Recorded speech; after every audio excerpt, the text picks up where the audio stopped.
Walk will take it across the timeline, guarded by Hurd. Drives to his left side, beats his defender, backs up, fading away. Good! That may be a dagger. 59-54 with 1:08 left. Braden Walk coming alive in the overtime period. Buffalo's basketball is on the air. Mountain View High School is ready to lead the charge in the 2019-2020 season. Down low in the blocks, draws contact, and it falls. Lindy Herford back to the line to tie it. Catch it all on your home for Bridger Valley Basketball, mylocalradio.com. Mountain View Basketball is brought to you by Auto Farm Chevrolet, the Come On In of Casper, Westar Printing and Rocky Mountain Sign, Plains Tire, Wyoming Dental Specialties, Trona Valley Community Federal Credit Union, The Store, and Blacks Fork Dental.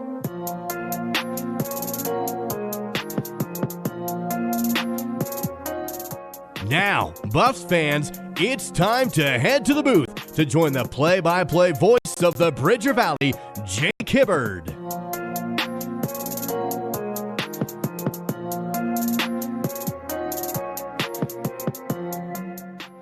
Red Devil Gymnasium are home this Friday night for a little pre-conference action. We have Mountain View, the Buffaloes, against the Evanston Red Devils in a battle for Uinta County. Last year on Mountain View's turf at the Cedar Top Dome, the girls and boys split, with Evanston taking the girls' side 30-26 and Mountain View winning the boys in a thrilling overtime finish. This year, both Mountain View teams are ranked in the Wild Prep's top 5. Will we have a Buffalo Stampede tonight? Will the home court hold true for the Devils? Find out next. Jake Hibbard joining you. We'll be right back with the Sawyer's Disaster Cleanup and Construction pregame show next.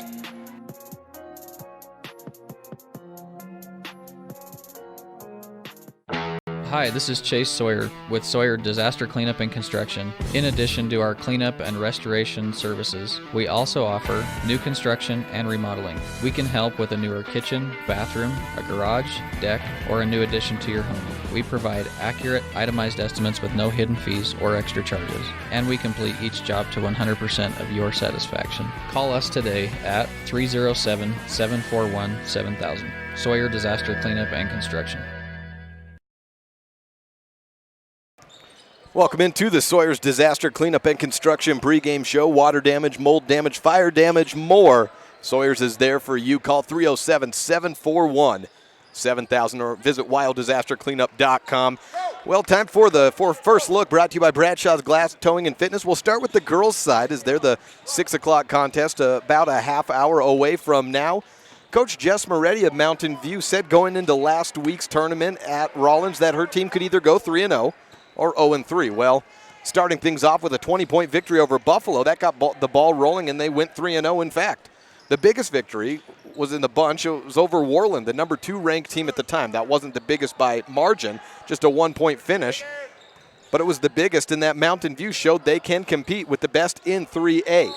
Then they finished off with a runaway win over Rollins, and Mountain View finds themselves ranked number 2 this week in the state behind Douglas in the wildpreps.com coaches and media poll. As for Evanston, ever since losing the quartet of Emery Wagstaff, Taylor Grohl, Haley Barker, and Megan Fisher 2 seasons ago, Evanston's really been without a go-to scorer or shot creator. Sitting at 3-6 on the season, Evanston has wins over Rollins, Laramie, and South, but lost to South the second go-around last Friday in overtime. South's other victories this year came over Jackson and Grace, Idaho.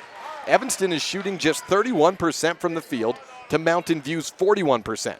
And looking at the highs and lows at that shooting this season, Mountain View's been held under 40% from the field in just 3 of their 10 games this year. The first was against Farson Eden. They shot 38%, and that was in the opening weekend, and they went just 1 of 12 from the three-point line.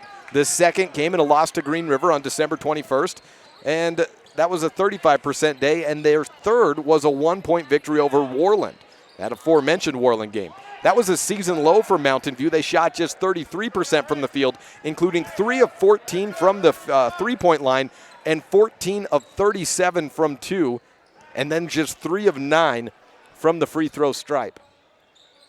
As for Evanston, conversely, they've shot at or above 40% just once this whole year. That came in a 44-28 victory over South on December 20th. Their season low was 12%. That's 3 out of 25 in a 59-13 loss to Thunder Basin. 4 times they've shot below 30%, most recently their last game against Central, which they lost 52-22. Now for Mountain View, they struggled against Green River more than any other team, and the reason was simply put because of the pressure in the full court. Evanston introduced a chaos press 2 seasons ago, and the question today will be, how much will we see them run press, and if there's any success doing so, that could get into the head of the Mountain View Buffs. We'll take a break and come back and take a second first look. That's brought to you by Bradshaw's Glass Towing and Fitness, this time at the boys' game.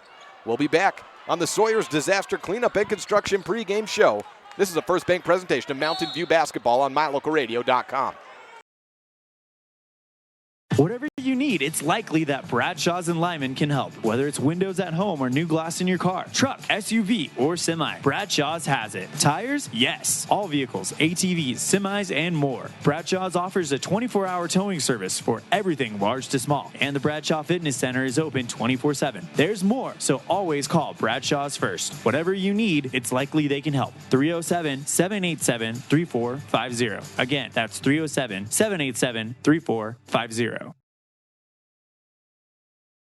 Now let's take a second first look. That also brought to you by Bradshaw's Glass Towing and Fitness. Whatever it is you need, Bradshaw's can probably help. They have 24-hour towing, a fitness center that never closes, as well as home and auto glass repair.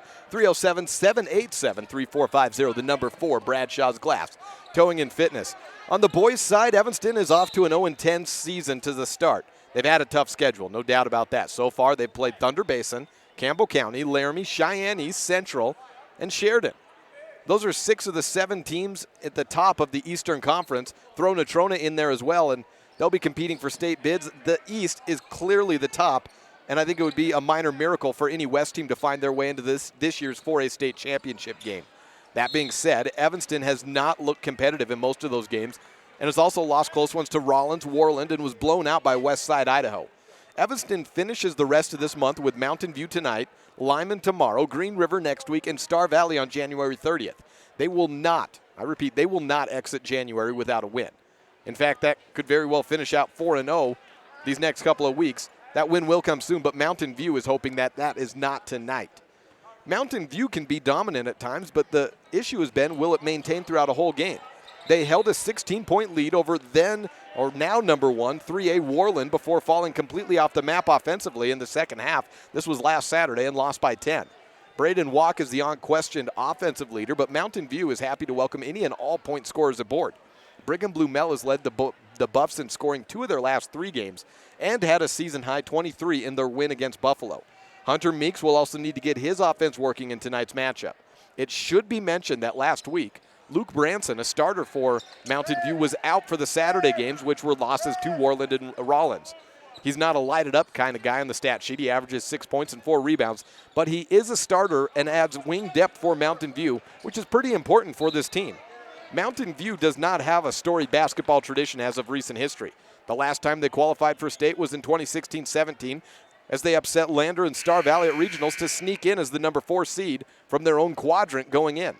But these players do have a winning tradition as a whole team. They're 2-time state football champions, including an undefeated season this year. And you can't forget about last year's game between these 2 teams to show how they can come out to play. Now, before we go any farther, let's take a look at what happened in last year's game of Evanston and Mountain View, which Mountain View came away victorious in that contest in overtime. They've only played twice in the decade. Mountain View won 64-59, 17 points and 7 rebounds by Kimball Madsen, and 3 very big free throws by Colby Reese. The last time they played, it was a 59-45 victory by Evanston in 2014-15. On the girls' side, they played 3 times this decade.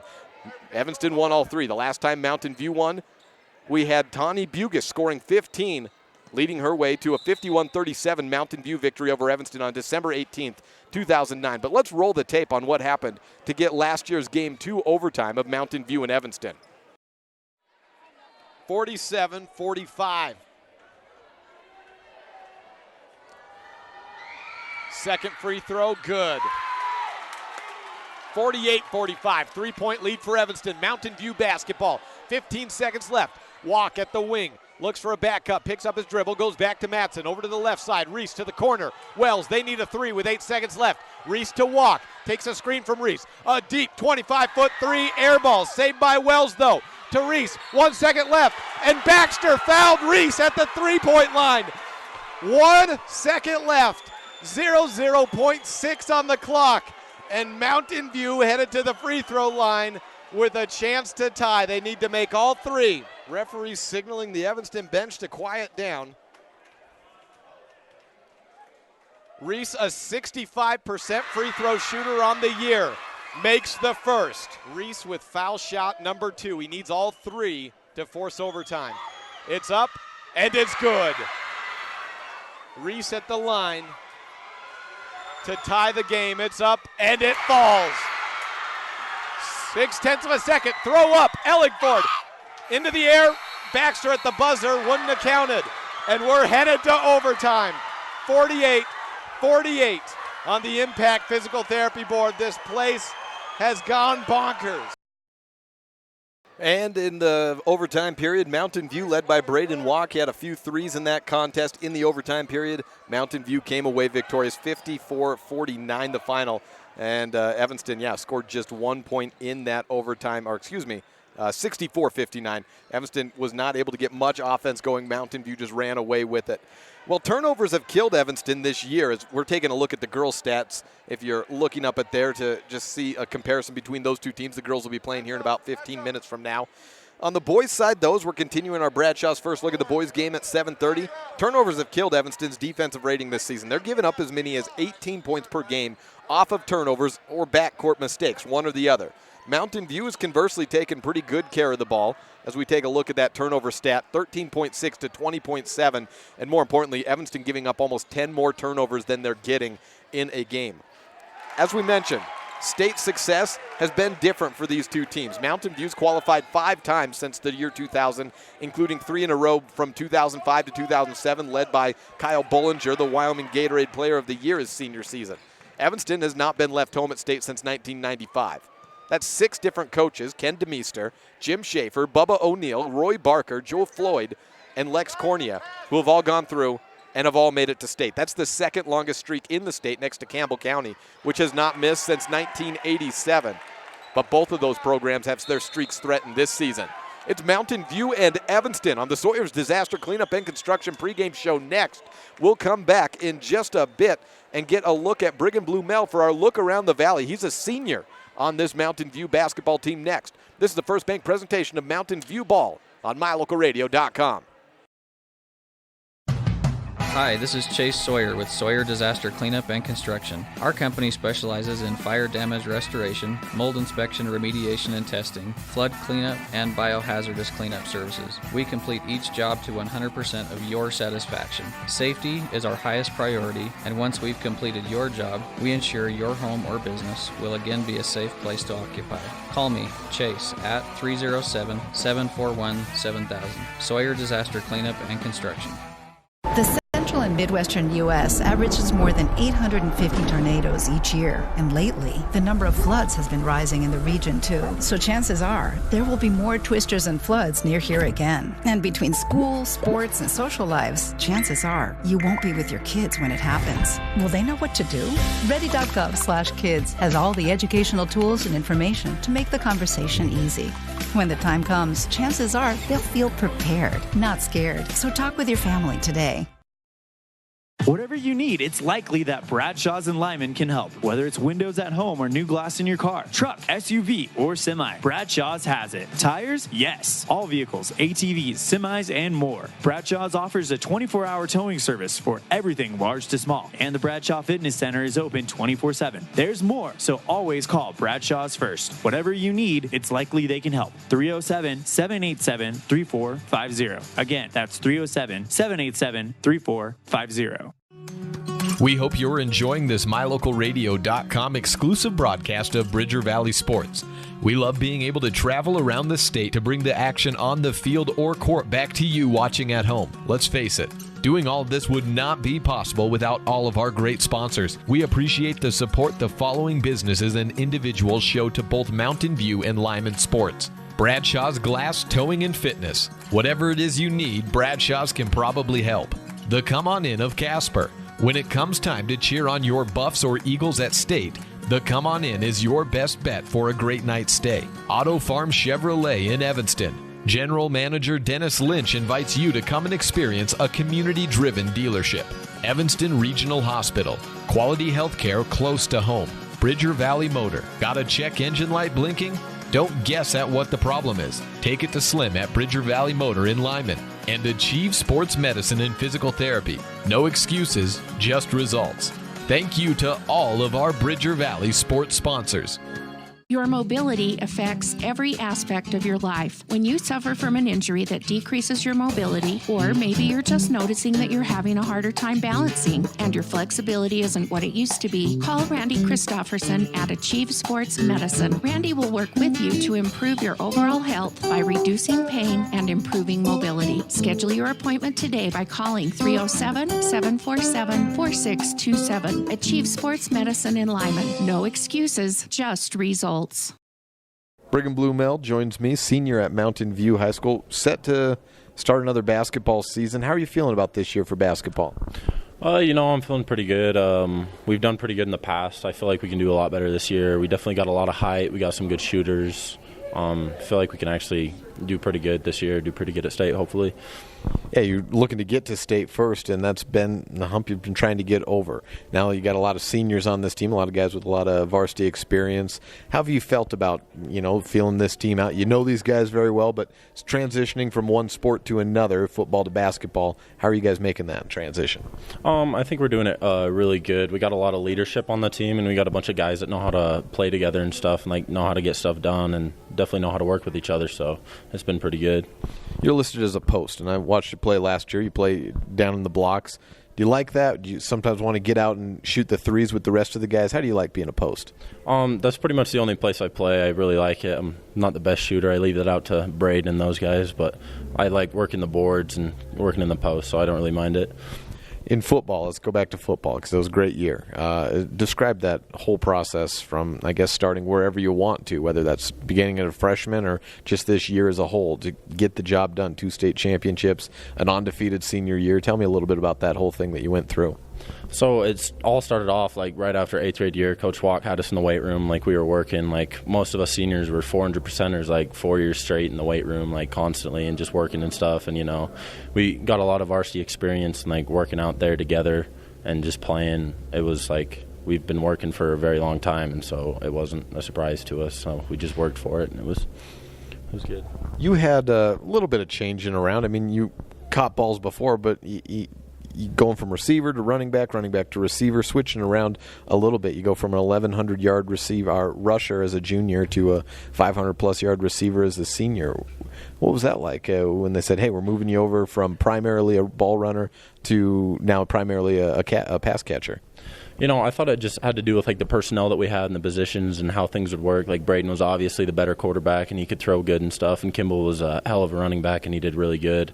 And I just took whatever position I needed to and it could benefit the team, and it all worked out good, obviously, in the end. So you obviously were a pretty good receiver as well, position-wise. I mean, you caught out of the backfield as well, and you would also split out as a receiver. It's not like you hadn't played receiver at all. But what was it like? You kind of being that go-to guy out there, third down and whatever. You and Ashton are out on the end saying, hey, we're coming to one of you. Yeah, it was I don't know, it was nice to have that anywhere on the field that we could go to, and we didn't really have to worry about we only have to go to one person. We could go anywhere we want to, and it was nice just having those options, third and long. We could throw it up to me or Ashton, and we couldn't really be stopped. It was awesome.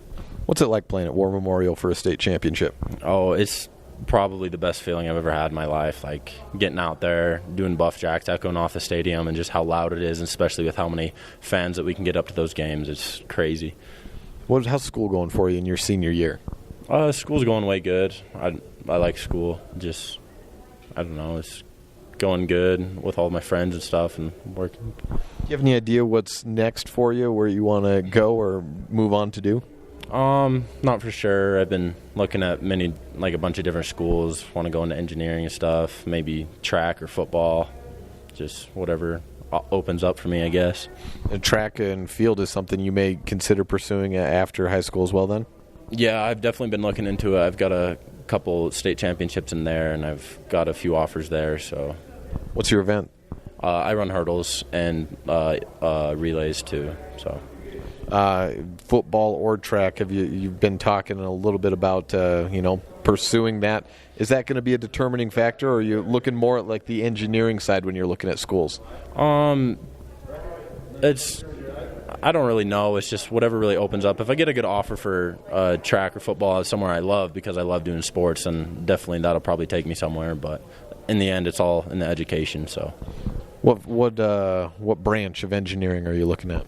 I'm looking into more like the mechanical side of things because that's what my brother does and he loves it. So.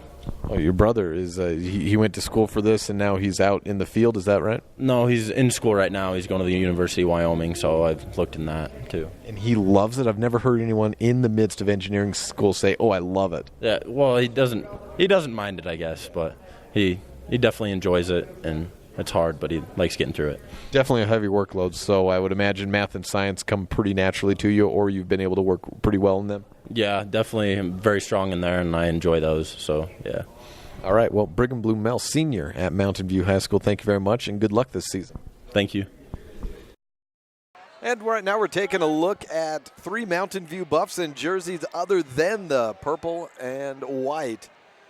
Brecken Barnes, Brigham Blue-Mel, and Braden Walk all made an official visit out to Dickinson State, the Blue Hawks, NAIA football team, and all got dressed up. I believe they've all been officially offered. I was talking to the guys beforehand. They're going to go on a couple more visits together. I've been told they're going to take a look at Black Hills State and Chadron as well.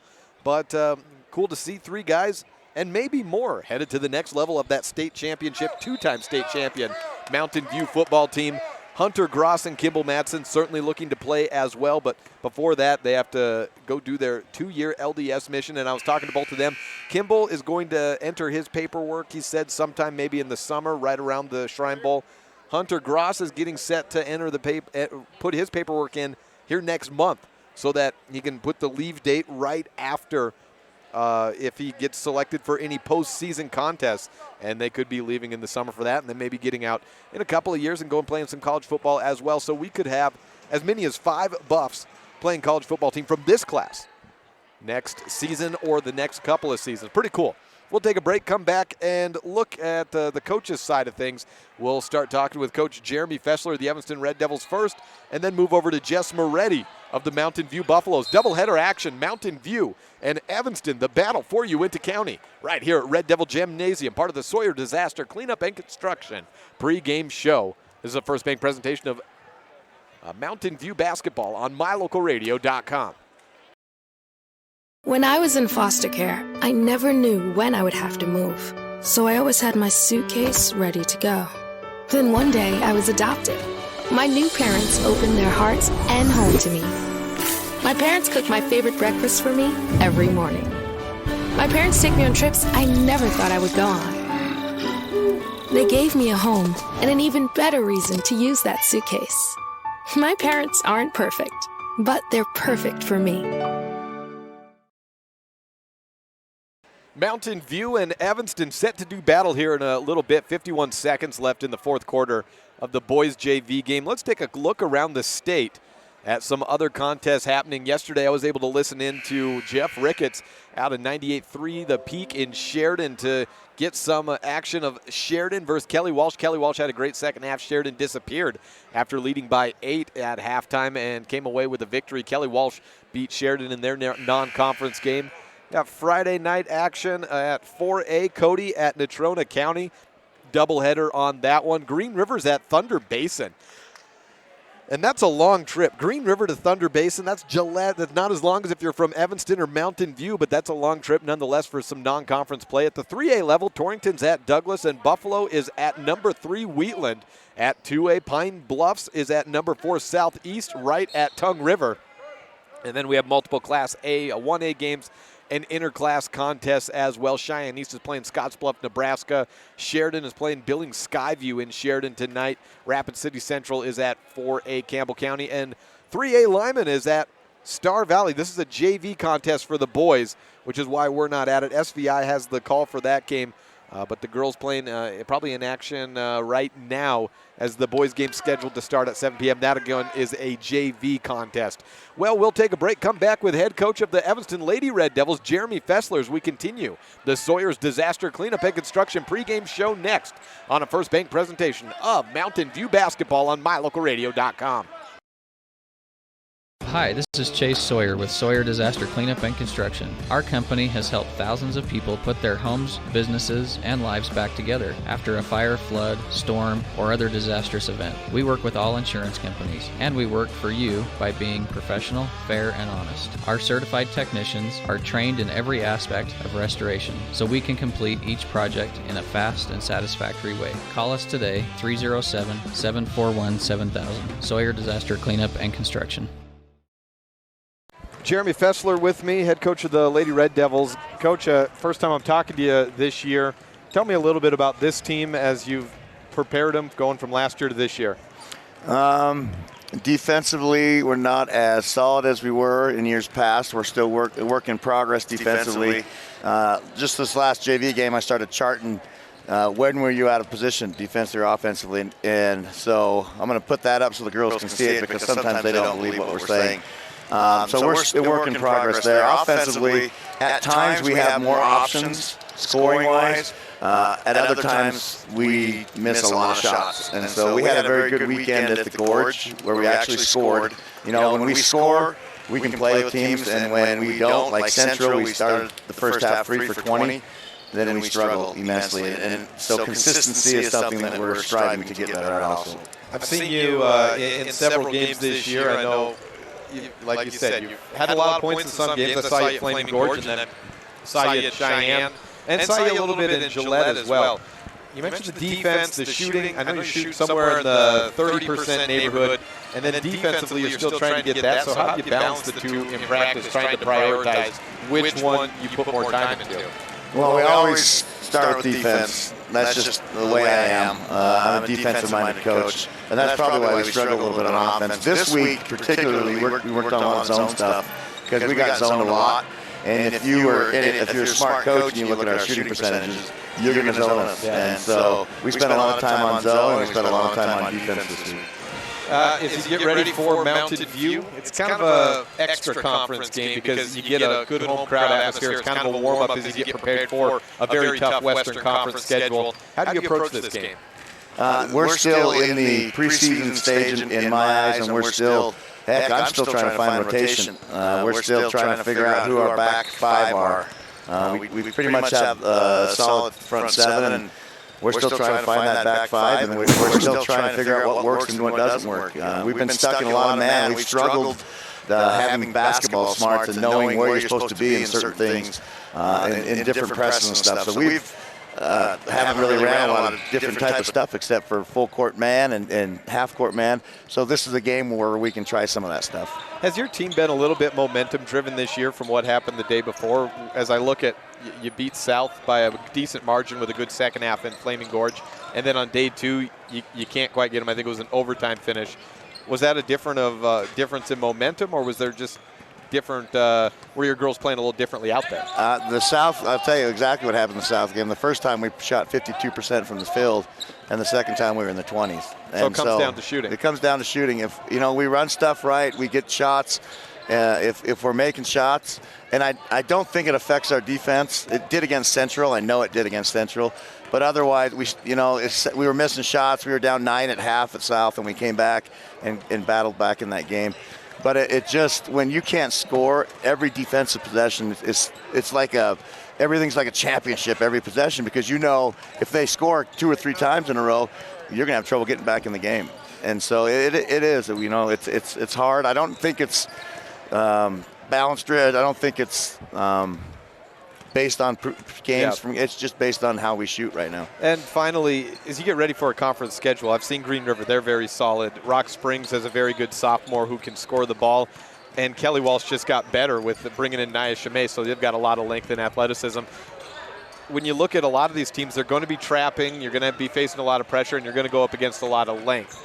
Is that been kind of, as you said, you're in your preseason, looking forward to what can we develop to try to score against some of these teams? Yeah, we've seen a lot of length and we've seen a lot of speed. We've played a very tough schedule to start the year, so that's going to help us against those teams. We struggle getting our eyes up and seeing diagonals, and I think that's something we really stressed in practice this week is we got to, when you're getting those trapping zones, you got to get the ball on the weak side of the floor and you got to attack from that side. So hopefully you see some of that more diagonal type stuff today. But yeah, we got to figure that stuff out. We're not having a lot of trouble in the full court pressure situations. We're getting the ball up the floor, I feel, pretty effectively. It's just executing down on that half-court offensive stuff. All right, Coach, thank you. Thank you. And now while we have a moment, let's take a look again at the comparison between these two teams. Mountain View sitting at 7-3 on the season. Evanston at 3-6. The JV boys game has ended. The girls are out warming up, and we have 14 minutes on the clock before the start of this contest. The biggest difference I noticed when I was looking at these two teams was shooting. And Mountain View's been a pretty solid shooting team this year. They're led by Haley Stevens. Her average dipped a bit over the weekend. She's sitting at 15.5 points per game and shooting 27% from beyond the arc, 58% from inside, and 60% at the line. As a team, though, we mentioned at the top of this show, brought to you by Sawyer's Disaster Cleanup and Construction, Mountain View has been held below 40% shooting just a handful of times this year, just 3 in all out of their 10 games, whereas Evanston has shot at or above 40 just once. And that was that win over South. And you heard Coach Fessler reiterate that. The difference between their first win over South and their second loss was shooting 50% to shooting 25%. And if you take a look at true shooting percentage, that calculates three-pointers and field goals from inside the arc and free throws. Basically, what's the percentage of points you could be getting to what you are getting? Mountain View holds a 10-point advantage in that, 47% to 37.5. And you look at the old gen stats, just straight up field goal percentage. Evanston shooting 31.9%. Mountain View at 41.2, and then from beyond the arc, really not that different, 27 to 22.1. Threes made on the year, a little bit more though. They've shot more. Mountain View is 30 out of 111, and Evanston is 17 for 77. So you're going to see Mountain View throughout the season, or at least up to this point, take more threes, and then by proxy make more. And as we'll come back and get the starting lineups after we hear from Coach Moretti, we're going to talk about Casey Bugas, who makes her return to the starting lineup tonight, who can be a great three-point shooter and who could have this Mountain View Buffs team increasing their three-point numbers. This is the Sawyer's Disaster Cleanup and Construction pregame show, live from Red Devil Gymnasium. Sawyer's is there for mold, fire, flood damage, and more. 741-7000, the number to call in Lyman, or wilddisastercleanup.com. And just because they're in the Bridger Valley, they travel and are there for you anywhere in the area and beyond. We'll be back to hear from Coach Jess Moretti of the Mountain View Buffs next.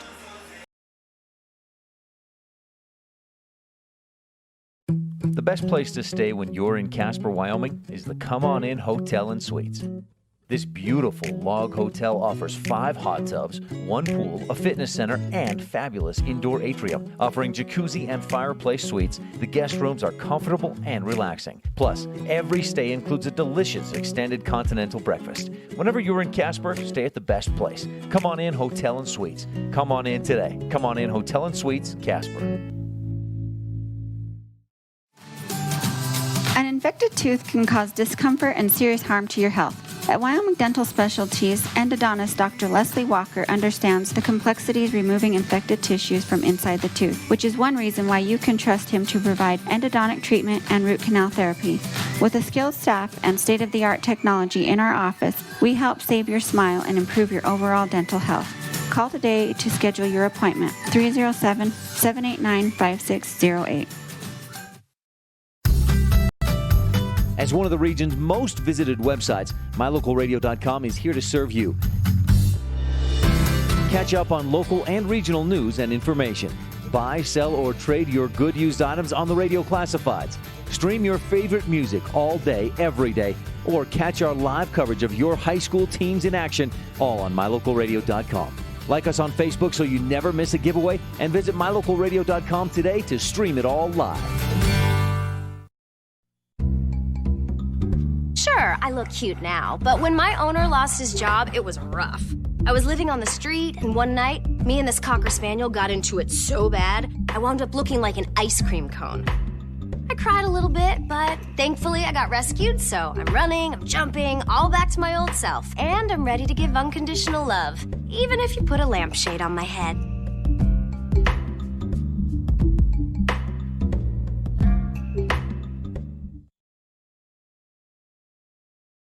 Jess Moretti with the Mountain View Buffs with me. Let's start at your last game against Worland. And I wasn't there, but I was able to get the update from you that you won.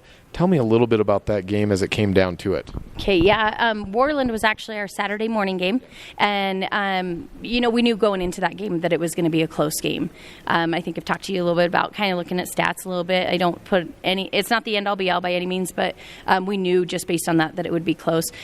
We struggled shooting from the field. We got as much opportunity as we always get, but we struggled to just make the ones that we needed to, that I felt like that should have went in, close in the basket and inside and stuff. But overall, come down to it, and we were able to run a play that worked out in our favor. Not exactly what we wanted or drew up, but it worked out in our favor, and Bailey was able to get that final layup right there. So.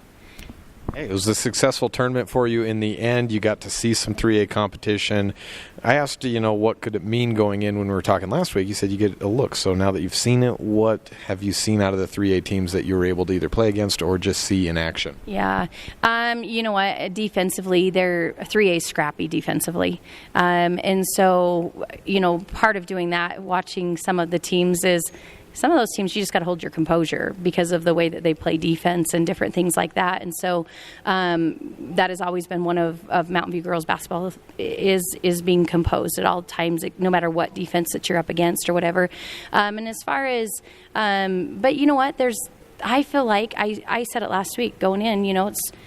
We could win 3 or we could lose 3. And really, like looking at a lot of those teams, they've all got about the same records. There's Douglas obviously is 9-1, and we came out on top at 7-3. But outside of that, everybody else is kind of in that same ballpark with wins and losses. And so.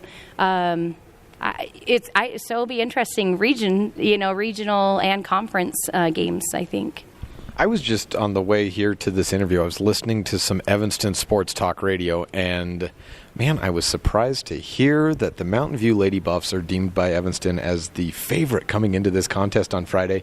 Just not because the girls have played great, but wouldn't we rather go in as confident underdogs than into a home gym like that? Yeah, it is. I actually say that. I don't like having a target on our back. But you know what? I think it is. I know they're struggling a little bit right now.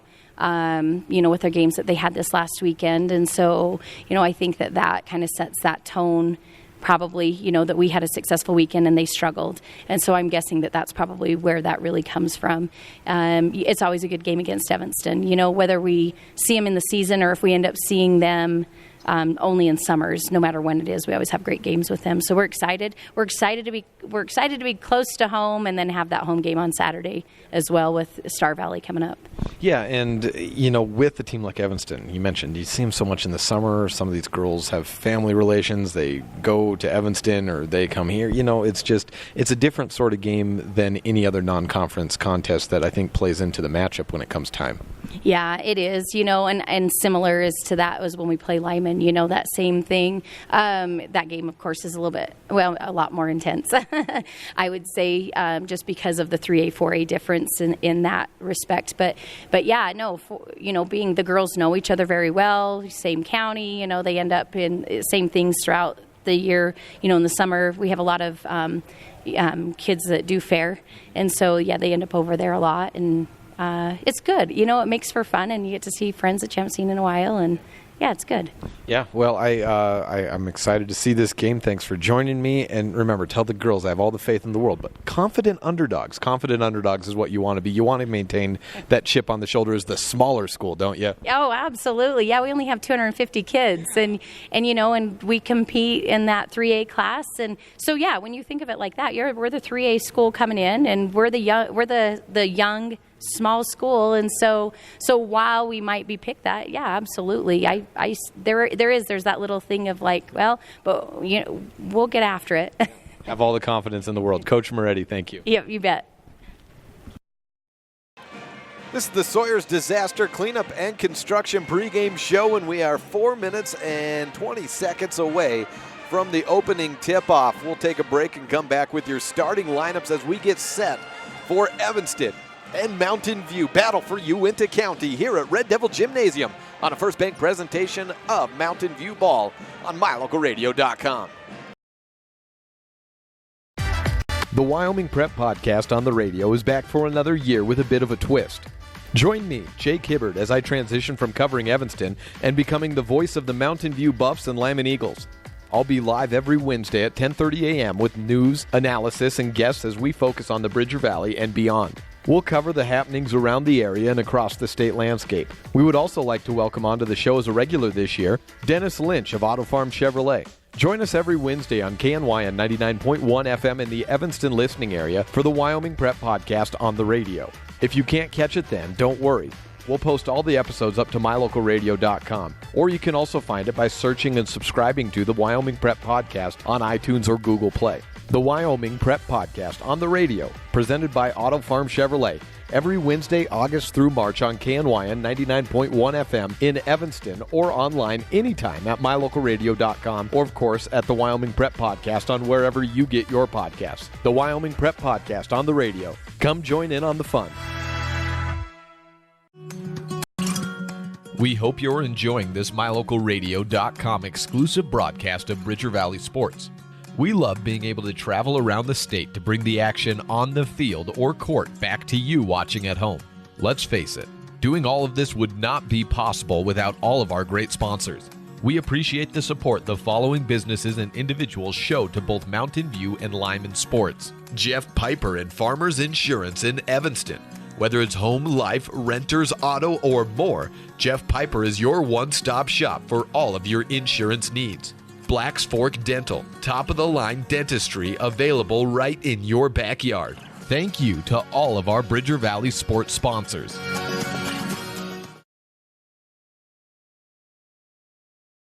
Welcome back to the Sawyer's Disaster Cleanup and Construction pregame show, closing moments of it as there's 2 minutes put onto the clock. Let's get a first look at the starters. First, for the road team, the Mountain View Buffs. At point guard, Haley Stevens is a senior averaging 15.7 points per game. She'll be flanked out on the wings by a pair of Bugas sisters, Emily Bugas and Casey Bugas. Casey Bugas comes in after missing the first 3-4 weeks of the season and hits 3 triples in her first game back. She's averaging 8.3 points per game in just 3 contests, and she adds a lot of firepower for this Mountain View basketball team. Her twin sister Emily has been a defensive firecracker this season as well. Both of them standing at about 5'4". Not the tallest girls, but they're quick, they're athletic, and they work hard out there. Kylie Dellinger, a junior at 5'7". She's always a defensive troublemaker for Mountain View. And Bailey Henstra, a junior, 6-foot junior out of Mountain View, wears number 14, and she'll be at center. For Evanston, Taryn Wagstaff, Amber Lowe, Maggie Moore, Zosha Novakowski, Stacia Barker round out the starting 5 for Evanston. Stacia Barker, the lone non-senior in the starting lineup. She's sitting at 4.3 points per game and leading the conference right now at a block .3. Leading scorer for Evanston is Zosha Novakowski at 11 points. She also has 7.2 rebounds per game. Now let's take a look at the top 5 rankings in 4A and 3A. East is atop, followed by Cheyenne Central. This for the girls. Thunder Basin at 3, although I would say don't underestimate that Thunder Basin team. They are my favorites at this moment to take state for the girls' side in 4A. Natrona at number 4, well-deserved after a couple of years down in that program. They're making a return. And Green River at 5. In the 3A, Douglas, number 1, the 2-time defending state champions. Mountain View makes an appearance at number 2. Lander at 3, Warland at tied at 4 with Lyman, and Pinedale at 5. We'll take one last break, come back for the opening tip on a First Bank presentation of Mountain View basketball on MyLocalRadio.com.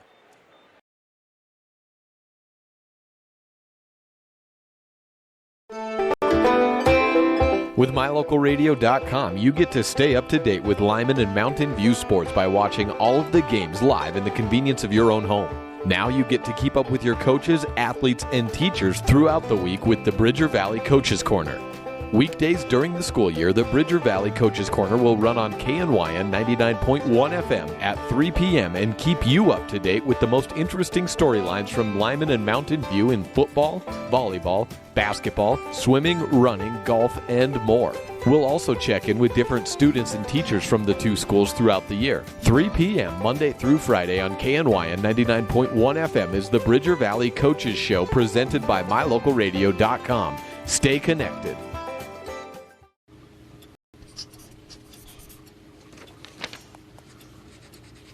If you love them enough to relearn math so you can teach them math, then surely you'll check nhtsa.gov/the right seat to make sure they're correctly buckled in the back seat.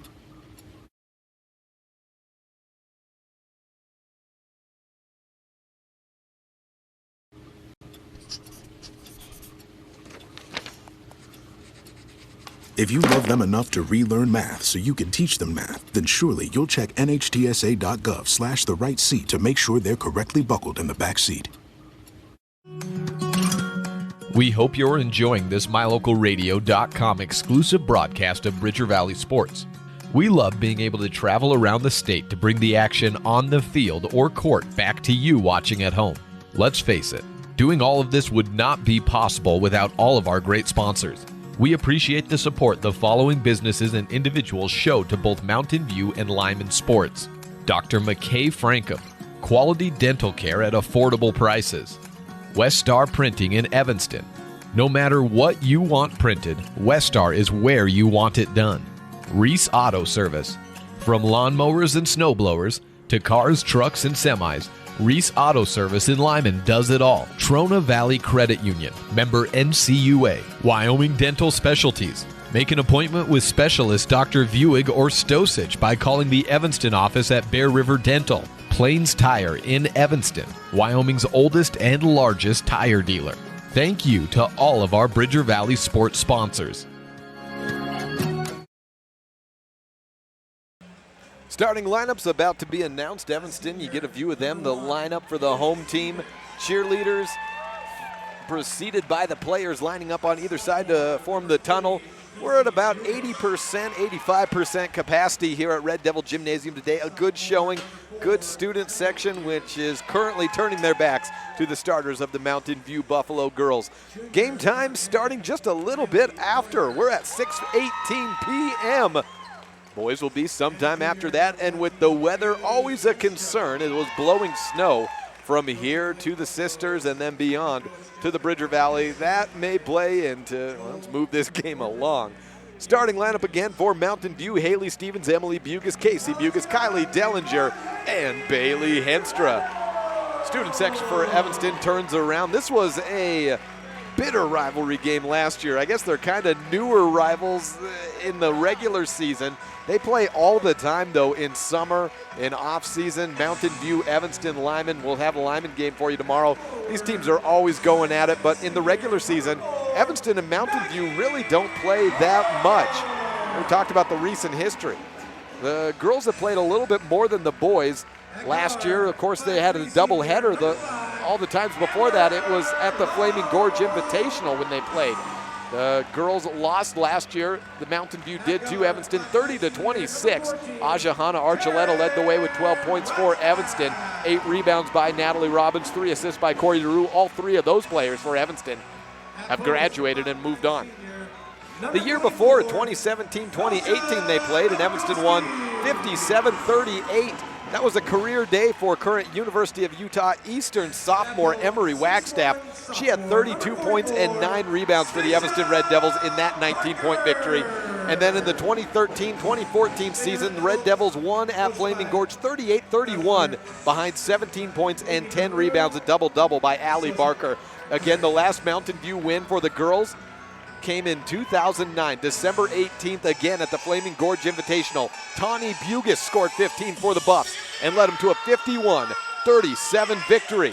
Starting lineups have all gone, and we are at the center court for the opening tip. A pair of 6-footers, a junior, for Mountain View. Bailey Henstra, and a sophomore for Evanston, Stacia Barker. Ball is up, and the flip is won by Mountain View. Emily Bugis controls it, gives it the left side to Haley Stevens. She dribble drives, turned around, guarded by Wagstaff, throw down into the paint. Henstra turns around, puts it in on the blocks. Beautiful assist to start the game off. Haley Stevens and Bailey Henstra connect for two, and Mountain View leads it by a deuce on the Benedict's Market and True Value board. 8 minutes on the clock and 22 have expired. 2-0. Evanston moving from left to right. White jerseys, red numerals, and the red trident above the numerals on the back of the jersey. Wagstaff backing up at the 10-foot volleyball line, shaded by Bugis, right side to Maggie Moore. Has Dellinger on her. Novakowski at the top of the key to the swing around left corner. It's Taryn Wagstaff. She fakes a post pass, then gives it up top. Trey ball by Low, misses off to the left. Rebound, loose ball, bounced up. Maggie Moore for Evanston comes away with it. Tries to pass outside to Amber Lowe. Tied up in a foul called against number 4, Emily Bugis for Evanston. Oh, take that back. It was number 4 for Evanston, Maggie Moore. So Mountain View basketball, we do see a little full court pressure, but Evanston can't really hold on, and Mountain View quickly breaks it. Casey Bugis on the right corner to Dellinger on the wing. Skip to the left side. Emily thinks about a three, then drives in, looks back up top, floats a pass to the key. It's Haley Stevens. 2-0 Mountain View on top on the Benedict's Market and True Value board. Dish out left side from Stevens to Bugis. Drop it down. Emily Bugis has a triple for Mountain View. 5-0 on the Benedict's Market and True Value board. Pressure in the backcourt by Mountain View. Amber Lowe and Wagstaff working across. Near side pass across the timeline to Maggie Moore. She pivots, throws it around, skip to the left side. It's Amber Lowe with it. 1.5 minutes gone by in the Benedict's Market and True Value board on the first quarter. First quarter in the boys will be brought to you by Bridger Valley Motor. We'll give you that. We'll have the Reese Auto Service second quarter for both. And then in the boys, the Big Country Properties fourth period. 5-0, flash into the post. Novakowski turns around against Haley Stevens, no good. Misses long, and Bugis comes away with the board. That's Emily Bugis. Emily Bugis has gained a lot of confidence this season as a sophomore, starting in every game so far. Backdoor cut, Casey walks with it. Turnover from Mountain View, gives it back to Evanston. Loud crowd as we expect for an inter-Uinta County meeting. Last year it was at the Cedar Top Dome in Mountain View, and it was rocking for the girls' game, and then the boys' game just ramped it up. Like I said, we're sitting at probably about 85% capacity in the game. There's still a little bit of room to fill out the student section, and then on the sideline, a little bit of room as well. Missed long shot by Wagstaff, chases down her own board, cups the ball, throws it down into the post. Barker picks it up, misses short on a 6-footer. Haley Stevens on the board in the run for Mountain View. Black jerseys, white numerals, Euro step. Stevens runs into trouble and is called for a charge.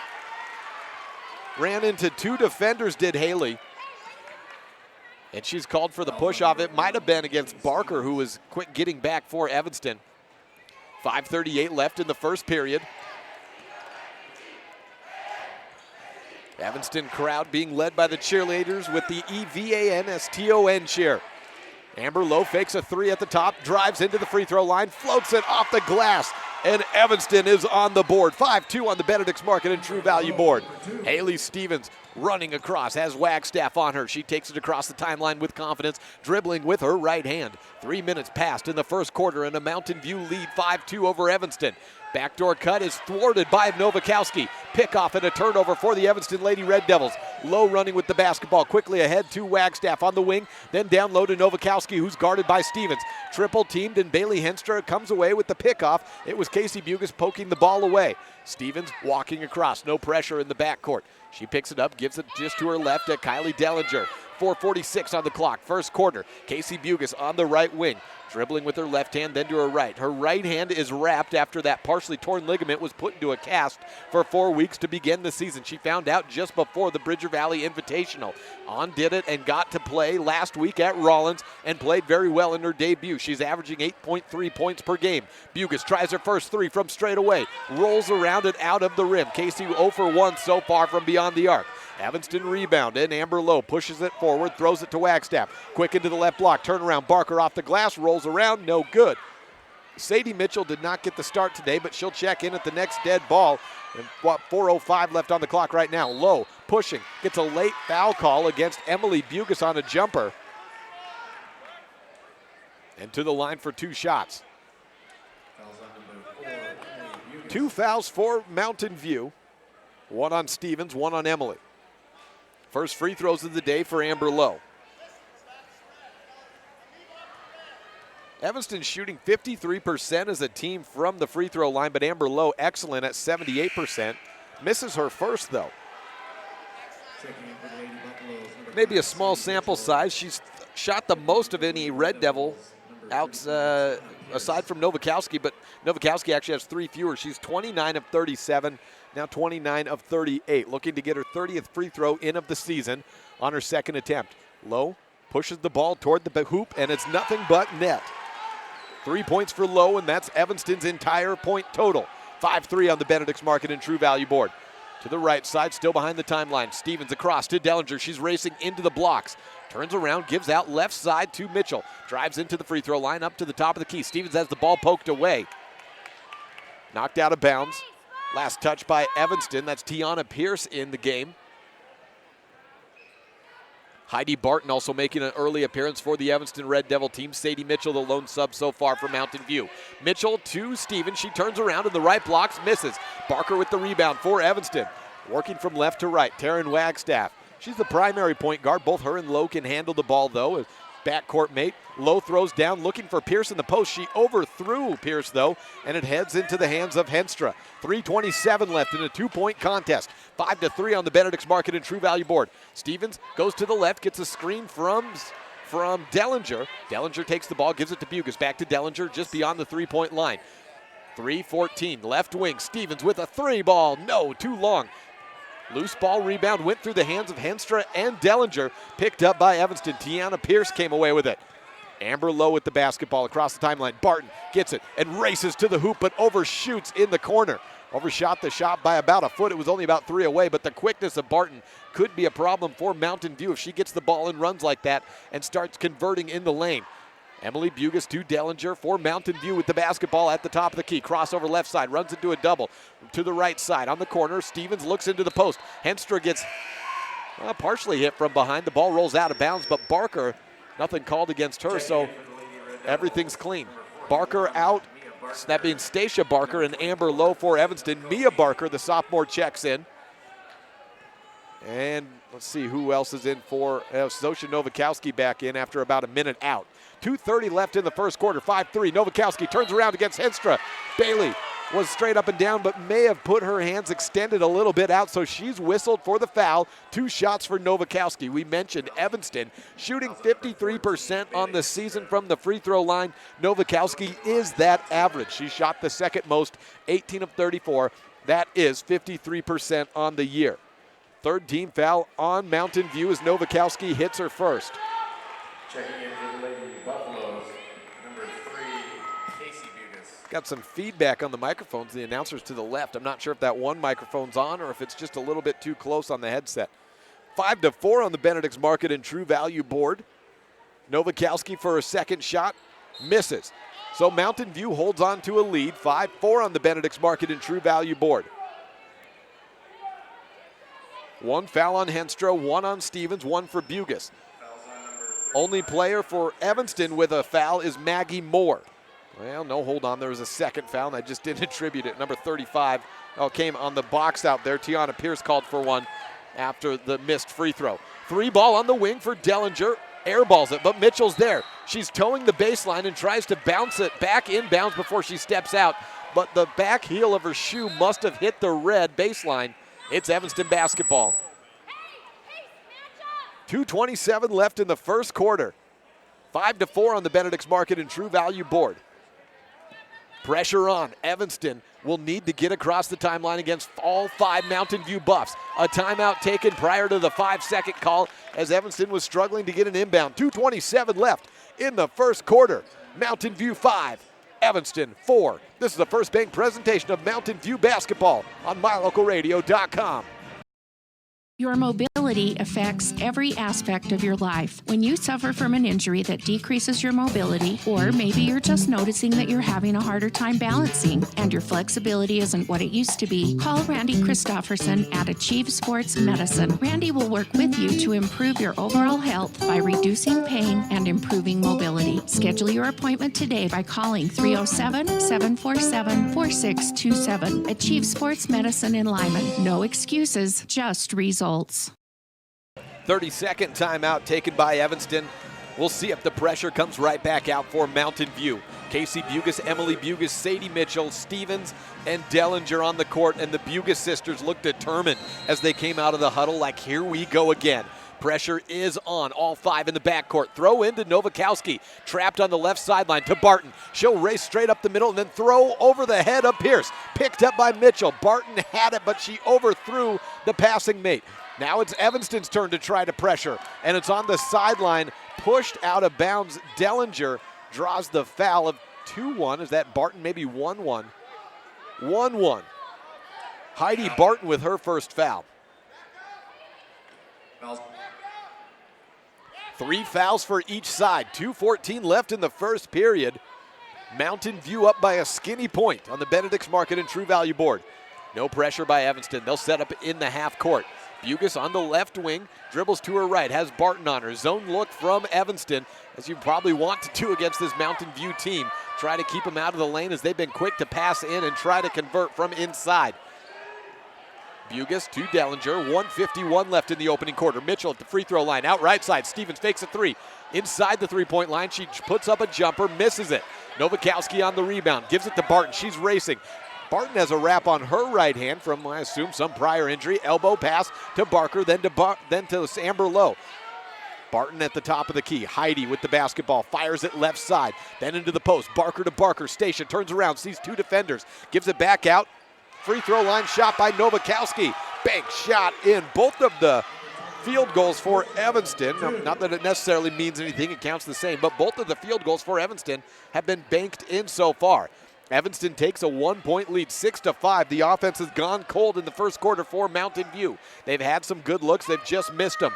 Stevens to the right side, Emily Bugas with a three, has the basketball on the right wing. 1 minute left in the opening quarter, just 11 points between the two teams.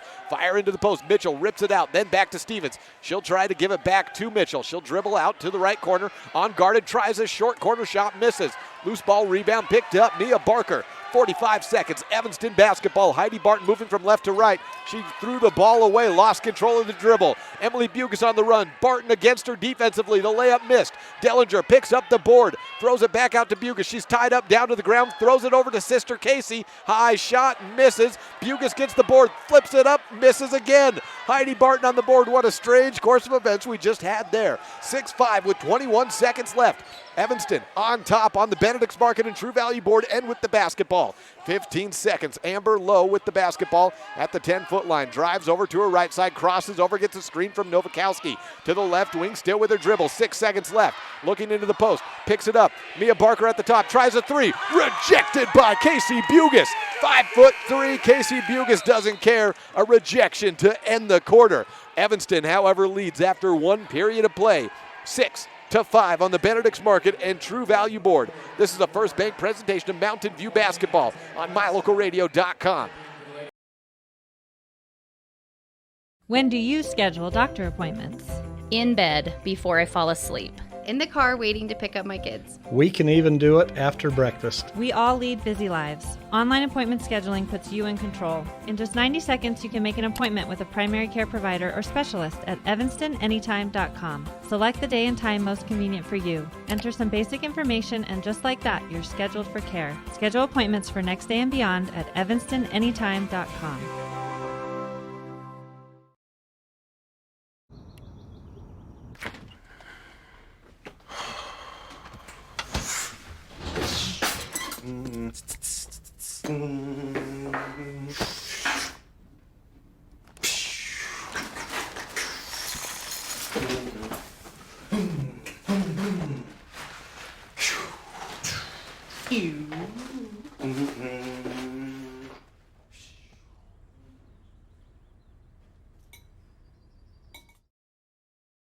A defensive struggle so far, I guess you could call it. 6-5 on the Benedict's Market and True Value board. Evanston on their home court leading Mountain View, the Uinta County rivalry. 6-5, and Evanston starts the quarter with the ball. Rip away. Sadie Mitchell comes away with a steal away from Amber Lowe. Mountain View moving from right to left in the away black jerseys. White numerals. Evanston in the whites with the red numerals. The second quarter brought to you by Reese Auto Service. The trusted mechanics at Reese can work on any engine, large or small. Located in Lyman. Give them a call at 747-6450. Jada Kennison enters the second quarter with the basketball. She's dribbling back. Another player checked in. That was Bailey Henstra to start the period. Casey Bugas along with Haley Stevens and Sadie Mitchell round out the starting five for Mountain View. Jump stop, free throw line shot. Casey Bugas still looking to break the seal on the hoop. Rebounded by Evanston. Amber Lowe takes the ball from Stacia Barker and works it across the timeline. Moving from left to right. Lowe gives off to the left side as Wagstaff with it on the wing. She moves to Novakowski. Not a three-point threat. She has it at the top of the key. Quickly dishes over right side to Lowe. Fake into the post, then to Maggie Moore. Elbow shot put up by Moore. Nothing but net. Maggie Moore was the only player in the first quarter in a loss to Cheyenne East to score for Evanston. It was a tough game for the Evanston Lady Red Devils. They ended up losing only by 12 after a second half kind of lull by Cheyenne East. But Moore, with no time left, put up a desperation shot in that Thursday game last week, and it dropped in. Then Moore hit a three ball to start off the second quarter. 8-5, and Mountain View trailing by a triple. Mountain View basketball. Haley Stevens puts the rock onto the ground. She's at the 10-foot volleyball line, backing up, guarded by Moore. Evanston sticking in that zone, a pass out. Novakowski comes away with the steal. A 3-on-1 disadvantage. Stevens had the ball. It was touched by Novakowski. Who touched it last? Zosha did. Mountain View basketball, two players in for Evanston, Taryn Holt and Heidi Barton. First time we've seen the junior Taryn Holt in this game. She's a contributor for both the volleyball and basketball teams. Not much of a score so far. She's hit 4 of 10 from the free throw line, 3 of 17 from the field. Casey Bugas with the basketball. Gives a curl off to Sadie Mitchell on the right wing. Hand off to Kennison. She dribbles it off her foot, tries to chase it down. Holt drops to the ground and comes up with it. And a jump ball called. Possession arrow should be with Mountain View. That is the call. Emily Bugas and Kylie Dellinger looking to check in. Buzzer sounds for them to work into the game. Jada Kennison, the freshman, out, as is Sadie Mitchell. 5:45 left in the second period, brought to you by Reese Auto Service. Haley Stevens inbounds from right below the student section. Casey to Emily, back to Casey. Thinks about a shot, gives it back to Emily Bugas. Right side on the wing, Casey walked with it. She never put the rock on the ground, never took a step, it looked like, but she must have moved that as she made her right pivot. Much of drug, I guess it was her left pivot foot. So a travel called. Heidi Barton behind the timeline, too low, still on the trap, near side. Barton throws over to Wagstaff. It's a cross into the post. Holt, one shot, or one ball down on the ground, a dribble and up. Taryn Holt has Evanston on a roll, outscoring Mountain View 10-5 in the quarter. 4-0 outscoring Mountain View, looking to get their first points of the second period, brought to you by Reese Auto Service. Henstra in the blocks, stepped out of bounds on the baseline. Back to Evanston. 10-5 the score on the Benedict's Market and True Value board. 41%. That's what Mountain View shot on the season from the field. But they're not shooting that now. We don't have the numbers in front of us, but I'd say it's closer to the 20s right now. Timeout taken, a 30-second. We'll take it with them. The Reese Auto Service second period. When you have any mechanical problems, always think of Reese Auto Service in Lyman first. Doug and the mechanics at Reese Auto Service work on everything from your lawnmower and snowblower to cars, trucks, farm and ranch equipment, and semis. You can also get tires for anything you need at Reese Auto Service. Always visit Reese first. You'll get great pricing and quality-friendly service. Reese Auto Service, 541 Highway 413, Lyman. 10-5 on the Benedict's Market and True Value board. Mountain View has not scored since the first couple of minutes of the opening quarter. They got up 5-0 quickly, but it's been all Evanston since then. 10-5 on the Benedict's Market and True Value board. Amber Lowe with the basketball for Evanston after yet another Mountain View turnover. Henstra stepped on the baseline. Taryn Wagstaff flips over to the near sideline. Amber Lowe drives in, backs up on the wing, guarded by Dellinger. Sadie Mitchell works to check in at the next dead ball. Wagstaff with it over right side to Lowe. Looks to the baseline. High post pass to Barker, back out to Lowe. Tries a triple, misses long. Rebound. Casey Bugas comes away with it. Her and Dellinger crashed hard on the board. Bugas across the timeline herself, going from right to left. Mountain View looking to break the seal on the bucket. Again, they haven't scored since the first couple of minutes. Right wing pass, Bugas doesn't fire. I thought she might try from there with a little bit of opening. Henstra gets the pass from Dellinger, rejected by Barker though. Put back, Dellinger with the rebound and shot up from 4 feet away. Kylie gets her first 2 points of the game, and it's 10-7. Mountain View still trails by 3. Evanston working with the basketball, going from left to right. Heidi Barton in the point position over to the right wing. Holt quickly into the post. Throws it through the hands of Barker. She was right at the hands of Stacia, but it went through him, and Henstra picked it up. A turnover for Mountain View. Dellinger, the point in this play. Hands off to Bugas as she takes it across. Emily turns around against Barton. Got a screen from Dellinger, but it does not free her up. Back out from Emily to Casey on the right corner. Haley Stevens tries to post up against Stacia Barker. Emily Bugas drives in. The zone collapses, and she throws into the post against Henstra. Nobody touched it as the ball was thrown away again by Mountain View. Looking for Henstra, she was nowhere near it. And Stacia must have just avoided touching the basketball. Cambry Brown into the game for Evanston along with Zosha Novakowski, Taryn Wagstaff, Maggie Moore, and Amber Lowe rounding out the starting 5 for the Red Devils. Haley Stevens, Sadie Mitchell, Casey Bugas, and Katie Georges, the sophomore, in for the first time for the Mountain View Buffs. 3:23 left in the Reese Auto Service second period, and a 10-7 lead for Evanston. Skip from left to right, wing to wing, then to the corner. Brown with the basketball. She's guarded tightly by Stevens. 5-second clock is ticking. And a foul called on Haley, her second. Fouls on number 1, Haley Stevens. No sign of the coaches taking Haley out with 3:11 left in the Reese Auto Service second period. She stays in with 2 fouls. Maggie Moore inbounds to Brown, opened up. Stevens gets an immediate third foul called. Walks away frustrated. And Kylie Dellinger comes in. So the leading scorer, Haley Stevens, picks up a third foul with 3:08 left in the second period. We'll probably have to wait and see her again in half number 2. And that's why I wondered if they'd take anyone out. That was a shooting foul as Brown makes her first free throw. Yeah, not necessarily in foul trouble yet in the second period, but that third foul that comes 2 seconds of clock time later, we're at 3:08 left in the second period. Now you're in significant foul trouble. You only get 5. Brown, after her first free throw make, sets up for another, drops it in. 12-7 on the Benedict's Market and True Value board. Evanston leading Mountain View. Sadie Mitchell against now Evanston feeling themselves with the pressure. Casey Bugas races it across behind the back dribble against Wagstaff. Still driving. Casey wants to go coast to coast. Nearly does. Goes off the glass, and it just rolls off the iron to the right. Evanston with Taryn Wagstaff working quickly now across the timeline.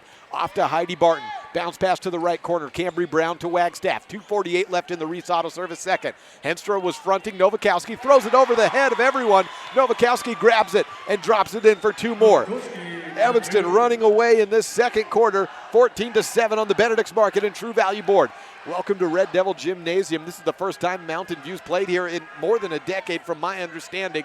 And it's a tough place to play, just like it was a tough place to play for Evanston in Mountain View a year ago. Great crowd coming out to watch the first home game of the year in Evanston. Sadie Mitchell misses long on a 3 ball. 2:15 left in the Reese Auto Service second period. 14-7 the score.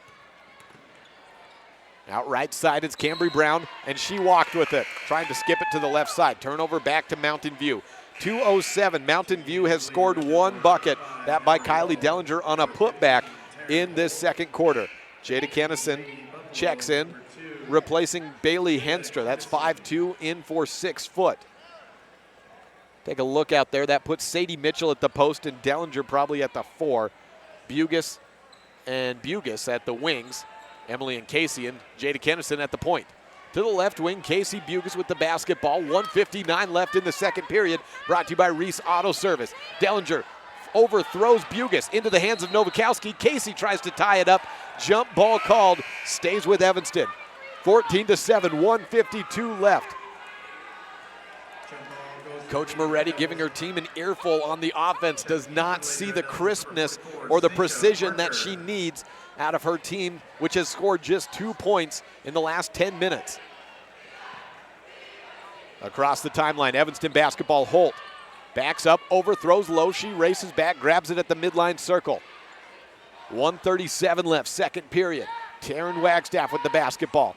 Too low on the right wing, looks down low again to Nowakowski. Quick, give and drop it in. Nowakowski drop steps and puts it up from the right blocks. Nowakowski leading the way with 11 points and 7 rebounds on the season. Has 7 points in the first half for Evanston. 16-7 and a 9-point lead for Evanston over Mountain View. Kennison on the right side looks to Bugas and gives it to her on the wing. To the corner, it's Mitchell, immediately back to Bugas. Emily has not shot from distance since she drained her first 3. Maybe time to try one. She does from the wing, misses long. Casey rips down the rebound, runs into trouble with Amber Lowe. Jump ball called again. No foul called on Evanston.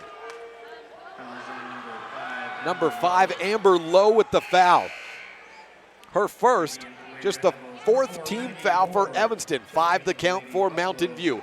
Emily Bugas out, Sadie Mitchell, Bailey Henstra, Casey Bugas, Jada Kennison, and Kylie Dellinger on the court for Mountain View. Haley Stevens with 55 seconds left in the first half, sitting with 3 fouls, their leading scorer. 16-7, Mountain View with just 2 points in the quarter, down by 9 to Evanston, sitting at 3-6 on the season. Mountain View, the number 2 team in the Wild Preps Coaches and Media poll in 3A. Kennison with the basketball at the top of the key. 40 seconds left in the first half. Crosses over to her left. Bugas guarded by Moore, has it on the wing. Puts the ball on the ground, looking to work, goes through her legs, passes back to Kennison. Jab step in, back up by Jada. Dellinger pops out, as does Bugas. 25 seconds left. Nowakowski comes out. Kennison overthrows the ball. Dellinger can't hold it in. Down to the ground. It's picked up by Barker, who throws it back away. And then Kylie Dellinger throws it away for Mountain View, looking for Henstra. Back to Evanston. 12 seconds left. Amber Lowe, tightly guarded by Kennison. Clearly frustrated from her last turnover. Off to Holt. She races in. Throws it up, and it's airball. 3 seconds left as the ball rolls out of bounds. It's Mountain View basketball. Mountain View needs to go the length of the court with 2.9 in the clock in the Reese Auto Service second period. Sideline inbound. Kennison takes it. 2 seconds left. 1. Throw to Bugas. Won't get a shot off. Misses, but barely. Casey Bugas with a nice shot attempt, although it came after the buzzer hit 0. 16 points for Evanston at the half. 7 for Mountain View, including just 2 in that second quarter after they started off with a 5-0 run to begin the game. Mountain View basketball is brought to you by First Bank, and we'll return with halftime coverage next on a First Bank presentation. The best live coverage of local sports, weather, local news, and radio classifieds, plus online streaming music, giveaways, and more. It's all on mylocalradio.com. Watch as your high school teams clash with their biggest rivals. Listen to the latest from your team's coaches. Catch up on local and regional news and stream your favorite music. Visit mylocalradio.com. Like us on Facebook and stream it all live. When you have any mechanical problems, always think of Reese Auto Service in Lyman first. Doug and the mechanics at Reese Auto Service work on everything from your lawnmower and snowblower to cars, trucks, farm and ranch equipment, and semis. You can also get tires for anything you need at Reese Auto Service. Always visit Reese first. You'll get great pricing and quality-friendly service. Reese Auto Service, 541 Highway 413, Lyman. Trona Valley Federal Credit Union is a not-for-profit financial institution. When you become a member, you are an owner of the credit union. We believe in people over profit, and that impacts the way we do business from our overall structure down to the smallest detail. Our philosophy sets us apart, and we're here for you. Earn more with our high-yield checking account, start a savings goal, check out our competitive loans, and much more. Become a member today. We're a caring partner dedicated to your financial success. Member NCUA. Sometimes getting the whole family scheduled for a dental appointment is hard. Different days, different times, and then how do you pay for it all? These problems have been solved by Black's Fork Dental in Mountain View because we serve patients of all ages. It's easy to schedule the whole family on the same day, so you just make one trip. We accept most insurances, and if you don't have insurance, we offer an in-house discount so the whole family can have a healthy smile. Don't wait. Call today. Black's Fork Dental in Mountain View, 307-782-3630. Business cards are a powerful and inexpensive way to promote the goods and services you offer. You can design your own cards or have the professionals at West Star Printing design your business cards. Now with same-day and next-day turnaround on all business card printing, you don't have to wait. Get your business cards today. Professional quality, inexpensive prices, and quick turnaround. Visit West Star Printing, 243 7th Street in Evanston, across from the library. West Star Printing, 307-789-5202. Sitting at a halftime on the Benedict's Market and True Value board, Mountain View trails Evanston at Red Devil Gymnasium 16-7. That's the score, and 7 minutes before the start of the half. Mountain View, I'm sure, having many words about how important ball control is. They've thrown the ball away too much. The shots have not fallen, and sometimes I don't think you can coach that or say players, hey, hit more shots, but they do not need to be turning the ball over as much as they are. Haley Stevens sitting with 3 fouls on the bench at the end of the second period as well. She was not having a good scoring day. She has yet to score in this contest, averaging almost 16 on the year. She'll come out, I'm sure, in the third quarter. I'm not sure if she'll start, but I'm sure out with a determination. The points for Mountain View have gone through 3 players. A 3 ball by Emily Bugas, a 2 by Kylie Dellinger, and a 2 by Bailey Henstra. For Evanston, 7 points from Zosha Novakowski leads the way. 3 baskets, 2 back-to-back in the second period, where she was being fronted in the post. They throw it over her. She grabbed it, turned around, made 1 drop step, and put it up for 2. And I think both of those times she was being fronted by Bailey Henstra, so Henstra needs to get those hands up or recover in a situation when Novakowski gets the basketball. 3 fouls, or 4 free throws made for Evanston, none shot for Mountain View. Other scores for Evanston after the 7 from Novakowski. Amber Lowe has 3, Maggie Moore 2, 2 points from Heidi Barton and 2 from Taryn Holt. We will take a break here at the halftime show and look ahead to the boys contest next. We will hear from Mountain View head coach Dustin Reese on a First Bank presentation of Mountain View basketball on MyLocalRadio.com at 16-7 at halftime. The Evanston Lady Red Devils lead Mountain View.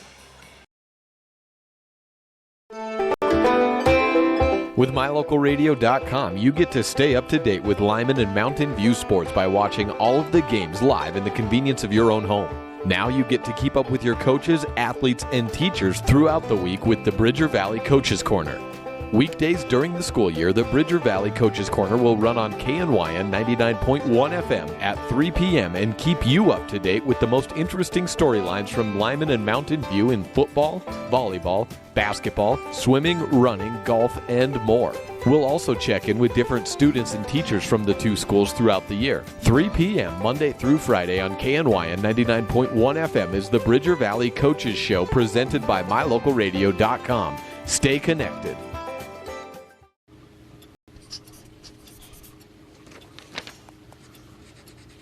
If you love them enough to relearn math so you can teach them math, then surely you'll check NHTSA.gov/the right seat to make sure they're correctly buckled in the back seat.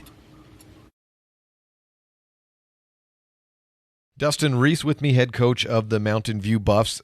Evaluate your time at that Pinedale Winter Classic with the early win and then 2 second half. I guess you lost the leads both time in the second half to Warland and then Rollins.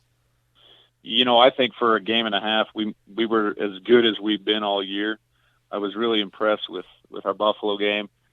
We just physically played well. Brigham Blumel really dominated the paint, improved at the free throw line, which you knew he had to do. But I was really happy with our effort and our execution against Buffalo. And I think that continued into the third quarter against Warland. You know, we played really, really well, and we knew they were going to make a run. But as soon as they took that lead and we had kind of blown that big lead we had, I felt like we just kind of fell apart emotionally and physically and did not finish the Warland game, obviously, like we wanted to. And I think that carried over into Rollins. You know, Rollins is an 8-2 basketball team, but I feel like we are better than them. I feel like that's a game we should have controlled, and we did early. And it was just kind of the same thing. Our lack of effort cost us the game against Rollins. And so that's our focus in our meeting yesterday to get ready for Evanston. So just improving our effort, 32 minutes every game, and we should be okay.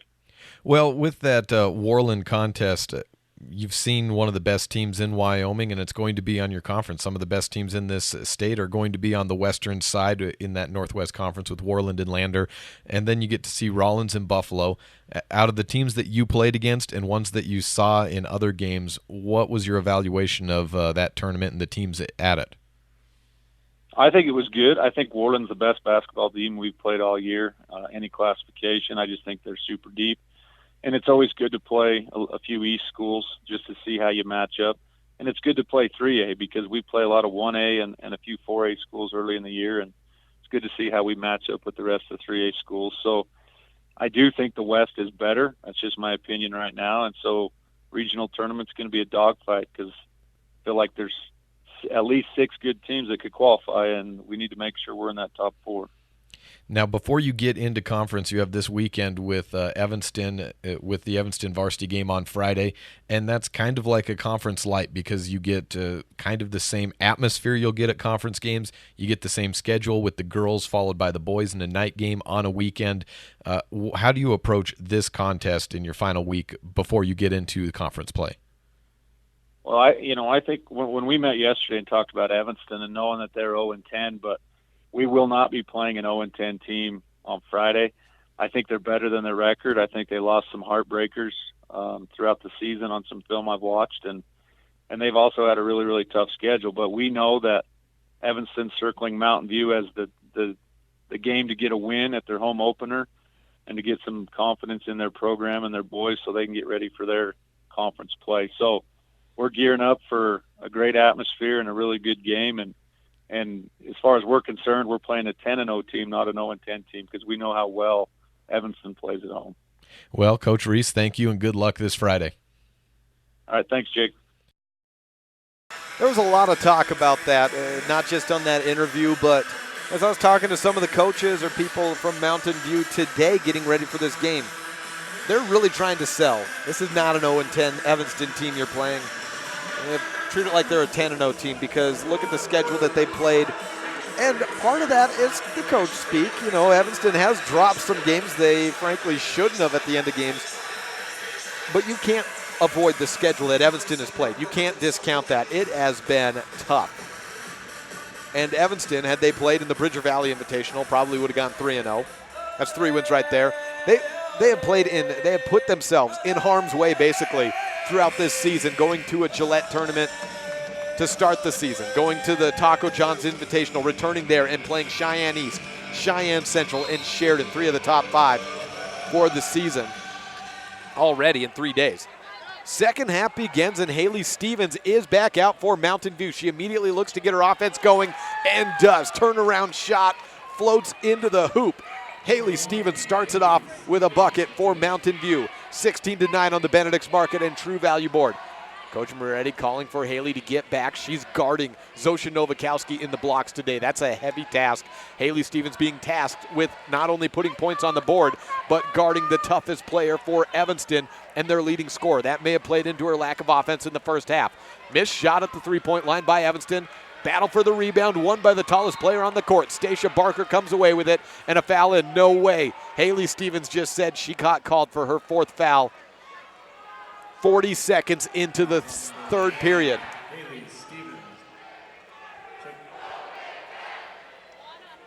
Third period. 16-9 on the Benedict's Market and True Value board. After the foul by Stevens, she comes out. And Zosha Novakowski misses a shot at the free throw line. Rebounded by Mountain View. Kylie Dellinger takes the ball across the period.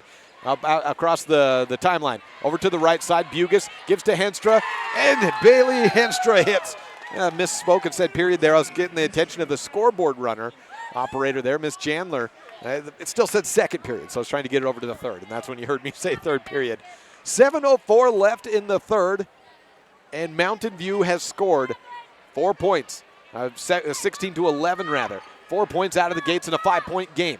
They trailed by 9 at the half. Amber Lowe to Taryn Wagstaff. Evanston, the home team in the white jerseys, moving from right to left. A long two by Lowe. Missed. Just off to the right, but Taryn Wagstaff, the 5'5" guard, picks up the board. Maggie Moore tries a wing three. Misses off the front iron. Again, a rebound by Wagstaff. Tries to put it up and misses long. Maggie Moore, another offensive rebound. Evanston controlling the boards in this possession. Wagstaff on the wing. One dribble. Skip to the left side. Moore open, but doesn't try another wing three. 1.5 minutes gone by in the third quarter. Skip to the right side, then to Lowe at the top of the key. And Maggie Moore on the left side. No dribbles yet. Zosha has it on the elbow. Jump stop, Maggie Moore gets it on the left corner, fakes a shot, runs past 2 defenders, now tries a free throw line shot, misses short. Evanston can't pull down a 4th consecutive offensive rebound. Kylie Dellinger finally comes away with it. 6:06 left in the third period. Still looking for that Dr. McKay Fraker precision play of the game, but Mountain View outscoring Evanston 4-0 in this period. That's a good start. Out right side, Casey Bugas for the corner three. Misses everything on it. Rebound by Lowe, but knocked out of bounds between Bugas and Barker. Last touched by Barker. Clock stops at 5:51. Third period, timeout taken by Evanston. They don't like what they see. The coaching staff for Evanston trying to shore up a team that led by 9 at the half. This is a First Bank presentation of Mountain View basketball on MyLocalRadio.com. If you want your truck to really catch the eye, have the professionals at Plains Tire in Evanston install a custom lift kit with new tires and wheels. We've got a huge selection to choose from, so no matter what your style is, we've got the tires and wheels to make you smile. The way your truck looks reflects on you. Get the reflection you want with a lift kit, new tires, and wheels from Plains Tire in Evanston, the tire professionals. 157 Bear River Drive. Stop in today.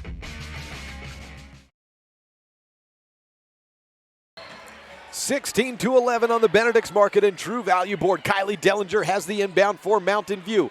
Tipped, picked up by Henstra. She throws it up, and a timeout taken by Coach Moretti as she was wavering on possession just before the shot goes up. Third period action and another timeout. 5:47 left in the quarter.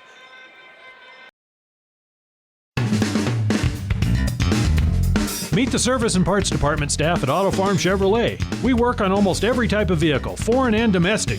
We also sell parts and accessories for almost all makes and models. Our staff is friendly and well trained, and we are here to serve you. Open Monday through Friday beginning at 7:30 a.m. We invite you to Auto Farm Chevrolet for all your parts and for all your service needs. 624 Front Street, Evanston. We're a community-driven dealer.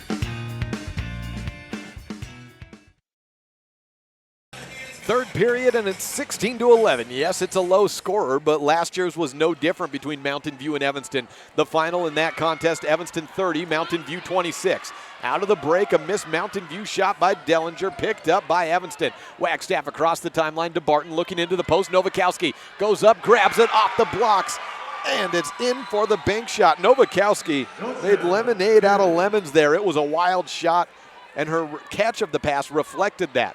18-11. Bugas hands off to Mitchell, to Dellinger. Again, Haley Stevens. Backdoor cut from Bugas. She's rejected. But a foul, not on the top of the ball, but a push out. She apparently got a hand in on 44 Barker. She pushed in on the stomach of Bugas.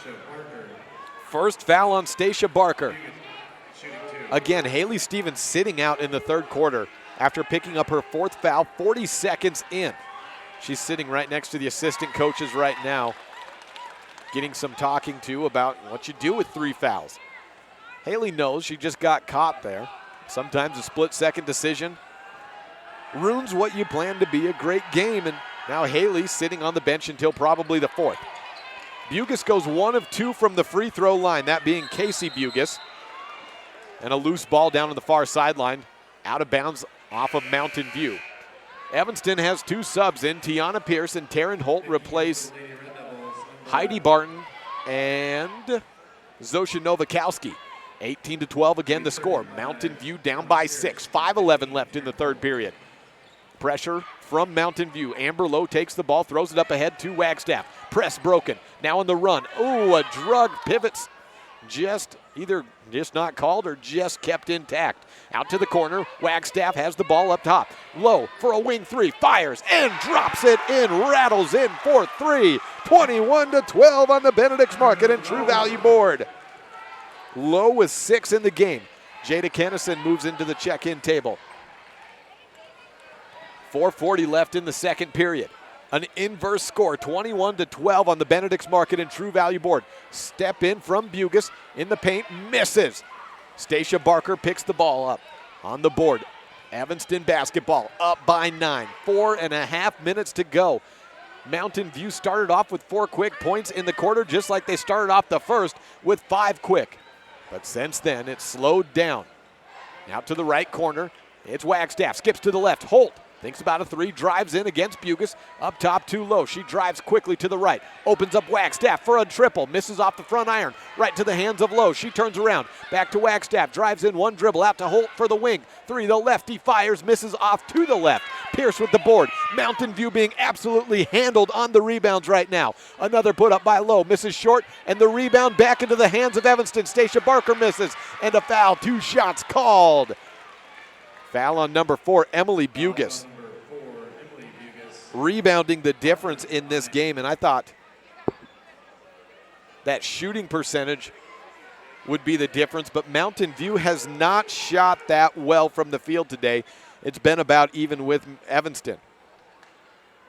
Second foul on Emily Bugus. Stacia Barker makes her first. Casey Bugus out of the game. Jada Kennison in.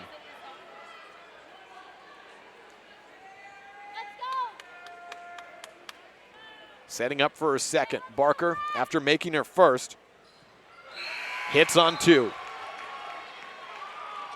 Double-digit lead. That's what Stacia Barker, as she checks out, has just given the Evanston Red Devils. 23-12 on the Benedict's Market and True Value board. Kennison across the timeline. They trap. To Henstra. Open shot. She goes for the reversal. Layup good by Henstra. 2 points, quick back out for Mountain View. They trail by 9. That's the difference at the half. 3:30 left in the third period. Barton to the corner. Wagstaff back to Barton for 3. Misses off. Rebounding has been non-existent for Mountain View, but they do get a defensive board here. Sadie Mitchell leaving the fast break and then handing back to Dellinger. Barker, Henstra in the blocks. Different 6-footer and back-to-back buckets by Bailey Henstra. 23-16 on the Benedict's Market and True Value board. Third quarter action. It's heating up here at Red Devil Gymnasium as people continue to file in anticipation of the boys' contest. Elbow pass to Pierce, then swing around to the right side. Barton fakes to the left, drives in left to the right side. Short corner shot dropped in by Barton. 25-16 on the Benedict's Market and True Value board. Dellinger and Kennison in the backcourt. Kennison across the timeline for Mountain View, moving from left to right on the dial. Bugus to Dellinger, open for 3. Passes over the head of Henstra. I think the problem there was Dellinger went to shoot and then decided to pass, and she had too much power on the would have been shot, converting over to the pass. Out of bounds and just an unforced error for Mountain View. 25-16 on the Benedict's Market and True Value board. Can't see it right now. Eric Quinney is in the way as the referee in both of these games today. One of the referees, 1 of 3. Amber Lowe gives off to Heidi Barton, then to Novakowski. 2:18 left. Lowe looking into the post, and an off-the-ball foul called on Evanston. 1-0, I think the call, but it's on Cambry Brown's first. 25-16, Evanston on top. Third quarter, 2:16 left. Pressure. Sadie Mitchell races past Novakowski as she tumbles to the ground. Drives in, jump stop against Barker. Drives, contact, and to the line. Barker was straight up and down, but she also was pushing out a bit and impeded on the positioning of Sadie Mitchell. That's why she's headed to the free throw line with 2:09 left in the third. Mitchell's been one of the main options for Mountain View this year, averaging 6.3 points per game, makes her first free throw. 20 of 35 coming into the day at the line.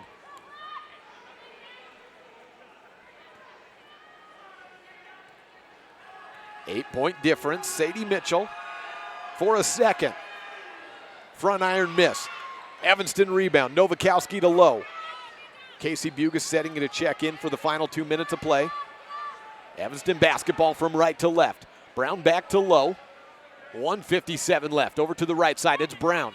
To the free throw line. Zosha dribbles the ball down to the ground, then walks with it, picking it back up. Turnover by Evanston. Mountain View down by 8, but with the basketball. 1:51 left. Bugas in, replaces Emily Bugas. So Casey in for Emily. All 5 in the full court pressure for Evanston. Bounce pass to Kennison. The freshman's off to the races, but Barton's just as fast. Takes it across, then to Dellinger. Looks out left side. It's to the corner. Mitchell with it. To Henstra. Overthrows her. Bailey stops running at it. Kennison finds it and throws it off of her defender, Cambry Brown. The freshman came in out of nowhere. She's had a couple of turnovers today. Gets a ball back and a possession back from Mountain View. Nice play from the freshman. Inbound to Casey Bugas. Catch and shoot 3. Just a little long. Dellinger battling for positioning on the boards. Finds Henstra. 2 more on the board for Henstra. 8 in the quarter. And it's 25-19.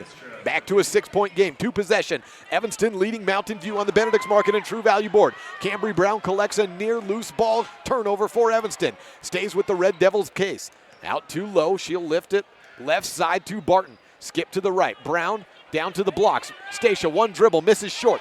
Casey Bukas comes in out of nowhere, grabs the board and races it across. Heidi Barton on her, intently looking at the eyes of Bugas as she crosses with 1 minute left. Jada Kennison has the basketball at the top of the key. Driving into the elbow, handoff on a curl around to Casey Bugas. Then to Dellinger. She races to the corner. Kennison bobbles the ball, crosses over, spins around to her right. Jump stops, then to Dellinger. 45 seconds left in the quarter. Henstra is the intended pass made, had the ball tipped away. Bugas tips it and grabs it back up. Keeps it in possession for Mountain View. Ooh, a miscut.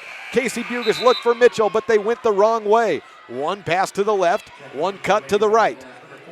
37.8 seconds left in the third period. 25-19 the score on the Benedict's Market and True Value board. Emily Bugas checks in for Jada Kennison. Kennison, Dellinger, Bugas, Henstra, and Mitchell on the court. 35 seconds left. 6-point lead for Evanston in the third period, and Evanston basketball. Across and to Amber Lowe on the wing. Novakowski tries a 3. Misses to the left. Barker at 6'2", skies up and grabs the rebound. Back with Evanston. 19 seconds left in the quarter. Shot from Morneau. It's a throw down to Novakowski. She misses on the little drop over, the teardrop over Henstra. 10 seconds left for Mountain View with the basketball, trying to cut into the 25-19 deficit. Jump stop off to Bugas. 3 seconds left. Bugas from the wing, off the glass, too hard. 25-19 the score at 3/4 end. 6-point lead for Evanston as we head into the fourth period next on a First Bank presentation of Mountain View basketball on MyLocalRadio.com. When you're looking for one location that is centrally located in Wyoming to host a business meeting or corporate retreat, always consider the Come On In Hotel and Suites in Casper first. With meeting rooms and amenities that everyone can enjoy at the Come On In is the best place to host events. The rustic decor, fireplaces, jacuzzis, pool, and large indoor atrium will make your event memorable. Call today and find out the ways we can help make your event a success. Come On In Hotel and Suites in Casper. Call 307-472-6300. An infected tooth can cause discomfort and serious harm to your health. At Wyoming Dental Specialties, endodontist Dr. Leslie Walker understands the complexities removing infected tissues from inside the tooth, which is one reason why you can trust him to provide endodontic treatment and root canal therapy. With a skilled staff and state-of-the-art technology in our office, we help save your smile and improve your overall dental health. Call today to schedule your appointment, 307-789-5608.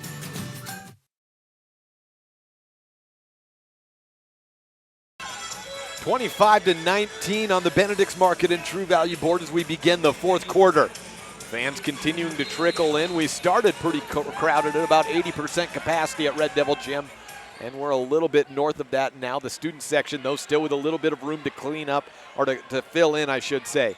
Mountain View basketball down by 6 to start the fourth period. Back to Henster. She had 8 in the quarter. Misses. Haley Stevens starts the fourth period on the bench as well. She has 4 fouls. She's been out for all but 40 seconds of the third quarter. The ball was out of bounds and it was touched by Evanston, but then the conference reverses the call of the referees and it was last touched by Mountain View. Maggie Moore with the inbound for Evanston. Press for Mountain View. Low guarded by Casey Bugus. Tries to stay with her. Stabs at the ball. Gets it out. Bugus down to the ground. Ties it up. The possession arrow stays with Evanston, so if it's a jump, it's back Evanston's way. That's the call, but a good, nice job defensively by Casey Bugus. 21 seconds into the fourth period, you can see the intensity of Mountain View trying to climb back and of Evanston trying to get their opening win on their home court. Across the timeline, poked out from behind again, but a foul this time. Looks like it's on Casey Bugus. Indeed it is. 25-19, Casey Bugus picks up foul number 1. 3 fouls by each team in the second half. There was no bonus free throws in the first half. We'll see if there's any in this second. If it gets down late to it, you see teams fouling just to get teams into the bonus on single 1-and-1.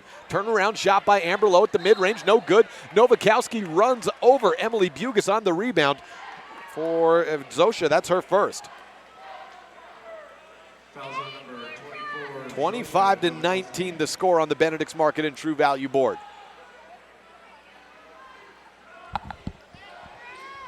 Sounds like a tractor's here in Evanston. Getting some loud feedback from something. Hoping that's not picking up on the feed there. A foul called against Zosha, her second. So another inbound for Mountain View. Bounce pass to Dellinger. Stabbed at by Lowe. Picks up her dribble, throws it across the court to Emily Bugus. Then to Mitchell. She'll drop in against Barker. Try her luck. No good. Dellinger on the putback. Tries it off the glass. No good. Rebound Mountain View again. Sadie Mitchell tied up and headed to the line.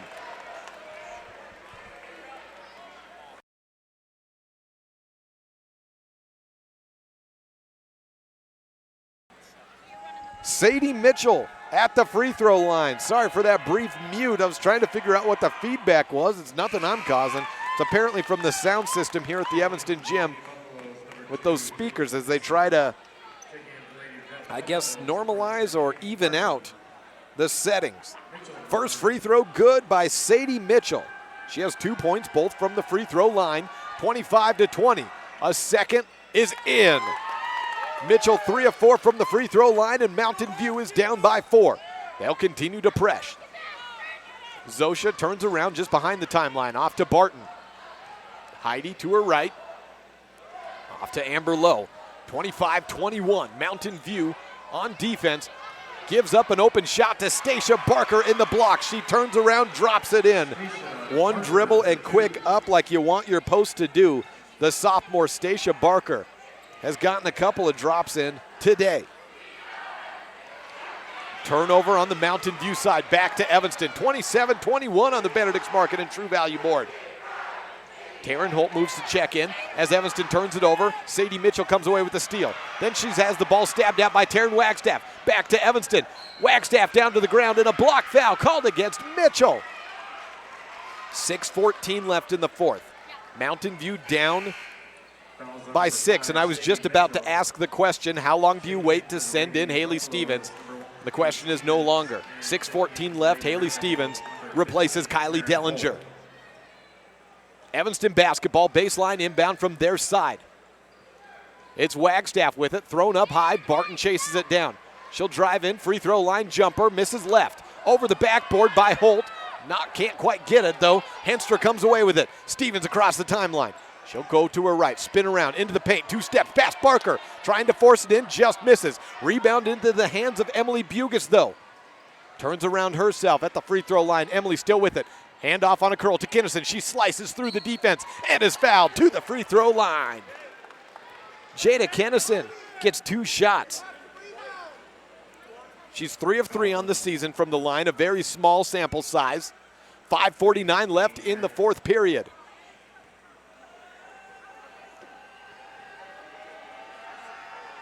Kennison on her first. Swish. Thought I might hear more sound from the Evanston home crowd leading up to those free throws. Student section, maybe it's because partially they're on the other side, but sounding fairly subdued. The rest of the Evanston crowd kind of down on their seats, not making too much noise. A little bit more from the crowd this time, but Kennison converts. 27-23 on the Benedict's Market and True Value board. 5:47 left in the fourth period. Heidi Barton with the basketball. She takes it across, then drives over to the right corner. Emily Bugas takes away the would-be pass of Barton, steals it, and it's Mountain View basketball down by 4. Kennison, who just sliced through the defense with precision of a surgeon and got the foul, gives it off to Stevens. Turnaround Bugas. She'll have somebody come out. Bueller. It's Kennison. She takes it for 3. Good.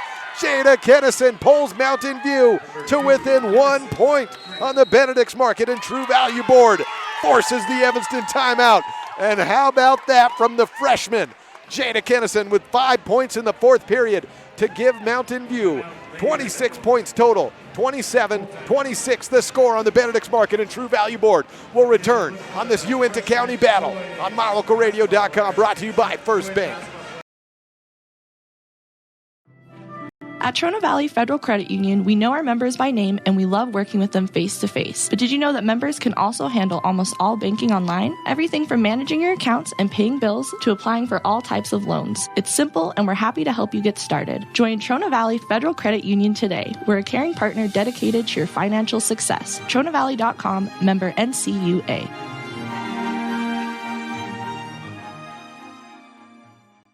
Sometimes getting the whole family scheduled for a dental appointment is hard. Different days, different times, and then how do you pay for it all? These problems have been solved by Black's Fork Dental in Mountain View because we serve patients of all ages. It's easy to schedule the whole family on the same day, so you just make one trip. We accept most insurances, and if you don't have insurance, we offer an in-house discount so the whole family can have a healthy smile. Don't wait. Call today. Black's Fork Dental in Mountain View, 307-782-3630.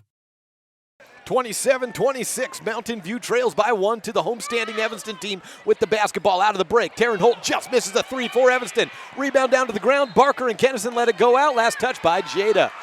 Welcome to the regular season. I know Coach Fessler for Evanston said in the pregame interview, we're still in the preseason portion. Part of that's coach speak. This game is going like a conference game. It's two inter-county rivals of different classifications, so it won't count in any conference standings. No state bid will be earned or lost or conference seeding off of this. But these two teams playing like neither one wants to go an entire year without being able to say we won this one. 27-26, Evanston on top. Ball poked out from behind, back to Holt. To the left side, Wagstaff on the wing. They're trying to get it to Zosha, but the defense is collapsing in tight on her in the blocks. Zosha's been huge on the blocks, just turning around, converting quickly as soon as she gets the ball in position. Heidi Barton throws up a short corner shot, misses long. Mitchell had hands on the board, goes to Emily Bugas. 4:22 left. Haley Stevens across the timeline. She's been hampered by the foul trouble throughout this contest. Throws it away, but Holt didn't knock it out of bounds. Emily Bugas chased it down. A foul drawn by Emily Bugas off the hands of Heidi Barton. She nods in agreement. Barton does after the referee calls it on her. 4:10 left in the game and a thrilling one at that. The boys will come after this. Stacia Barker replaces Heidi Barton. That was just her second foul. I've seen a lot of foul trouble, as sometimes you do in tournament games. This one doesn't really have anyone outside of Haley Stevens, who picked up her fourth foul to start the third period in foul trouble. Emily Bugas on 1-and-1 free throws, and she misses the front end, so no second. Evanston rebound. Bugas has not scored since her opening three of the game. Halfway through the fourth period, still a 1-point lead by Evanston. Turnaround Barker grabs it in the blocks, throws it back outside. Wagstaff open for three, misses long. Rebounded by Zosha. She throws it over her head. Wagstaff tries to save it. Does. Into the hands of Amber Lowe. Evanston still with possession. Great move by Wagstaff, risking life and limb to go toward the scorer's table. Wagstaff with the basketball in the left wing. Throws it to Barker at the free throw line. Back to Holt. She'll try a lefty three. Drops it, misses long. Nowakowski on the board. Straight up and down defense and a partial block by Mitchell. Mountain View basketball. Kennison starting to push the tempo, then backs up. She'll start at the top of the key, go to the free throw line, then to Emily Bugas. She'll put a corner shot in from the elbow, misses. Rebound is Evanston's. Bailey Henstra slipped as she was getting into possession to try to board. Wagstaff races past the defense. Layup is short, though. Rebounded by Bugas. She's tied up. Possession arrow is with Mountain View, but there's a foul. Foul on Evanston at that. Means free throws for Mountain View. They trail by 1. That last Bugas free throw could have tied it, so they'll get another chance here. Taryn Wagstaff with the offense. I have that as her second. That's the score. That's what the scoreboard says as well. Emily Bugas back to the line on a 1-and-1 attempt. She missed her first just moments ago trying to tie. Opportunity number 2. Bugas a 56% free throw shooter. Flick of the wrist with the first. Misses again, too long. Evanston basketball, 3 minutes to go, 27-26. Bounce pass across the timeline. Heidi Barton with the left hand crosses over to the right. Gives to Wagstaff, then to Moore on the right side. Kylie Dellinger moves in to check in. Throw down to Barker. Catch and shoot. Barker with a big 2 points late in this contest to give Evanston a 3-point lead. 29-26. The final last year was Evanston 30, Mountain View 26. We're near that with 2.5 minutes to go in this game. Haley Stevens with a bucket in the second quarter. Drops it in. She drove in, drew contact, and one opportunity to tie it. I misspoke there. She had one to start the third period, coming out after not scoring in the first 2 quarters. And then the next play down, drew her fourth foul. 4 points in the game. Haley Stevens is one of those special players who can create her shot and find offense where a lot would just give up. To tie it, it's exactly what Haley does. Candidate for the Dr. McKay Frankham Precision Play of the Game on the make there by Haley Stevens. Amber Lowe checks in for Evanston. Joined on the court by Maggie Moore, Taryn Wagstaff, Zosha Novakowski, and Stacia Barker. Kennison pressuring Lowe in the backcourt. Lowe drives in, Kennison stabs at it. The ball's knocked out of bounds, and it was last touched by Lowe. 2:22 left in the fourth period, and a turnover headed Mountain View's way. Tie game, 29 all. Great steal by Kennison. Inbound to Stevens. She has it on the left corner, throws into the post. One drop, a dribble in by Dellinger, a little bit long. Lowe had the board, and she comes up with it, collects it on the baseline.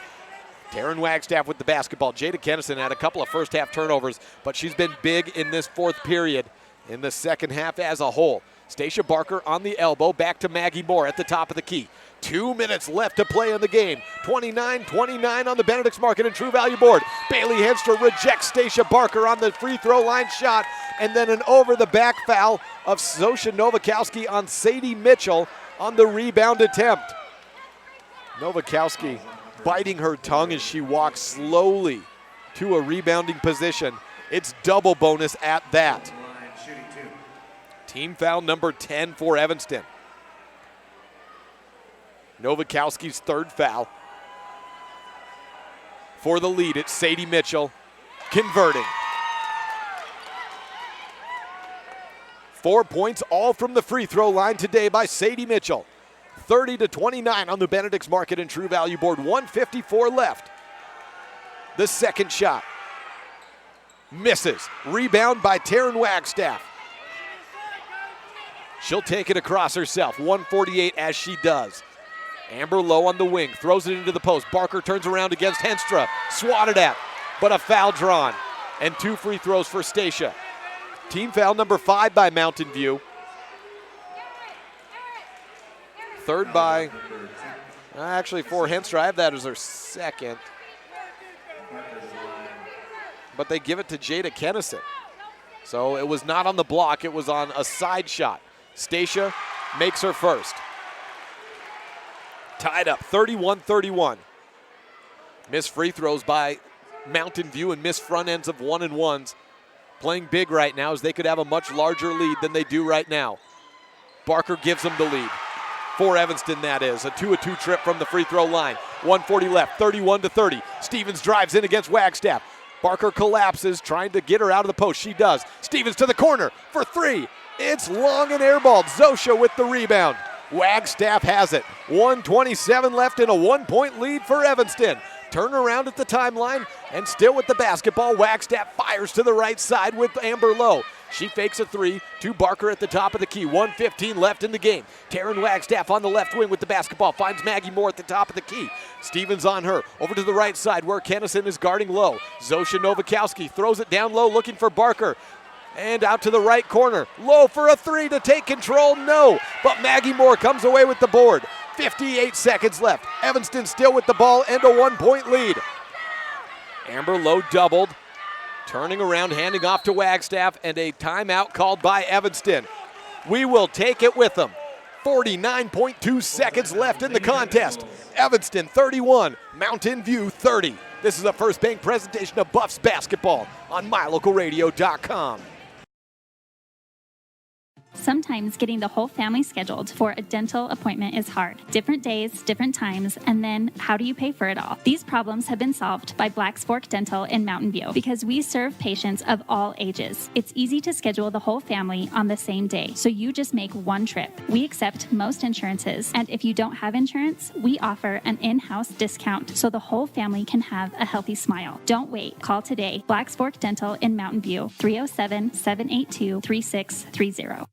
Your mobility affects every aspect of your life. When you suffer from an injury that decreases your mobility, or maybe you're just noticing that you're having a harder time balancing and your flexibility isn't what it used to be, call Randy Christofferson at Achieve Sports Medicine. Randy will work with you to improve your overall health by reducing pain and improving mobility. Schedule your appointment today by calling 307-747-4627. Achieve Sports Medicine in Lyman. No excuses, just results. 49.2 seconds remain here in Evanston, Wyoming, where the home-standing Red Devils hold a 1-point lead over Mountain View.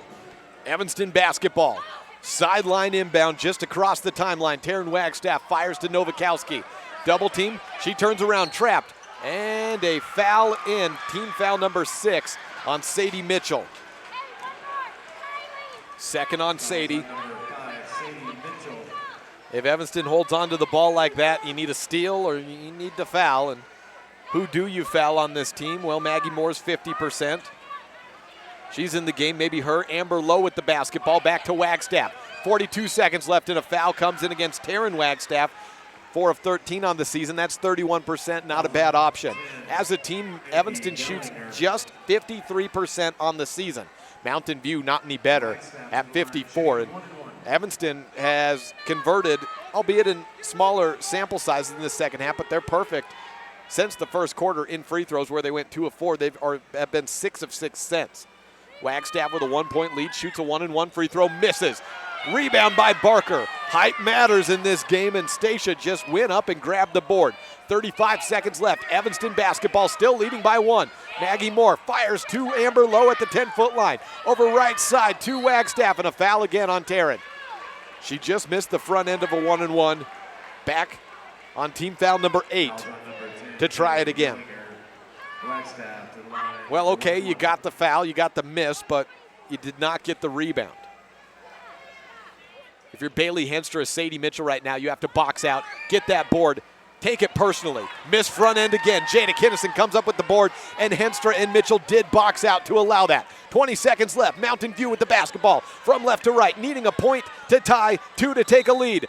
Dellinger has the basketball, but first a conversation upcoming by Mountain View. Timeout taken. 14 on the clock. The conclusion of this game when we return. It's human nature to think the grass is always greener on the other side of the fence. That's not always true, especially when it comes to buying vehicles. This is Dennis Lynch, General Manager at Auto Farm Chevrolet. Dealerships pay the same price for new vehicles across America. The fact is, the best deals are right here, in your own backyard. The difference is that our employees are your neighbors, people you can trust. Please visit us first, Auto Farm Chevrolet. We are your community-driven dealer.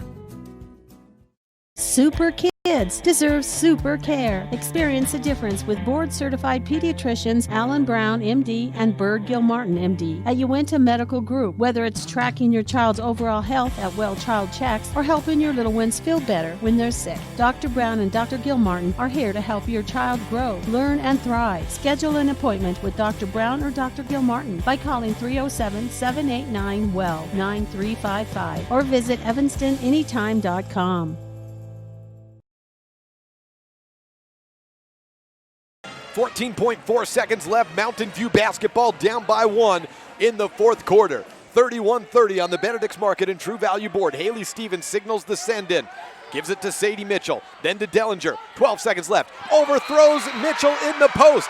And it's a turnover back to Evanston. Turnovers and just unforced throwaways have given up no fewer than 6 possessions for Mountain View in this game. Just overthrowing your opponent, not seeing where they're cutting. Evanston needs to inbound. They do to Heidi Barton. 8 seconds left. Throw across the timeline. 7 seconds left. Maggie Moore still with it. 4 seconds left. Pass away. And with 2, the clock stops. They took too long to foul. Heidi Barton to the free throw line with 2 seconds left. Sadie Mitchell with the foul, but that's all trivial at this point. That needed to come a lot sooner, but Evanston was passing the ball around. Mountain View had a few defenders in the area that they let just go by without wrapping up. Another timeout taken. We'll keep it right here and take a look forward to the boys' game coming up shortly after this contest as Mountain View and Evanston will do battle for a second consecutive year, kind of renewing the inter-county rivalry with the introduction of 16-team conferences. A lot of times during this time of year, Evanston would play Jackson and Star Valley. Then Jackson jumped up to 4A, so then they'd play Lyman and Star Valley. And then Star Valley was put up to 4A, so it's become, in the last 2 years at least, Mountain View Lyman weekend, and it's a fun one. You get big crowds. It's both teams separated by about 30 to 35 miles.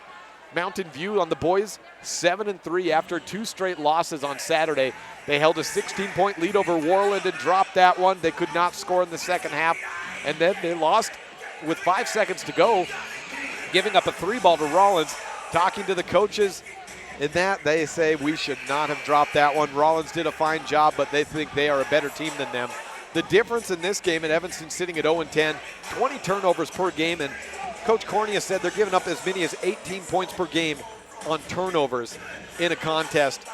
But again, you cannot discount the fact that Evanston's played as tough of competition as anyone this year in the state of Wyoming, and certainly the turnovers have been affected by that. Mountain View's average just 13.6 turnovers on the year. Back out onto the court, closing 2 seconds of this game. Heidi Barton misses her free throw. 1 second left. Haley Stevens at the half doesn't get a shot off, and the final score, 31-30. Evanston comes away victorious on their home court and picks up their 4th win of the year. Mountain View drops their first in a couple of weeks. 31-30, the final on the Benedict's Market and True Value board. We'll take a break, come back with final stats in the girls, and move on to the boys after this. It's human nature to think the grass is always greener on the other side of the fence. That's not always true, especially when it comes to buying vehicles. This is Dennis Lynch, General Manager at Auto Farm Chevrolet. Dealerships pay the same price for new vehicles across America. The fact is, the best deals are right here, in your own backyard. The difference is that our employees are your neighbors, people you can trust. Please visit us first, Auto Farm Chevrolet. We are your community-driven dealer. Super kids deserve super care. Experience a difference with board-certified pediatricians Alan Brown, MD, and Bird Gilmartin, MD, at Uinta Medical Group. Whether it's tracking your child's overall health at Well Child Checks or helping your little ones feel better when they're sick, Dr. Brown and Dr. Gilmartin are here to help your child grow, learn, and thrive. Schedule an appointment with Dr. Brown or Dr. Gilmartin by calling 307-789-WELL 9355 or visit evanstonanytime.com.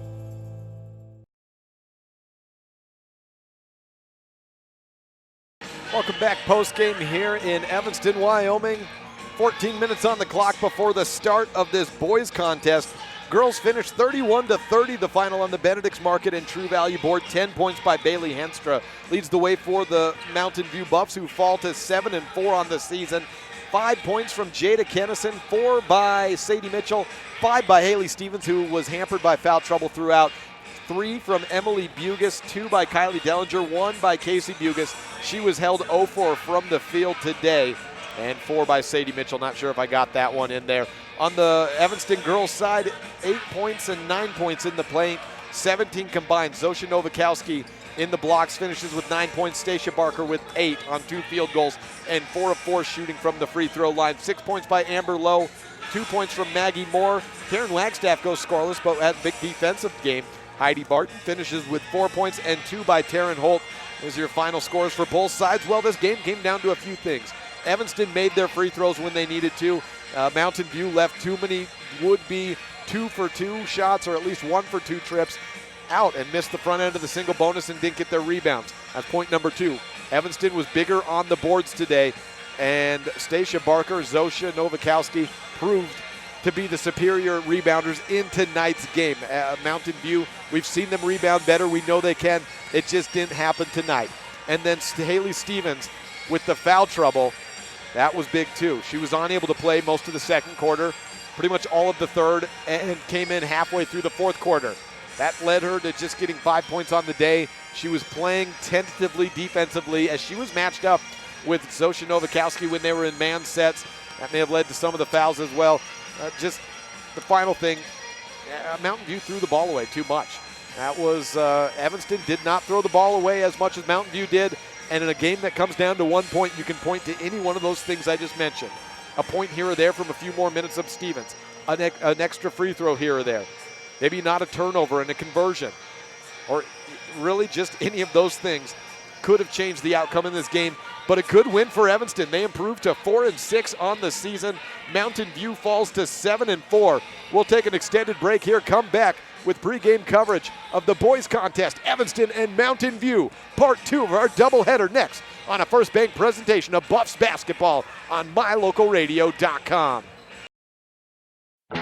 Hi, this is Chase Sawyer with Sawyer Disaster Cleanup and Construction. In addition to our cleanup and restoration services, we also offer new construction and remodeling. We can help with a newer kitchen, bathroom, a garage, deck, or a new addition to your home.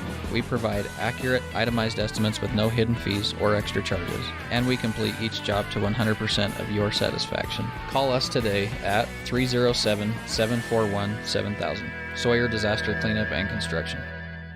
When you have any mechanical problems, always think of Reese Auto Service in Lyman first. Doug and the mechanics at Reese Auto Service work on everything from your lawnmower and snowblower to cars, trucks, farm and ranch equipment, and semis. You can also get tires for anything you need at Reese Auto Service. Always visit Reese first. You'll get great pricing and quality-friendly service. Reese Auto Service, 541 Highway 413, Lyman. Bye-bye. Hi. Hoping for a crisp breeze to help keep you alert. Oh, he took a sip of water too. That'll probably help. You were probably going to turn down the radio too, so you could focus, right? Probably okay isn't okay. Right? If you see a warning sign, stop and call a cab, a car, or a friend. I think the water line is what really drove it home. I blew on him. We hope you're enjoying this mylocalradio.com exclusive broadcast of Bridger Valley Sports. We love being able to travel around the state to bring the action on the field or court back to you watching at home. Let's face it, doing all this would not be possible without all of our great sponsors. We appreciate the support the following businesses and individuals show to both Mountain View and Lyman Sports. Bradshaw's Glass Towing and Fitness. Whatever it is you need, Bradshaw's can probably help. The Come On In of Casper. When it comes time to cheer on your Buffs or Eagles at state, the Come On In is your best bet for a great night's stay. Auto Farm Chevrolet in Evanston. General Manager Dennis Lynch invites you to come and experience a community-driven dealership. Evanston Regional Hospital. Quality health care close to home. Bridger Valley Motor. Got a check engine light blinking? Don't guess at what the problem is. Take it to Slim at Bridger Valley Motor in Lyman. and Achieve Sports Medicine and Physical Therapy. No excuses, just results. Thank you to all of our Bridger Valley sports sponsors. Buying or selling is a simple process if you're working with the right real estate agent. This is Bobby Dalzall, broker with Big Country Properties. We have agents serving both Lincoln and Uinta counties that can assist you with all of your real estate needs. We are the top listing and selling brokerage in the Bridger Valley and strive to be honest, hardworking, and thorough. Whether buying or selling, we make it happen. Call us today at Big Country Properties, 307-782-3556. Hello, this is Dr. McKay Franklin. Something I've really enjoyed as a dentist over the past 20 years are the lasting friendships that I've formed with many of my patients. My staff is really great, and we try hard to make sure that every patient feels a warm welcome. It doesn't matter if it's your first visit or if you've been with us for years. Every patient is welcome and always appreciated. Our goal is to provide the best dental care possible at reasonable rates. Please call us today to schedule your appointment at 307-789-8910. Go Red Devils!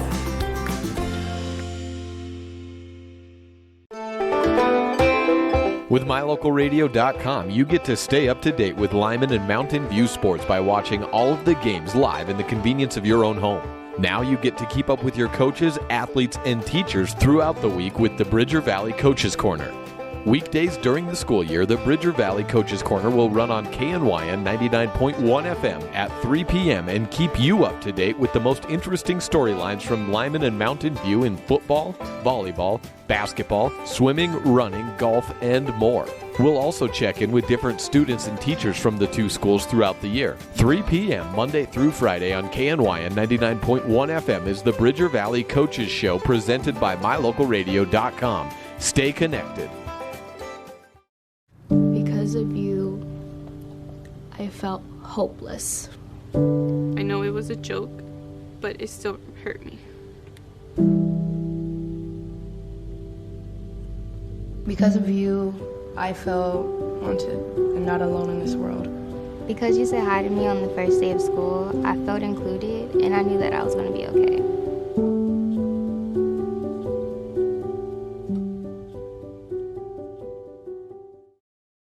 Your mobility affects every aspect of your life. When you suffer from an injury that decreases your mobility, or maybe you're just noticing that you're having a harder time balancing and your flexibility isn't what it used to be, call Randy Christofferson at Achieve Sports Medicine. Randy will work with you to improve your overall health by reducing pain and improving mobility. Schedule your appointment today by calling 307-747-4627. Achieve Sports Medicine in Lyman. No excuses, just results.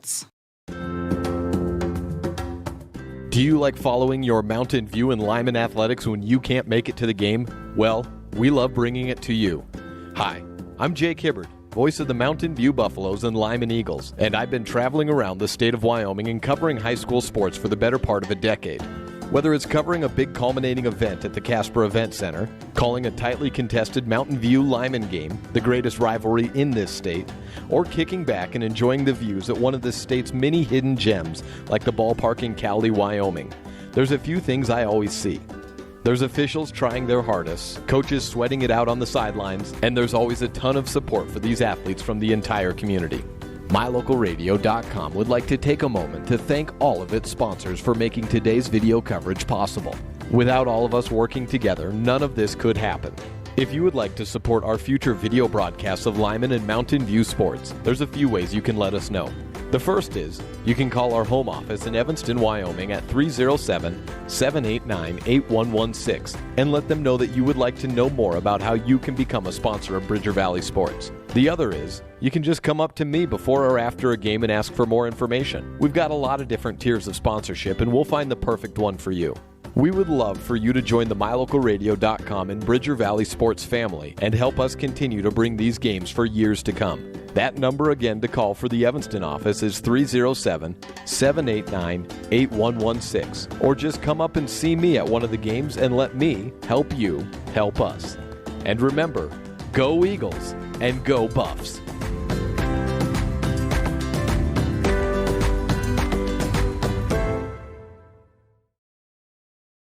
Back here about 4 minutes until the start of this contest. Let's hear from Lex Cornea, head coach of the Evanston Red Devils right now.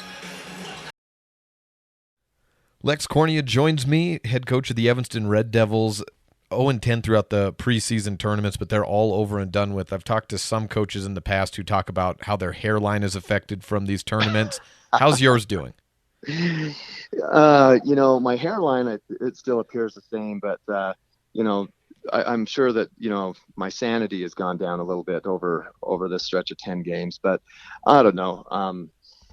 We talked with the guys a lot. Last year we were in a similar boat, to tell you the truth. The difference in last year is that we'd managed to beat some teams at Flaming Gorge, this year, the Rollins, the Warlands, the West Sides, and for whatever reason this year, we lost 2 close games to Rollins and Warland, and then I don't know what happened to us against West Side, but if we were 3-7 right now, or 4-6, we would still have the same issues. We just feel better about ourselves. By understanding that, hey, we're 0-10. What we're doing is not working. I think that long look in the mirror has actually been beneficial for our guys. I would never choose to be 0-10, but if it gives, our team some perspective and some hunger going forward, then, we'll try to make the best of what that gives us. What do you see needing to get better for this team as they get set for the conference schedule? Well, it comes down to ball security. We average about 20 turnovers a game. And we've tried to take some steps to limit those. We were hoping we'd see a better showing as far as turnovers went as we went to Cheyenne. And I do think our guys were better at taking care of the ball. We were just playing a level of athletes and a caliber of teams that, were still able to turn us over. But I do think they've made some strides. Our stretches of playing well have gotten longer. Early in the season, we'd have a quarter, we'd have a 6-minute run that we'd play well. And I felt like at Cheyenne, like the Central game, for instance, the first half, we put together a very good first half. Now the wheels came off in the third, but we played better for a longer stretch. I'd say the same thing against Sheridan. We started off terribly. We were down 17-1 at one point, but, by the end of the game, we played well enough. We had, we cut it to 9 in the fourth against a very good Sheridan team. So I do see us coming together better, but obviously, it's about turnovers and probably defense. We give up more points this year than we ever have in Coach Barker and mine's tenure here at Evanston. As the conference schedule is still another week out, Mountain View and Lyman are the opponents this week, but even though they're different classifications, this always kind of seems like conference light with the atmosphere of these games. Oh, no question. I mean, I'll tell you, the loudest gym I've been in as a coach and, probably even ever, even as a player, was Mountain View last year.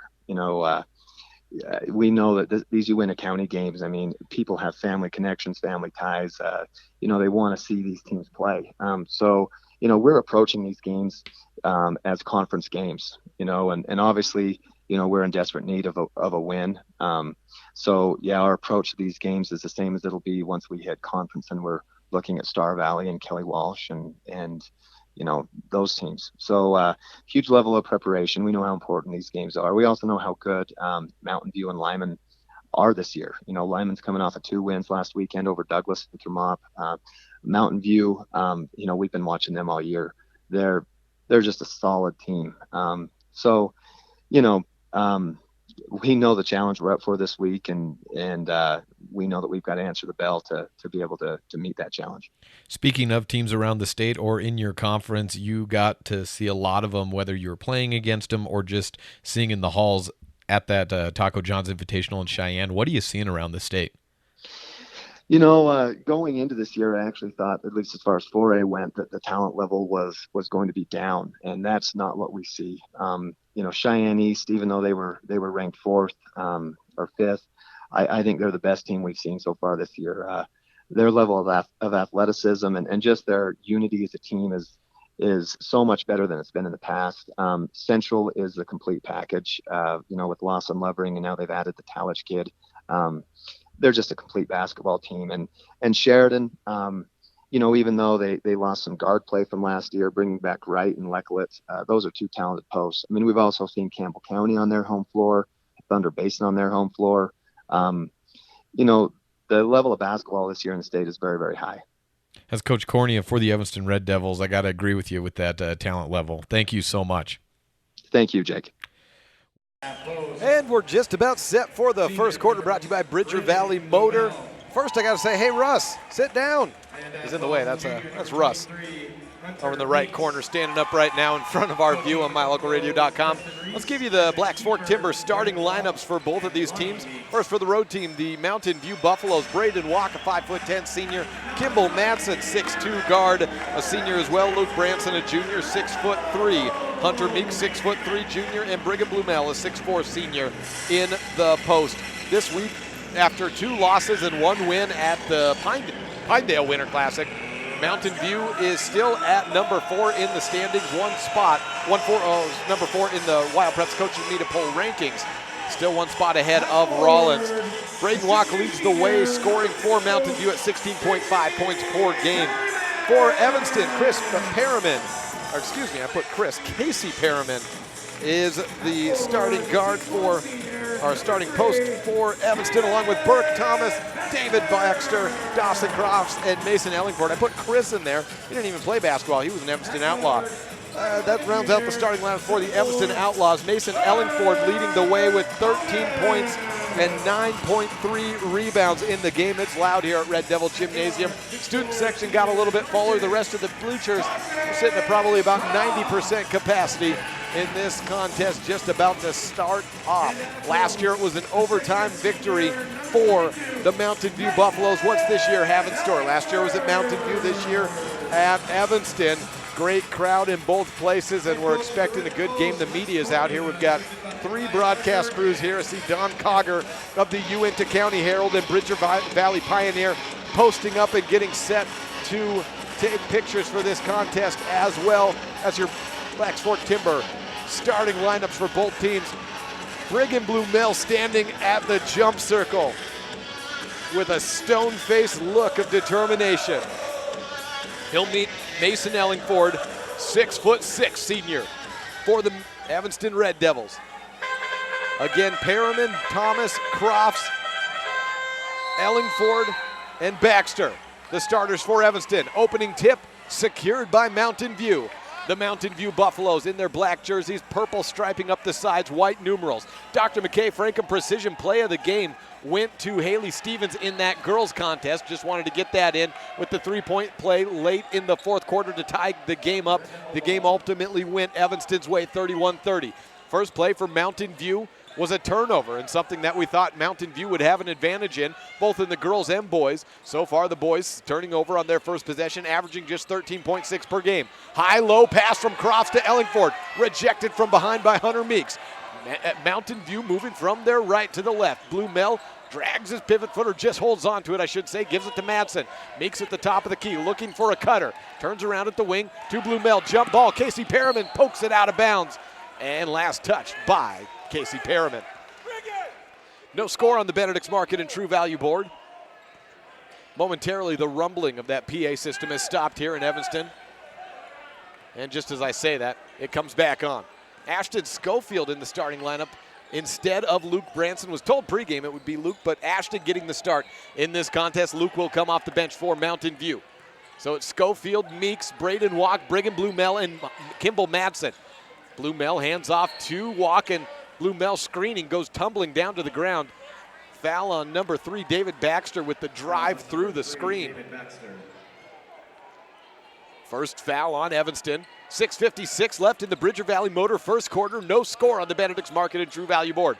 Walk with the basketball. Quick crossover past Baxter. Floating with the right hand, misses short. Whistle blown and a foul drawn by Dawson Crofts. He pulls the charge off against Braden Walk. He stopped, stood there, stone-faced, and then tumbled down to the ground. Walk with a foul. 1 foul each for Mountain View and Evanston. Crofts takes it across the timeline, gives right side to Burke. Dribble through the legs, back to Dawson.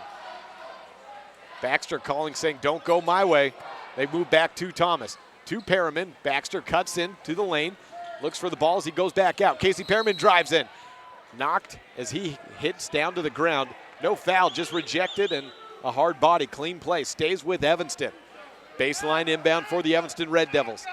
Still no score on the Benedict's Market and True Value board.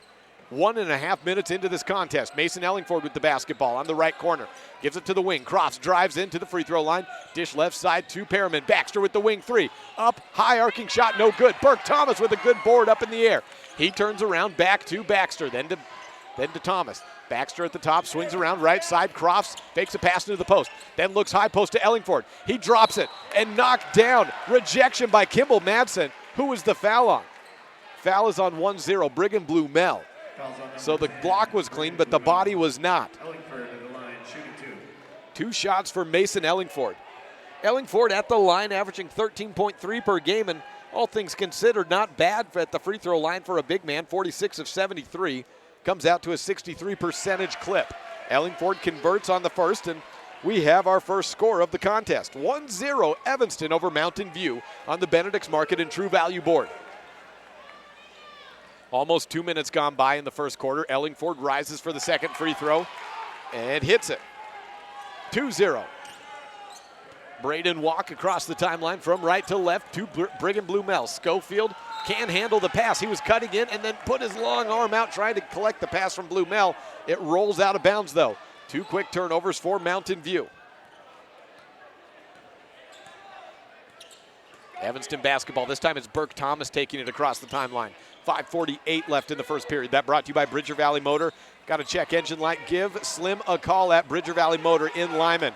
Rejection in the blocks, and I did not anticipate the post presence defensively for Mountain View that's been there so far on the blocks. Certainly thought they'd have an advantage rebounding. 3 ball in transition by Mountain View, missed. Hunter Meeks can't convert. Rebound Burke Thomas. So far, I think Evanston's thought they can go inside having a height advantage. Floating shot from Crofts, no good. Meeks bodies out Ellingford, but as you see there, the strength of this Mountain View team, state champions in football, they're showing, looking like some football players. They're tough boys. Braden Walk misses a 3. Blumel rips the board out of the ground, but then has it taken away from him by Casey Perriman.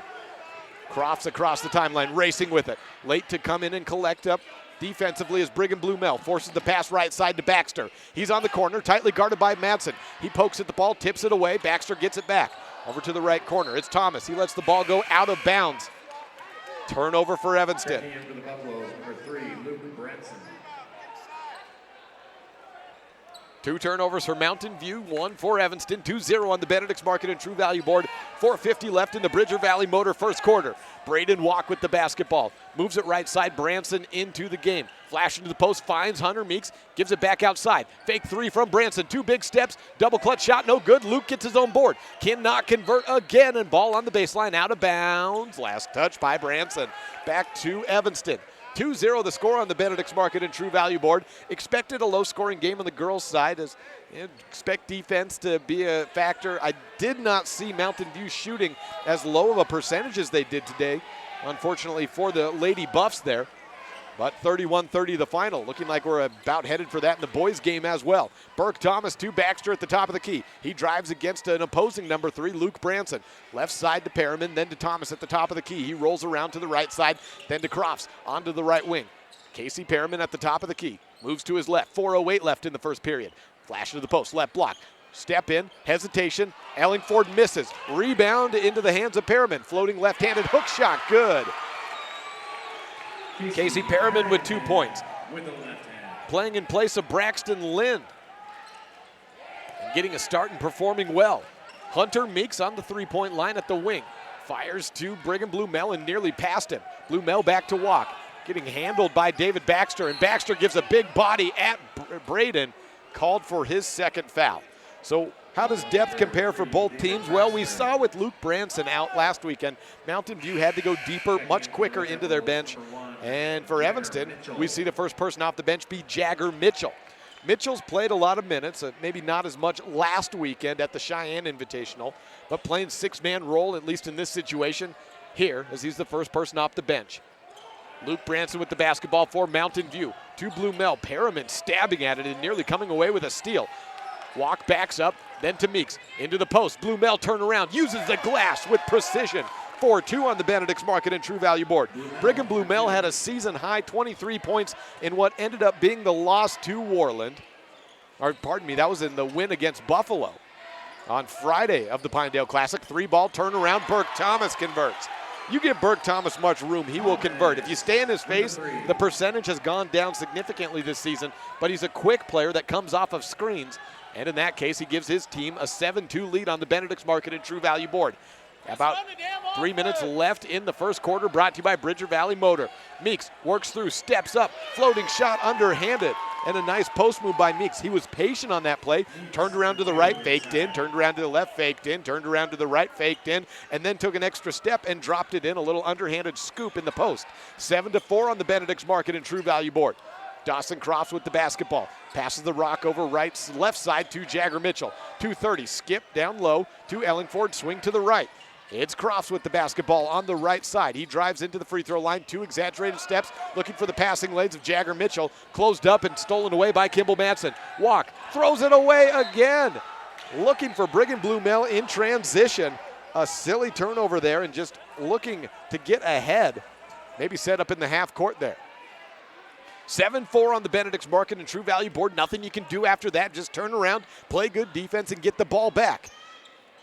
Evanston on top of Mountain View, 4A versus 3A in the Southwest Conference. Back cut from Thomas. He beats his defender, Luke Branson, and in for 2, and that's the quickness of Burke. He will light it up if Mountain View does not focus in on him. You get a man on him. Certainly with the bodies of Mountain View, if they can stick with him, they can probably shut him down. But if they leave him any space, he will execute and he will exploit you. Backup shot from Walk, no good. Blumel caught swiping from behind, and some frustration out of Mountain View early as a foul comes in against Brigham Blumel, his second. Ashton Schofield, who started today, 6-foot junior, into the game. 9-4 the score on the Benedict's Market and True Value board. Thomas with the basketball, over right side to Mitchell. Has Madsen on him, 90 seconds left in the Bridger Valley Motor first quarter. 780-3280, the number to call if you need a tow, and tonight's a good number to have. Tonight's a good night to have the number. Transition, steal, and layup converted by Braden Walk. 6 points in the quarter for Mountain View. They trail by 3. That's 780-3280, the number to call for Bridger Valley Motor anytime, day or night. And man, coming over to Evanston today, the blowing snow was horrific, and I hope it's calmed down with how much light has expired. It's pitch black out there. But if you do get stuck, no glades there to give you a lift. Dawson Crofts at the free throw line, rolls around a half screen, turns around at the corner. The elbow misses, and Braden Walk is fouled by Mason Ellingford on the loose ball. First foul on Ellingford. Fouls on number 32, Mason Ellingford. 51.5 seconds remain in the first quarter, brought to you by Bridger Valley Motor.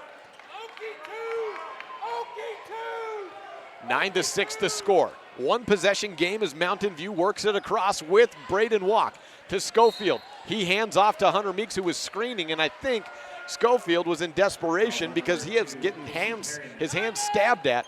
Meeks was trying to screen, and luckily it was a soft pass, and a foul came in against Schofield. Win against Casey Perriman is first. Mountain View basketball. Madsen drives into the paint, turns around, out right side. Deep 3 from Braden Walk. Swish! 9-9 on the Benedict's Market and True Value board. 5 points in the quarter for Braden Walk. 25 seconds left as it's tied up. Burke Thomas for Evanston, working from left to right on the dial. Dribble through the legs. He's at the jump line. Mitchell takes the pass, gives it right wing to Crofts. Crofts backs up to the jump circle. 6 seconds left on the wing. Fakes a pass into the post, up top to Thomas. And Mitchell was the intended passing mate, but he was cutting in. 1.9 seconds left in the quarter.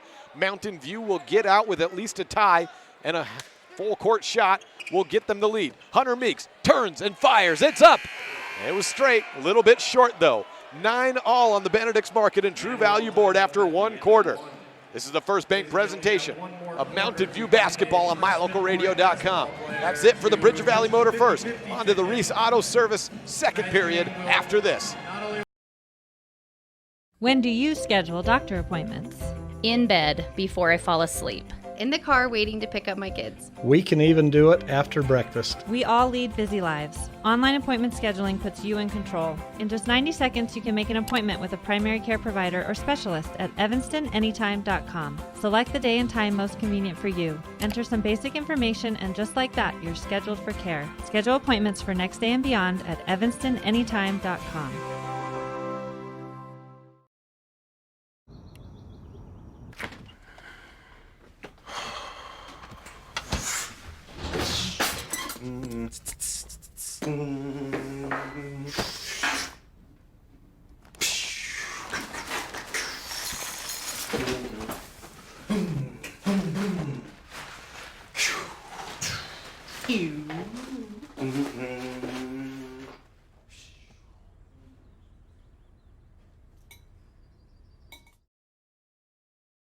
Nine all on the Benedict's Market and True Value board after one period of play. It's the Reese Auto Service second quarter.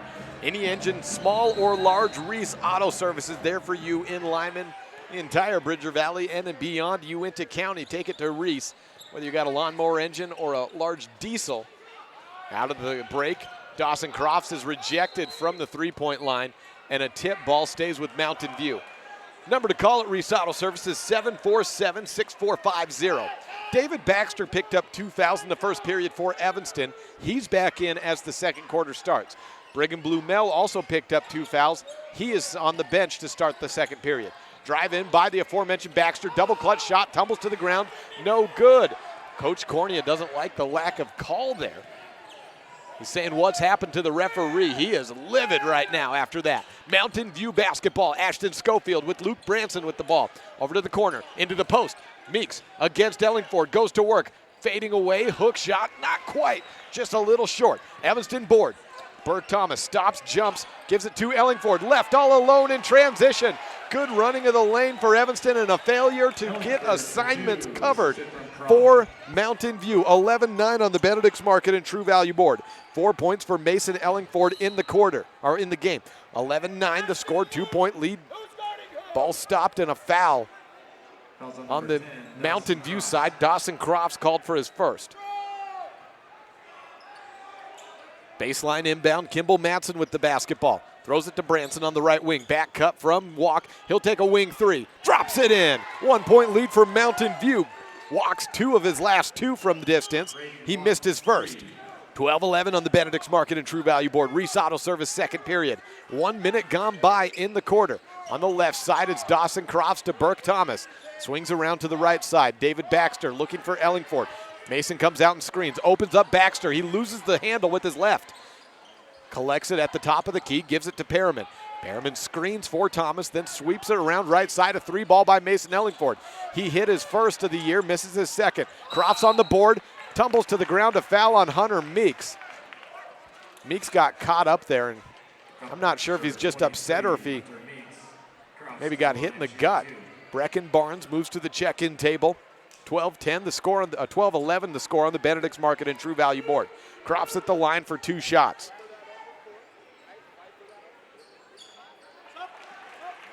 Brecken checks in for Hunter. Barnes. 12-12. Crofts' first points today. Second shot no good, rebounded by Luke Branson. It's Kimball Matson with it, back to Walk. He's on the near sideline. Mountain View black jerseys moving from right to left. Hand off to Schofield, then to Barnes at the top. From outside the three-point arc, Walk drives in against Perriman, then against Baxter. Misses it. Schofield on the tip-in, no good. Ellingford rips the ball down and corrals it with his right elbow. Evanston basketball, Burke Thomas drives in, dish out right side to Baxter. On the right wing, looks for Crofts, coming off an under screen. Crofts puts the ball on the ground with his left hand, then to the right corner. Thomas fakes a 3, drives baseline.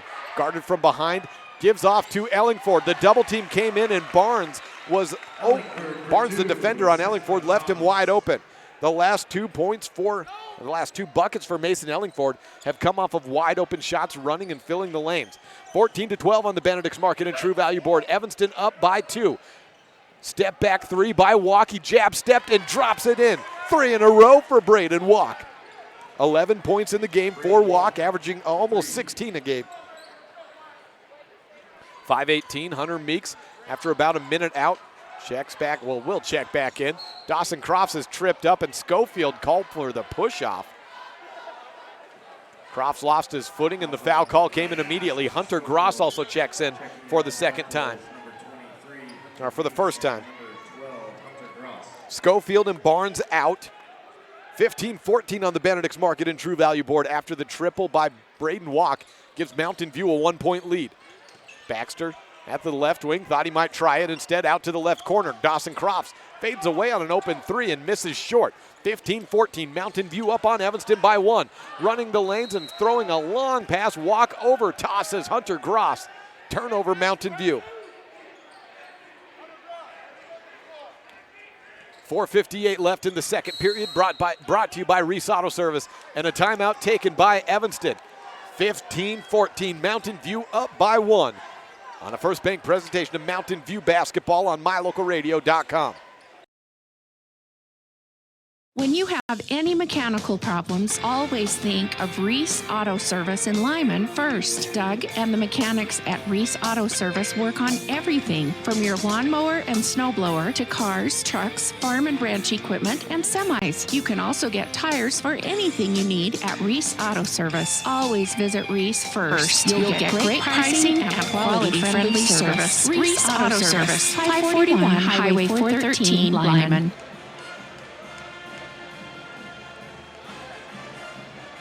A common thread, no matter where you live in Wyoming, is that if you're heading somewhere, it's probably going to be a while until you get there. A lot can go wrong on these long road trips across this great state. And if you ever find yourself broke down on the side of the road, it's time to call Glade Erickson at Bridger Valley Motor to come pick you up, day or night. Bridger Valley Motor offers 24-hour towing services. If you need a tow, you need to call Glade on his cell phone at 307-780-3280. Bridger Valley Motor is here to pick you up if your lift ever lets you down. 307-780-3280.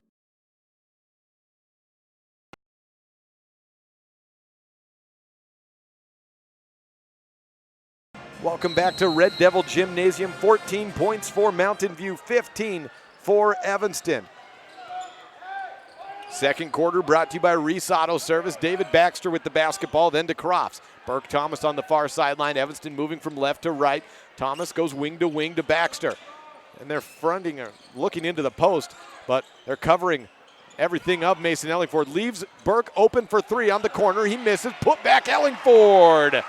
Nice board by Mason Ellingford, an opportunistic play by the senior. Second year varsity starter is Mason Ellingford. Didn't really see him as a sophomore at all, maybe a little bit in garbage time in a couple of games. And that great run by the Evanston team finished third after a semifinal loss to Campbell County. 16-5, Evanston back on top of Mountain View. The Buffs with the basketball. Hunter Meeks at the top of the key. Goes to the left against Burke. It's Kimball Manson with the basketball. Zone look by Evanston. Back to Meeks. He tries a wing 3. Drop it in. Nothing but net. Barely even net. 18-16 on the Benedict's Market and True Value board. Hunter Meeks with 5 in the game and a 2-point lead for Mountain View. David Baxter on the left wing. Skips wing to Burke Thomas.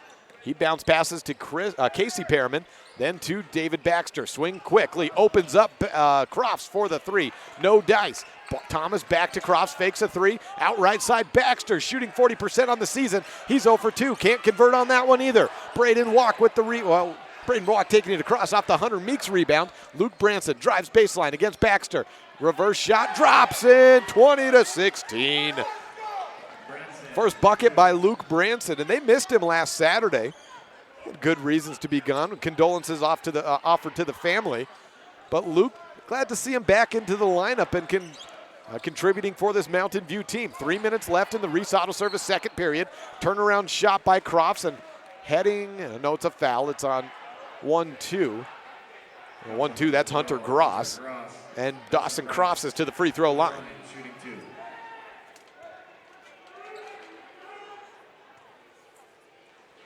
Dawson Crofts at the free throw line this year. It's been a struggle.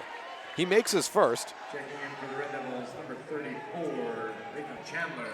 Last week it was something at 37%. He's upped that significantly. He had a good weekend, 32 of 50 now.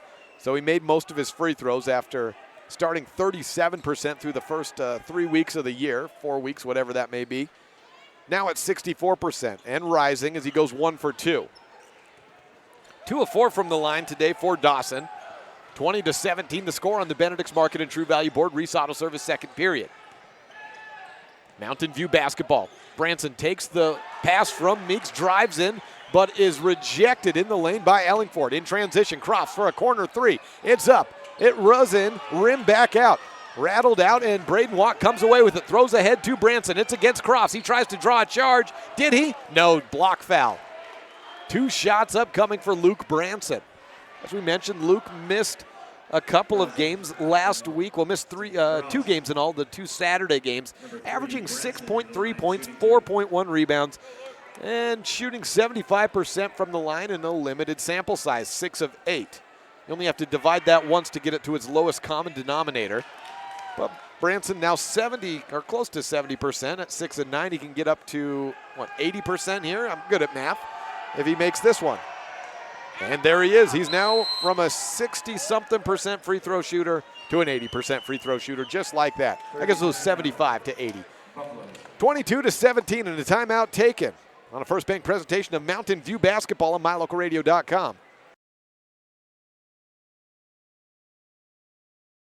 Your mobility affects every aspect of your life. When you suffer from an injury that decreases your mobility, or maybe you're just noticing that you're having a harder time balancing and your flexibility isn't what it used to be, call Randy Christofferson at Achieve Sports Medicine. Randy will work with you to improve your overall health by reducing pain and improving mobility. Schedule your appointment today by calling 307-747-4627. Achieve Sports Medicine in Lyman. No excuses, just results.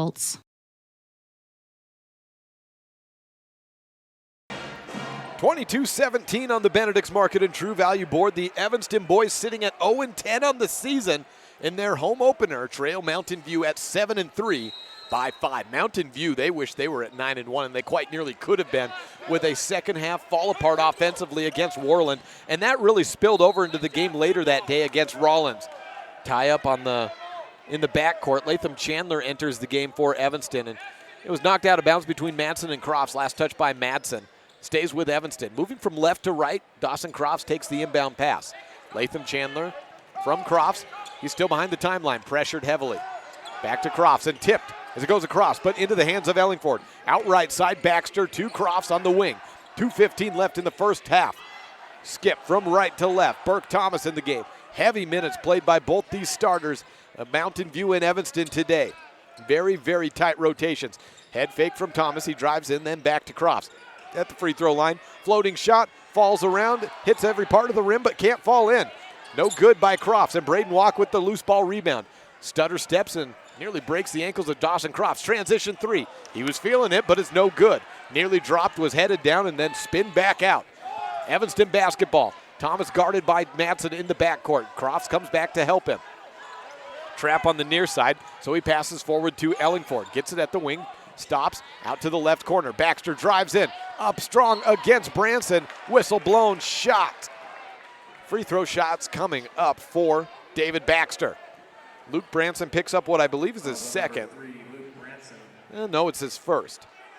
Team fouls are spread out pretty evenly. 7 for Mountain View, 6 for Evanston. Baxter at the free throw line. Misses his first. Baxter has yet to score in the game. He's not going to light it up this year, but 7.8 points, a respectable per game average by the senior. He's, as we mentioned, a 42% three-point shooter. And that was just his third miss from the free throw line this year. The second shot is in. Checking in for the Devils, number 2. 91 seconds left in the second period, brought to you by Reese Auto Service. 22-18 the score on the Benedict's Market and True Value board. Braden Walk takes the inbound and slowly walking it across. Well, Mountain View had a bit of a turnover bug in the first quarter. They have one in the second quarter, but they've reined it in a bit. Not trying to push too much, or at least throwing it across court. Hunter Meeks at the top. He's still with it. Baseline drive, floating shot. Misses on the three-footer, but tips out his own rebound to Walk. This ball spins around the rim and pops out. 1 minute left. 22-18 on the Benedict's Market and True Value board. Burke Thomas with the basketball. To Crofts, turn around, passes to Ellingford. Had it in his hands, couldn't corral it. Hunter Meeks away with the steal. 22-18, 40 seconds left. Walk through the legs, pass over to Hunter Meeks. Hand off to Schofield. He'll move over to his right. Schofield crosses over, jump stop, beats the defense, but misses the shot. He had the double team split in the paint, but just missed on the good jump stop. What do they call that, a $4 move with a 10-cent finish? Well, it was just that close for Ashton Schofield, and the Mountain View Buffs would have taken a 6-point lead. 13 seconds left in the second period. Burke Thomas backing up. He's at the top, over right side on the wing. Skip to the left and thrown away. Branson had it. Back into the hands of Thomas. Free throw line shot with 3 seconds. No good. Branson at 1 second. Up ahead, no shot. 22-18. Mountain View up by 4 at the end of the Reese Auto Service second period. This is the First Bank presentation of Mountain View basketball on MyLocalRadio.com.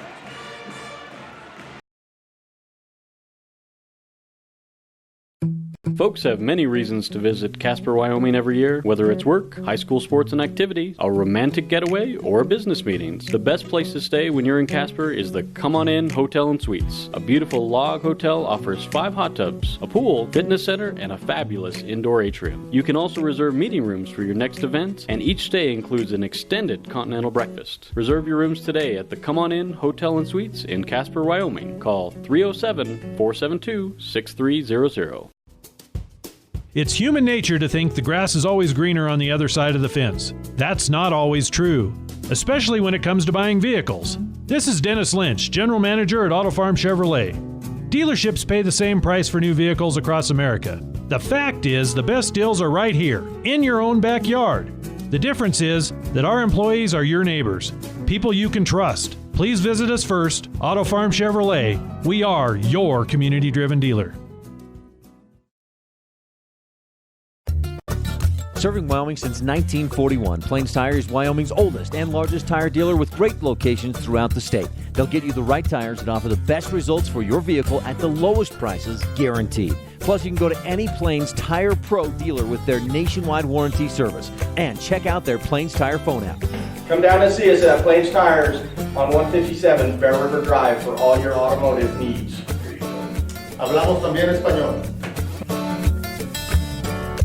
Light up your world with a custom-built LED sign from Rocky Mountain Sign in Evanston. It's a proven fact that signage that lights up creates more attention. So light it up and then add text, images, and video, and your sign becomes even more powerful. Start sharing your advertising messages and information with your customers today. The team at Rocky Mountain Sign provides all types of quality signage that is custom-built and maintained. Call today for a free quote. Rocky Mountain Sign, 307-789-5202. Rocky Mountain Sign, serving customers in Wyoming, Utah, and Idaho.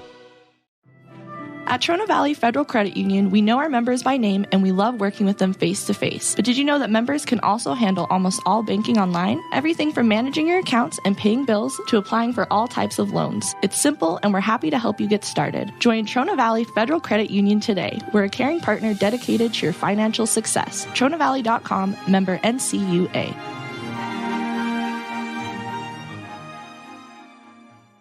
When do you schedule doctor appointments?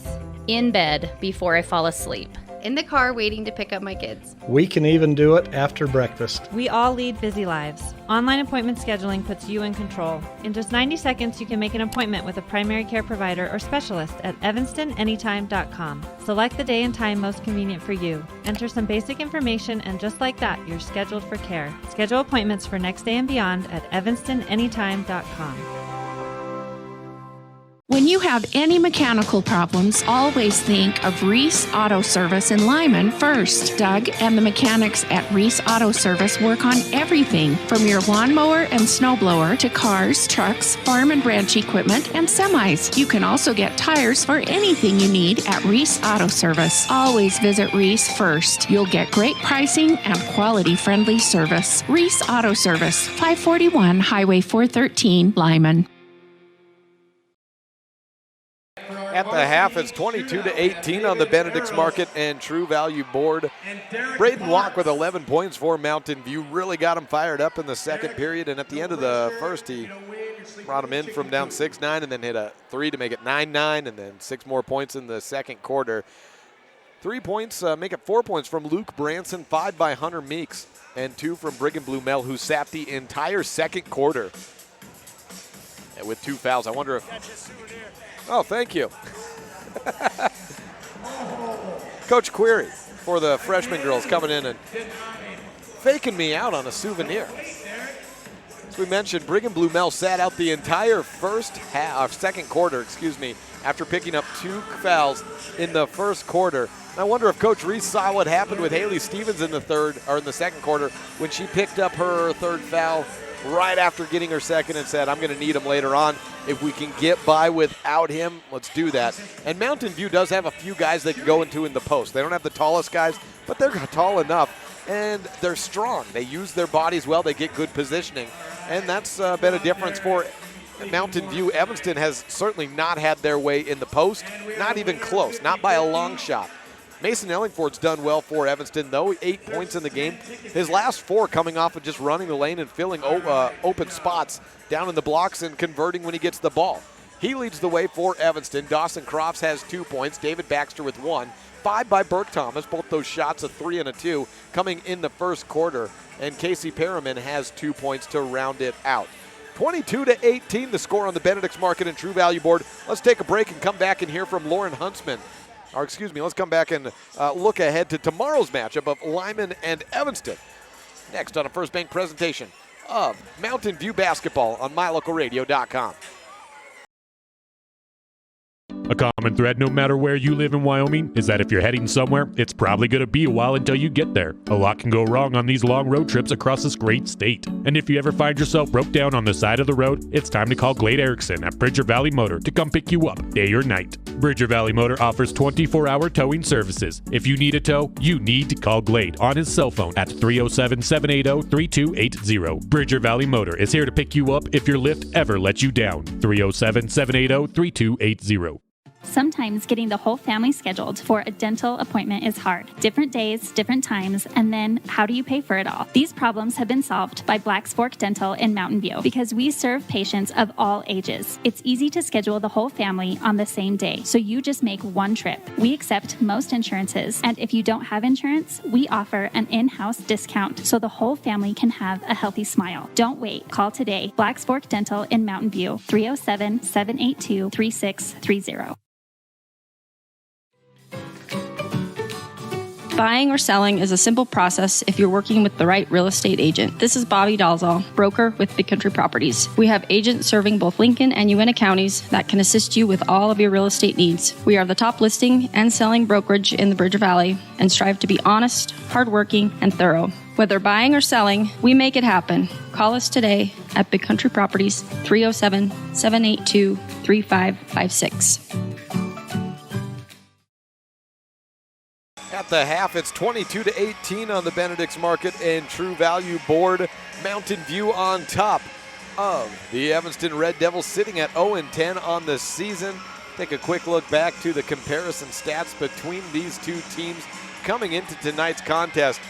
Turnovers, I thought they might be big, but actually Evanston, according to my count, is up on the turnover battle.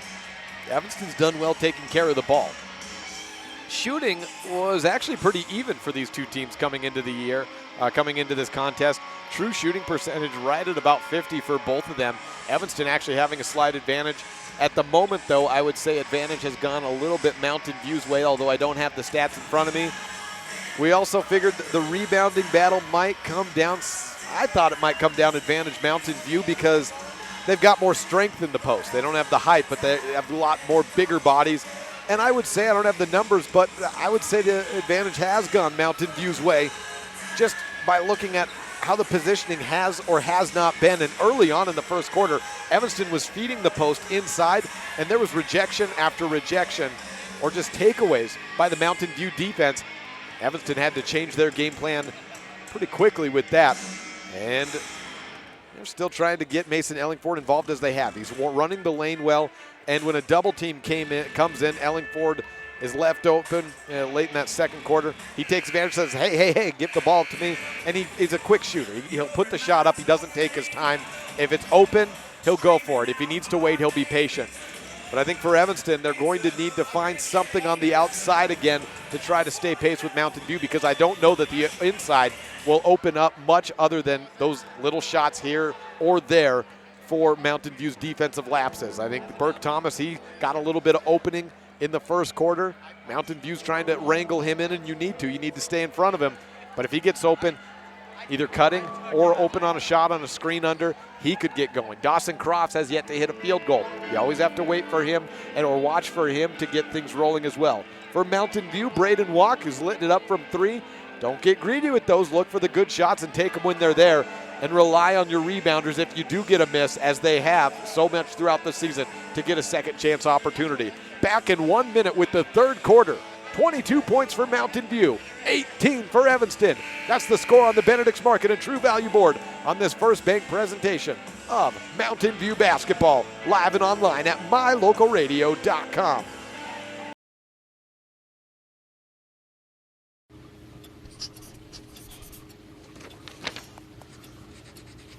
Whatever you need, it's likely that Bradshaw's in Lyman can help. Whether it's windows at home or new glass in your car, truck, SUV, or semi, Bradshaw's has it. Tires? Yes. All vehicles, ATVs, semis, and more. Bradshaw's offers a 24-hour towing service for everything large to small. And the Bradshaw Fitness Center is open 24/7. There's more, so always call Bradshaw's first. Whatever you need, it's likely they can help. 307-787-3450. Again, that's 307-787-3450. Hi, this is Chase Sawyer with Sawyer Disaster Cleanup and Construction. Our company has helped thousands of people put their homes, businesses, and lives back together after a fire, flood, storm, or other disastrous event. We work with all insurance companies, and we work for you by being professional, fair, and honest. Our certified technicians are trained in every aspect of restoration, so we can complete each project in a fast and satisfactory way. Call us today, 307-741-7000. Sawyer Disaster Cleanup and Construction. 22-18 on the Benedict's Market and True Value board. I mentioned I'd get you set for tomorrow's game against Lyman of Evanston versus Lyman that we'll have here on the mylocalradio.com network. I just got a score update, so we start the third quarter. That's why I'm just now getting it to you. The girls of Lyman defeated Star Valley 36-30, the final on the Benedict's Market and True Value scoreboard. We have a foul immediately out of the gates. Evanston foul David Baxter. It was off the ball as well. Mountain View in the second half, and the black jerseys on the road going from left to right. Mountain View working to the left wing, backdoor cut, looking for Meeks. Dawson Crofts thwarts that. Brigham Blumel comes up with the loose ball. Out right corner, 3 by Meeks, no good. Meeks was backing up. That allowed Mason Ellingford to come in and get the rebound. Burke Thomas pushing the tempo up ahead to Crofts. Behind the back dribble, then back to Burke Thomas. 30 seconds into the third period. Crofts takes a deep 3, airballs it. Casey Perriman knocks it off the leg of Kimball Madsen, and it stays in possession of Evanston. 22-18 the score. Again, Lyman's girls winning 36-30 over Star Valley. Try a wing 3 again for Dawson. He misses short, unguarded, and a little bit closer to the line this time. 22-18, Mountain View basketball. Braden Walk on the wing. Looks over right side to Meeks. 50 seconds into the quarter. Ashton Schofield starts this third period as well. Up top to Blumel. He'll turn around, dish off right side. David Baxter in the grill of Walk, called for a foul. I think that's 4. That's 4. That's 4 for David Baxter. Jagger Mitchell checks in. He checked in for David Baxter, who picked up 2 quick fouls in the first quarter. This one even quicker. 2 fouls in the first minute of the third. Kimball Madsen near side inbound. Bounce pass taken away by Ellingford.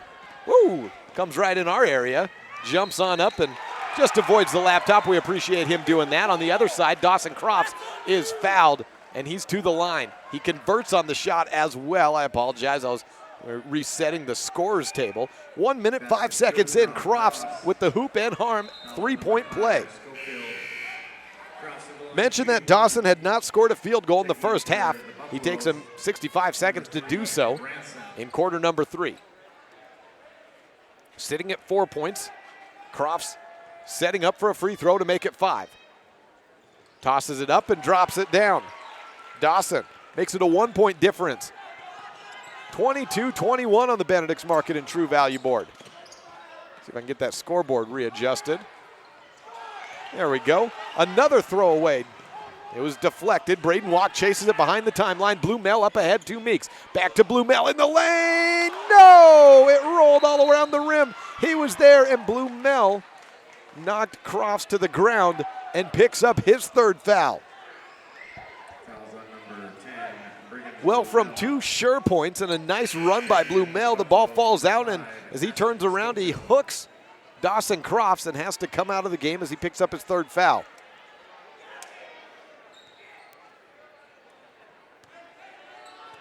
Burke Thomas across the timeline, moving from right to left.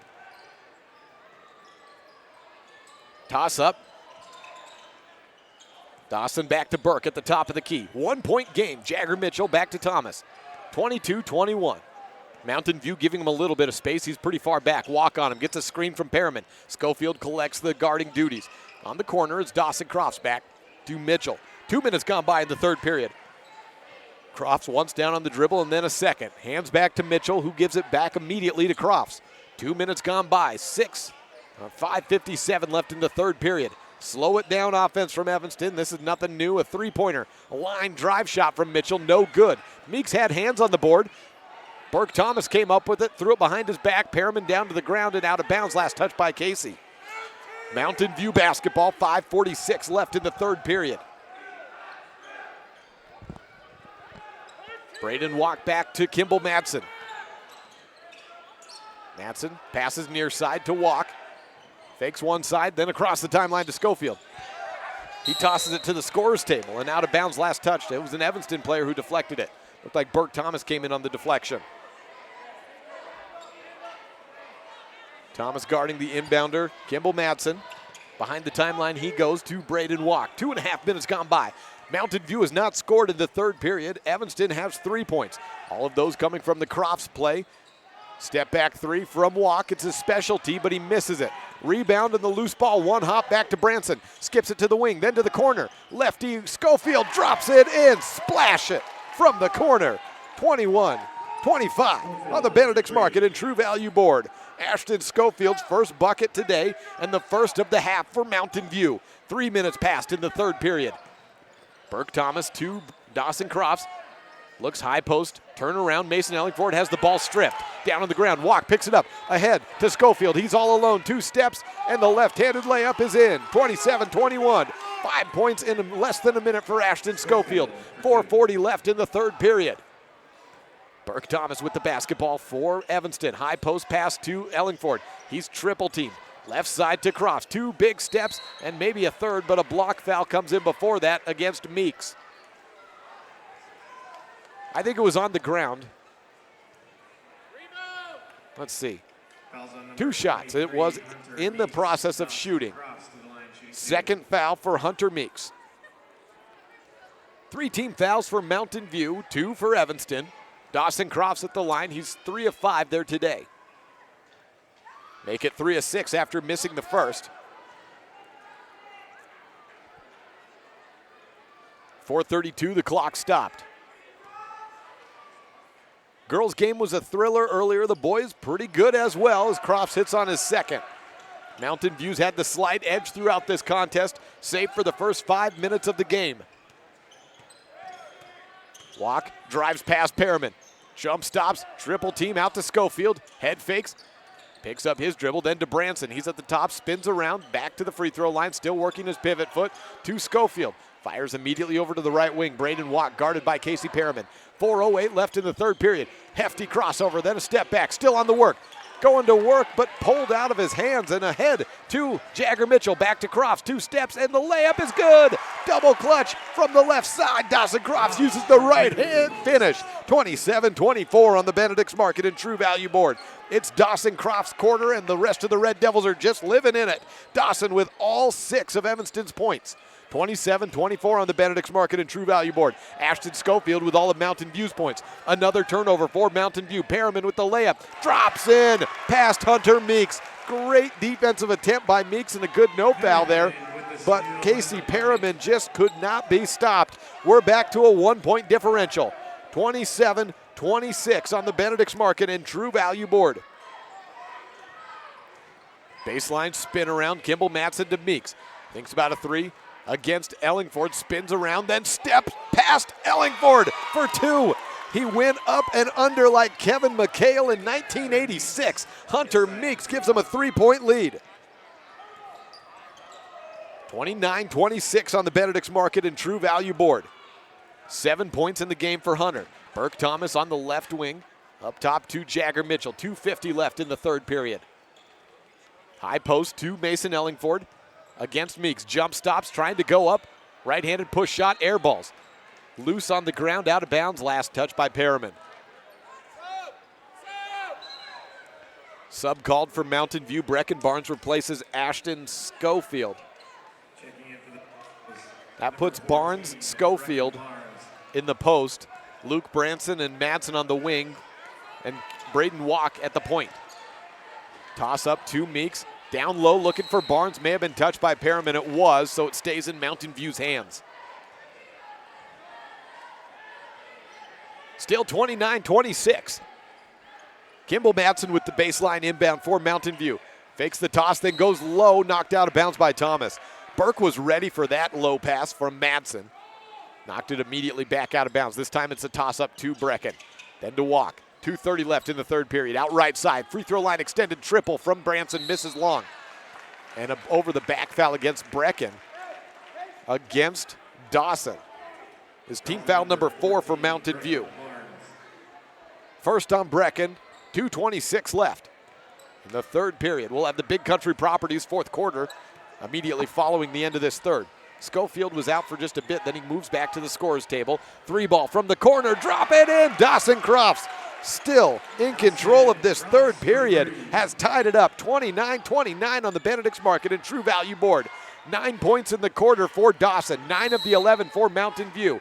Kimball Matson across the timeline and a timeout taken from the Buffs. It's tied up 29-29 Mountain View and Evanston here at Red Devil Gymnasium on a January Friday night in Wyoming. This is a First Bank presentation of Mountain View basketball on MyLocalRadio.com.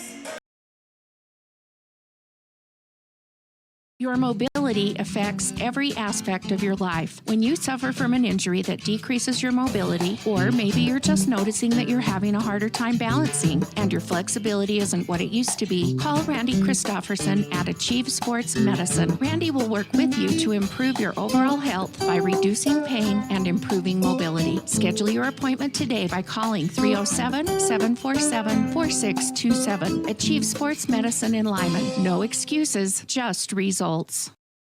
29-29 on the Benedict's Market and True Value board. 2:05 remain in the third period. Mountain View has had to weather the Dawson Crofts storm of the third period. He has 9, 2 of 3 from the free throw line, 2 field goals from inside 3, and just hitting a left corner triple before this timeout to tie the game. Mountain View basketball moving from left to right. Hunter Meeks has it at the top. Looks for Walk to come around on a curl. Mason Ellingford throws that. Down low to Meeks. Passes to the left side. Jump stop. Schofield in the blocks. Oh, hard off the rim. No good. Rebound Evanston. 1:40 left. 29-29 on the Benedict's Market and True Value board. Crofts back to Burke. Burke Thomas over to the right side to Crofts. Crofts has been looking for a shot, finding it, and delivering. We mentioned at the half, if Crofts can get hot, he had not hit a field goal in the first 2 quarters. That changes everything for Evanston. Ellingford in the high post, dish out left corner, open for 3. It's Jagger Mitchell dropping it in. Evanston has taken a 3-point lead. Jagger's first points, 1:10 left. Braden Walk has yet to come alive in the third period. Perhaps we see a play run for him to open him up from distance.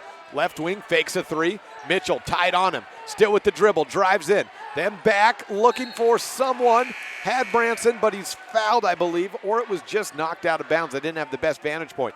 Perriman got a hand of it, all clean, but stays with Mountain View. Latham Chandler enters the game.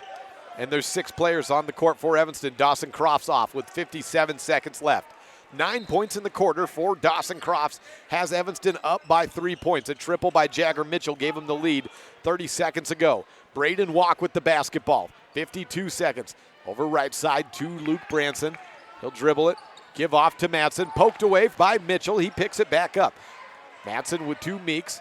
42 seconds left. Meeks to the left side as Walk. Goes away from the screen. Steps back still with the dribble. Mason Ellingford on him. He drives into the paint. No look pass to Meeks. Beautiful assist by Walk and the conversion by Hunter Meeks. 2-point game, or 3-point game becomes a 1-pointer. 27 seconds left. 32-31 Evanston over Mountain View on the Benedict's Market and True Value board. 20 seconds left and Evanston with the basketball. Casey Perriman has it. Left-handed dribble to the right blocks. Turn around. Ellingford tries to draw the foul. He does against Hunter Meeks for his third. Mason Ellingford to the free throw line. Ellingford's 2 of 2, 8 points, both those coming in the first quarter at his free throw line. He has all 8 points in the first and second quarters. Mentioned that Ellingford's a pretty good shooting free throw big man. 68% on the season and is creeping towards 70 with those 2 makes. Ellingford drains the first. Checking in for the Buffaloes, number 12, Hunter. 33-31 on the Benedict's Market and True Value board. Hunter Meeks is replaced by Hunter Gross, the 2-time 2A defensive and lineman of the year for Mountain View. Won it as a junior and a senior. I think it's just lineman of the year all around. 2 makes by Mason Ellingford. 34-31. 7 seconds left. Walk against Perriman. It's one-on-one ball. Deep 3 by Walk, misses short. And the third quarter ends. Mountain View gives up the lead. They led by 4 and trail by 3 at the end of it. The Big Country Properties fourth period next as Evanston comes to the bench. Fired up. Brigham Blue Mel will return to the court for Mountain View when we return on a First Bank presentation of Mountain View basketball on MyLocalRadio.com. An infected tooth can cause discomfort and serious harm to your health. At Wyoming Dental Specialties, endodontist Dr. Leslie Walker understands the complexities removing infected tissues from inside the tooth, which is one reason why you can trust him to provide endodontic treatment and root canal therapy. With a skilled staff and state-of-the-art technology in our office, we help save your smile and improve your overall dental health. Call today to schedule your appointment, 307-789-5608. No matter what you need to have printed, Weststar Printing is the place you want to have it done. Calendars, letterhead, envelopes, brochures, books, posters, vinyl banners, business forms, announcements, wedding invitations, and business cards are just a few examples. You can also have your favorite family photos printed on canvas or placed into a personalized family photo calendar. You will want to do business with Weststar Printing. Stop in today. Weststar Printing, 243 7th Street in Evanston. It's fourth quarter time here at Red Devil Gymnasium. Evanston at 0-10 leading. 7-3 Mountain View, 34-31 on the Benedict's Market and True Value board. Evanston basketball to start the period. Brought to you by Big Country Properties, where broker Bobby Dalzall is part of the largest listing and selling agency in the Bridger Valley. 307-782-3356, the number to call. Or you can always visit bigcountryproperties.com as well. Ball poked out of the hands of Perriman. It goes behind the timeline. Branson said he didn't touch it. The referee did not concur. Over to the right wing. It's Perriman again being poked at by Branson. To the right corner, Thomas to Ellingford. Goes through his hands. Ashton Schofield picks it up from the right sideline. He takes it across. 2 walks. Stutter steps, backs up, has Thomas on him. 30 seconds gone by in the Big Country Properties fourth period. Right wing, pass to Madsen. He'll tumble it over left to the top of the key. It's Blue Mel, 2 walk. Had a moment of space, but quickly closing Burke Thomas. Swing around to the right side as Kimball Madsen into the blocks. Turn around, Blue Mel against Ellingford. Blue Mel a little hard off the glass. It misses and into the hands of Evanston for the rebound. 34-31 on the Benedict's Market and True Value board. Evanston basketball moving from right to left. Casey Perriman with it on the left wing, and he's fouled by Branson. Foul number 2 for Luke Branson. 6:55 left in the game. I think that clock got maybe just a little bit. Trying to maybe get our scoreboard a little crisper than it is. I think it got knocked out just a bit when Mason Ellingford tumbled into us. Appreciate him not hitting the laptop. That was nice work by the senior Evanston post. Casey Perriman to Ellingford, drop step, shot up, fouled into the line. Brigham Blumel picks up his fourth. Hunter Meeks was already setting up to check in. So if he wasn't already going in for Blumel, I would imagine. Never mind. Hold up, is that on Branson? Is that a third on Branson? I thought Luke already, no. Never mind. Hold up. Not against Blumel. He was the guy in front. Branson came from behind. So Luke Branson, the player replaced by Hunter Meeks. Both of them with 3 fouls. And Brigham Blumel still with 3 as well. Ellingford makes the first free throw. Extends the lead to a 2-possession game. Drops it 1 point farther. 36-31 on the Benedict's Market and True Value board.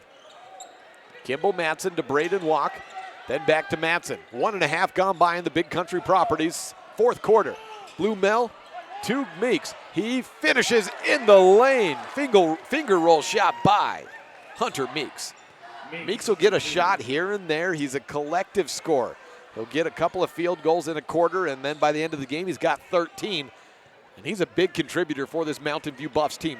Perriman tries to create a shot in the lane, misses. Ellingford has the ball go off his foot, down to the ground still. And timeout taken by Evanston as they had control of it. David Baxter will check in at the next dead ball. This is the Big Country Properties 4th period. 36 for Evanston, 33 for Mountain View on the Benedict's Market and True Value board. This is the First Bank presentation of Buffs basketball on MyLocalRadio.com. Buying or selling is a simple process if you're working with the right real estate agent. This is Bobby Dalzall, broker with Big Country Properties. We have agents serving both Lincoln and Uinta counties that can assist you with all of your real estate needs. We are the top listing and selling brokerage in the Bridger Valley and strive to be honest, hardworking, and thorough. Whether buying or selling, we make it happen. Call us today at Big Country Properties, 307-782-3556. 30-second timeout. Mountain View breaks the huddle first. They trail 36-33 on the Benedict's Market and True Value board here in the Big Country Properties 4th period. Whether it's buying or selling, BigCountryProperties.com is where you want to go. And give Bobby Dalzall a call if you'd like at 782-3356. Baseline inbound for the Evanston Red Devils. Burke Thomas to Dawson Crofts back into the game after his gigantic 3rd quarter with 9 points. The Evanston Devils would not be in the lead without that quarter by Crofts. Step away and a move by David Baxter into the lane. Blocked foul called. Baxter to the line. And Hunter Meeks, it looks like, picks up his 4th. 2-3 the signal, 4 fouls on Hunter Meeks. That's so big because we mentioned Hunter Meeks gets a field goal here, there in these quarters. He had 5 at the half. He had 4 more in the 3rd period. He has 11 in the game. And that leads the way, tied with Braden Walk. For Mountain View, Walk has not scored in the 2nd half. Baxter makes the his first free throw. For David, that's 2 points. Hunter Meeks, as he comes by, says that's the definition of charge. He was upset with the foul call there, going against him. And it's big for Mountain View. They lose 2 points on the possession. 38-33 on the Benedict's Market and True Value board. Evanston on top of the Road Dogs Bison. Buffaloes, Mountain View Buffaloes, my goodness. Into the high post, Brigham Blumel is fouled. Team foul number 3 is also. The foul count right now for Mountain View and Evanston is 8 for Mountain View, 3 for Evanston.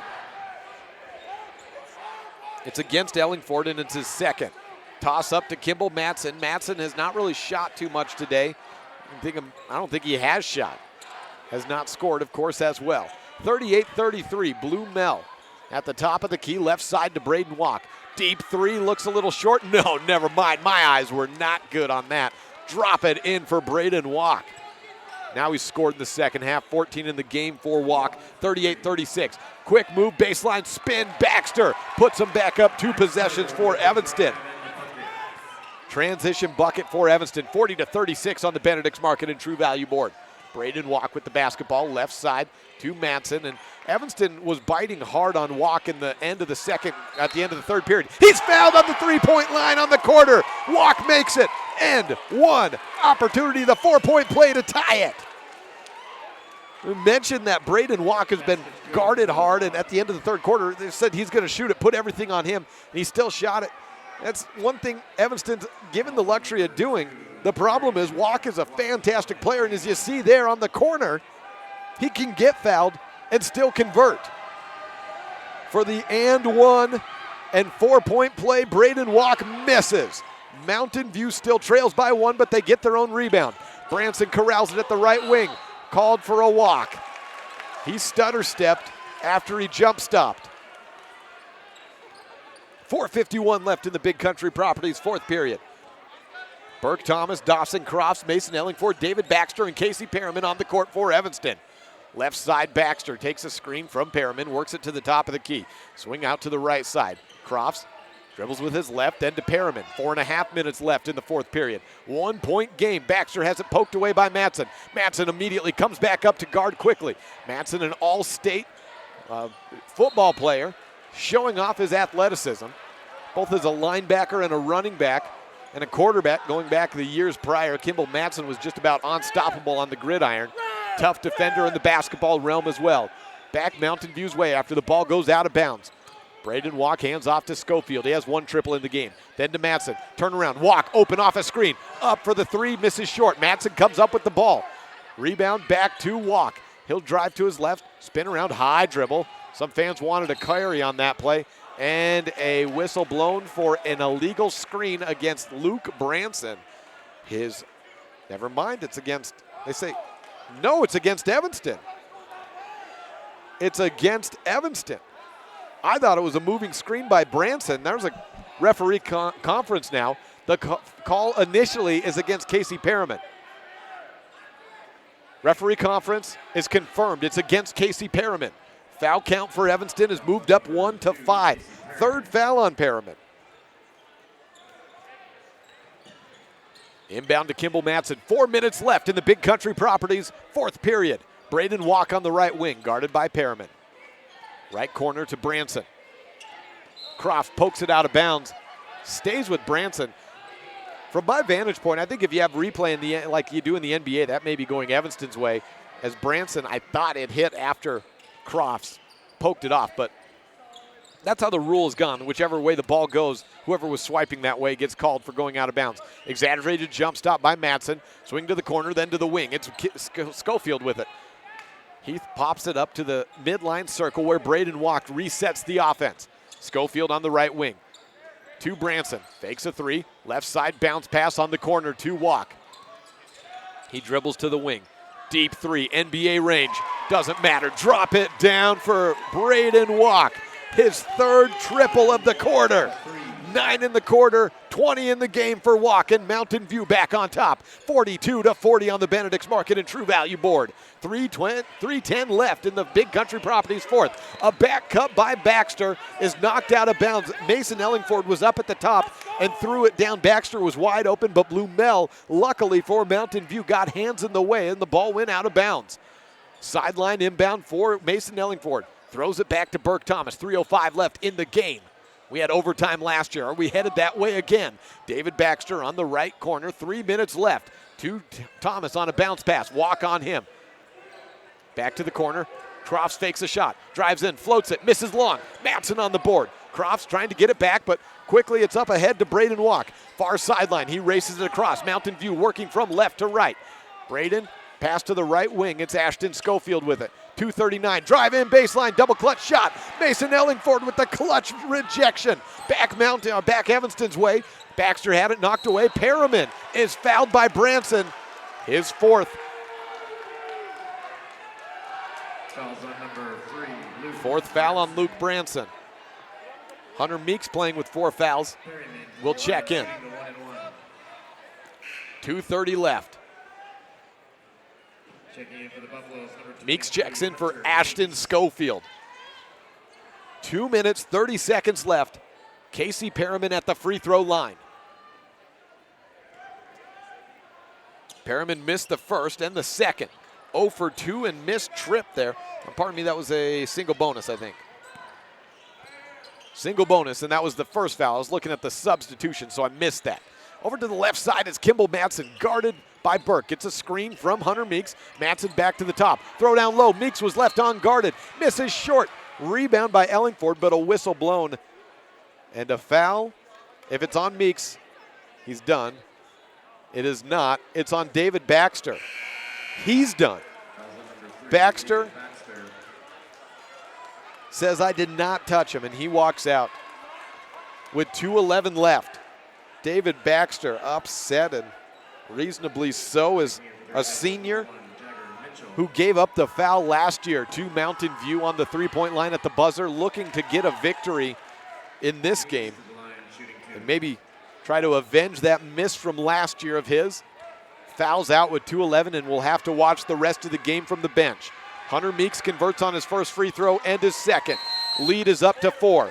44-40, and a timeout taken by Mountain View. This is the Big Country Properties fourth period, and we will return with the final 2 minutes and 11 seconds of the contest here on MyLocalRadio.com. Sometimes getting the whole family scheduled for a dental appointment is hard. Different days, different times, and then how do you pay for it all? These problems have been solved by Black's Fork Dental in Mountain View because we serve patients of all ages. It's easy to schedule the whole family on the same day, so you just make one trip. We accept most insurances, and if you don't have insurance, we offer an in-house discount so the whole family can have a healthy smile. Don't wait. Call today. Black's Fork Dental in Mountain View, 307-782-3630. We know that when you think of Plains Tire in Evanston, you always think the Tire Professionals. Quality customer service. They're friendly with great prices. I really like Plains Tire in Evanston. But did you also know that the team at Plains Tire offers oil changes, windshield wiper checks, and free alignment checks? That's right, free alignment checks. We don't want you to quit thinking all those great things when you hear Plains Tire. We just want you to add to the list. Plains Tire, the tire professionals. Stop in today, 157 Bear River Drive. 44-40 on the Benedict's Market and True Value board. Mountain View has seized control of this back and forth game once again. 2:11 remain.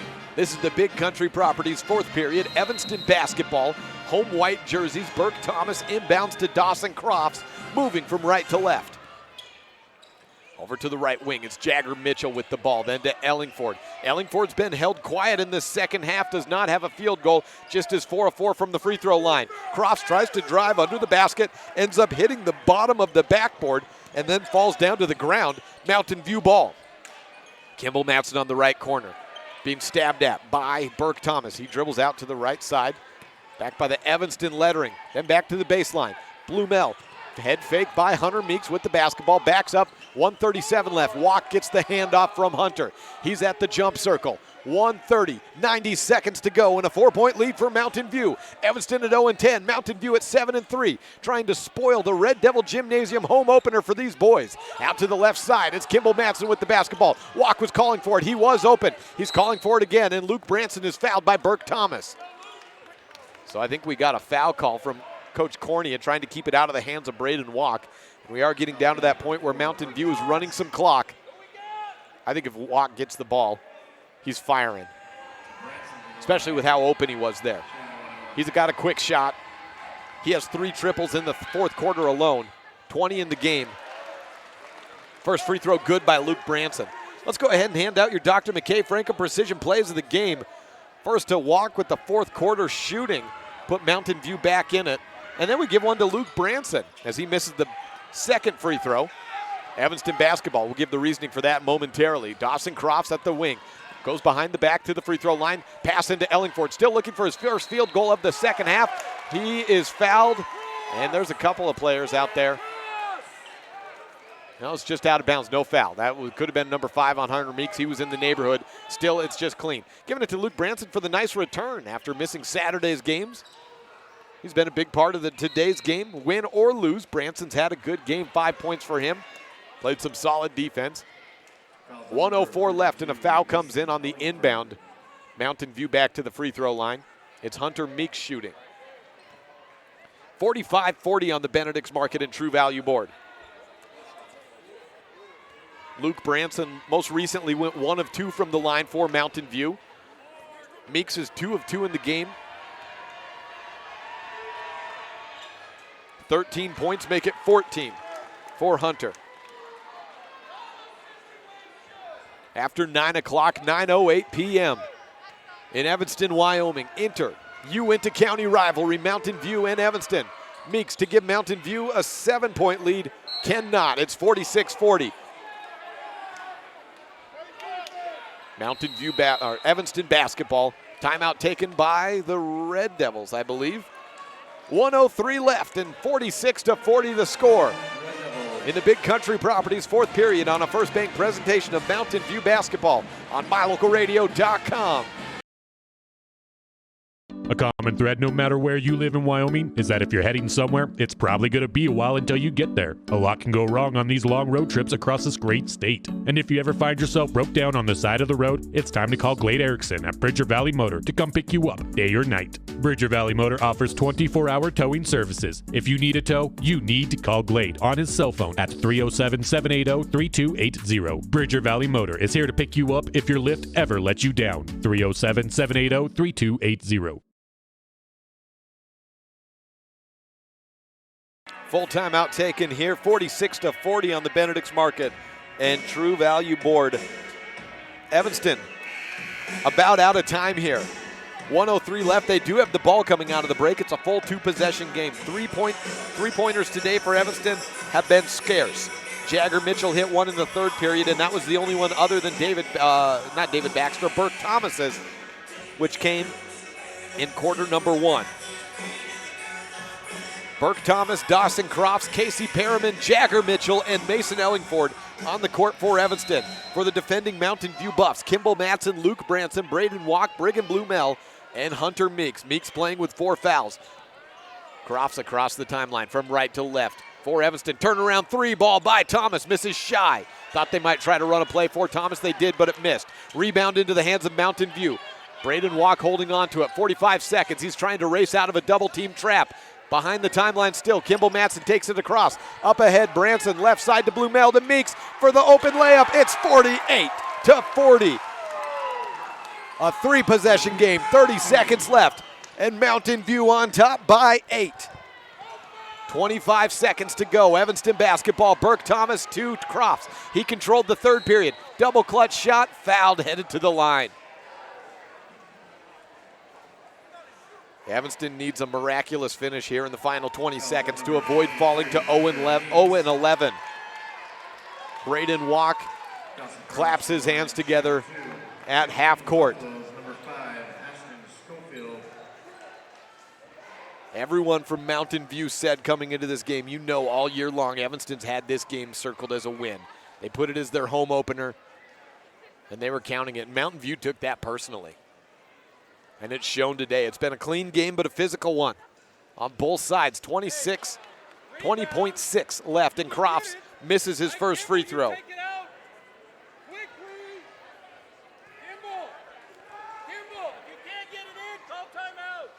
Second free throw misses. Rebound Evanston. Perriman on the putback, misses long. Up into the air, rebound Perriman again. Three ball by Burke. It's in. No foul by Mountain View. That was the call of Dustin Reese. They let him shoot it. 48-43 on the Benedict's Market and True Value board. That's Thomas's first point since the opening quarter. 8 in the game for Burke. 11.4 left on the clock. It's a full timeout. We'll take it with them. Back in 1 minute on this First Bank presentation of Mountain View basketball on MyLocalRadio.com. Whatever you need, it's likely that Bradshaw's and Lyman can help. Whether it's windows at home or new glass in your car, truck, SUV, or semi, Bradshaw's has it. Tires? Yes. All vehicles, ATVs, semis, and more. Bradshaw's offers a 24-hour towing service for everything large to small. And the Bradshaw Fitness Center is open 24/7. There's more, so always call Bradshaw's first. Whatever you need, it's likely they can help. 307-787-3450. Again, that's 307-787-3450. Hi, this is Chase Sawyer with Sawyer Disaster Cleanup and Construction. In addition to our cleanup and restoration services, we also offer new construction and remodeling. We can help with a newer kitchen, bathroom, a garage, deck, or a new addition to your home.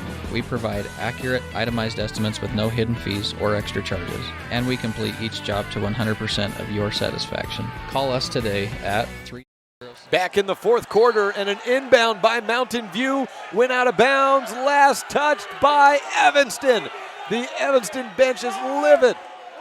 Thought it was for sure out on Mountain View. They did on that side. Instead, Kimball Matson setting up to inbound. 10.4 left, 48-43. Walk takes the inbound, 8 seconds left. Fouled by Mitchell. The clock stops at 7.8. 2 free throws. If they go in for Mountain View, that does it. Even without 7.8, still a 2-possession game. I don't know where where Evanston's at in fouls. I don't know where Evanston's at in timeouts, I should say. But hey, that clock keeps running in high school basketball on a made shot, so you don't get the NBA rule where you make a shot and the clock stops. So you could run it out if they're out of timeouts. Walker, 77% shooter. Takes his first, misses it. Ball Evanston's. Crofts over the head of Mitchell. 3 seconds, 2 seconds. The clock stops at 1.8.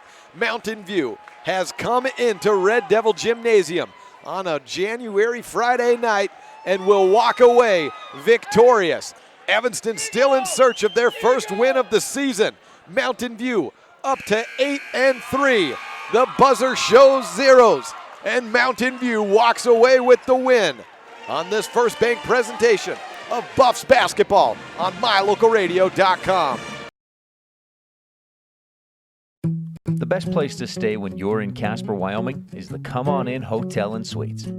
This beautiful log hotel offers 5 hot tubs, 1 pool, a fitness center, and fabulous indoor atrium. Offering jacuzzi and fireplace suites, the guest rooms are comfortable and relaxing. Plus, every stay includes a delicious extended continental breakfast. Whenever you're in Casper, stay at the best place. Come On In Hotel and Suites. Come on in today. Come On In Hotel and Suites, Casper.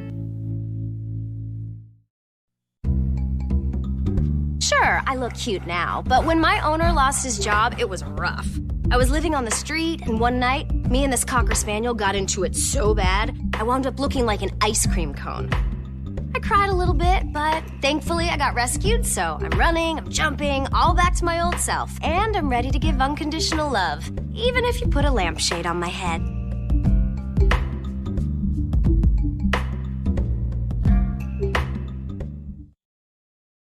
You're in good hands when you choose Dr. Stosage and Dr. Buick at Wyoming Dental Specialties for dental implants and wisdom tooth extractions. They work with passion and focus. They use techniques and technologies that are modern and precise. With 2 decades of experience, their skills are highly specialized. If you need teeth extractions or dental implants placed, come see Dr. Stosage or Dr. Buick at Wyoming Dental Specialties, 50 Park Road, or call us at 307-789-9034.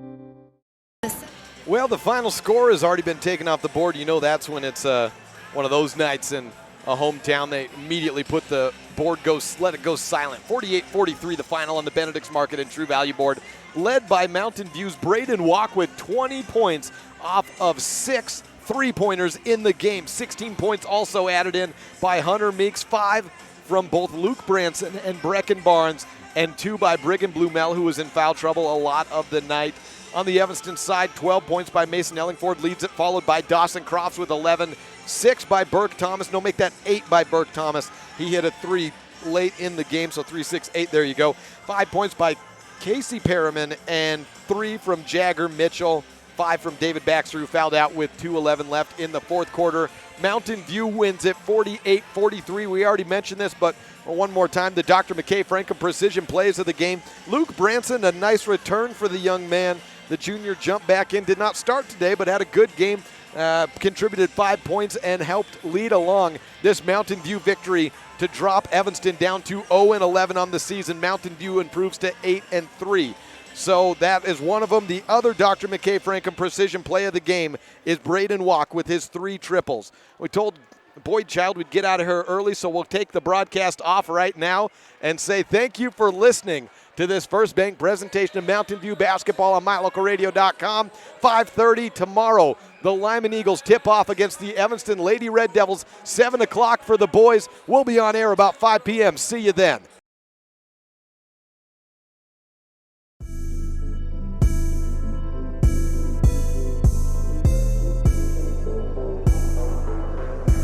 The proceeding has been a wholly owned production of MyLocalRadio.com and Cook Brothers Broadcasting, no portion of which may be used or rebroadcast without the express written consent of Old West Media.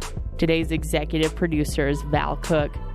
We appreciate you tuning in to this MyLocalRadio.com exclusive of Mountain View Buffaloes Athletics.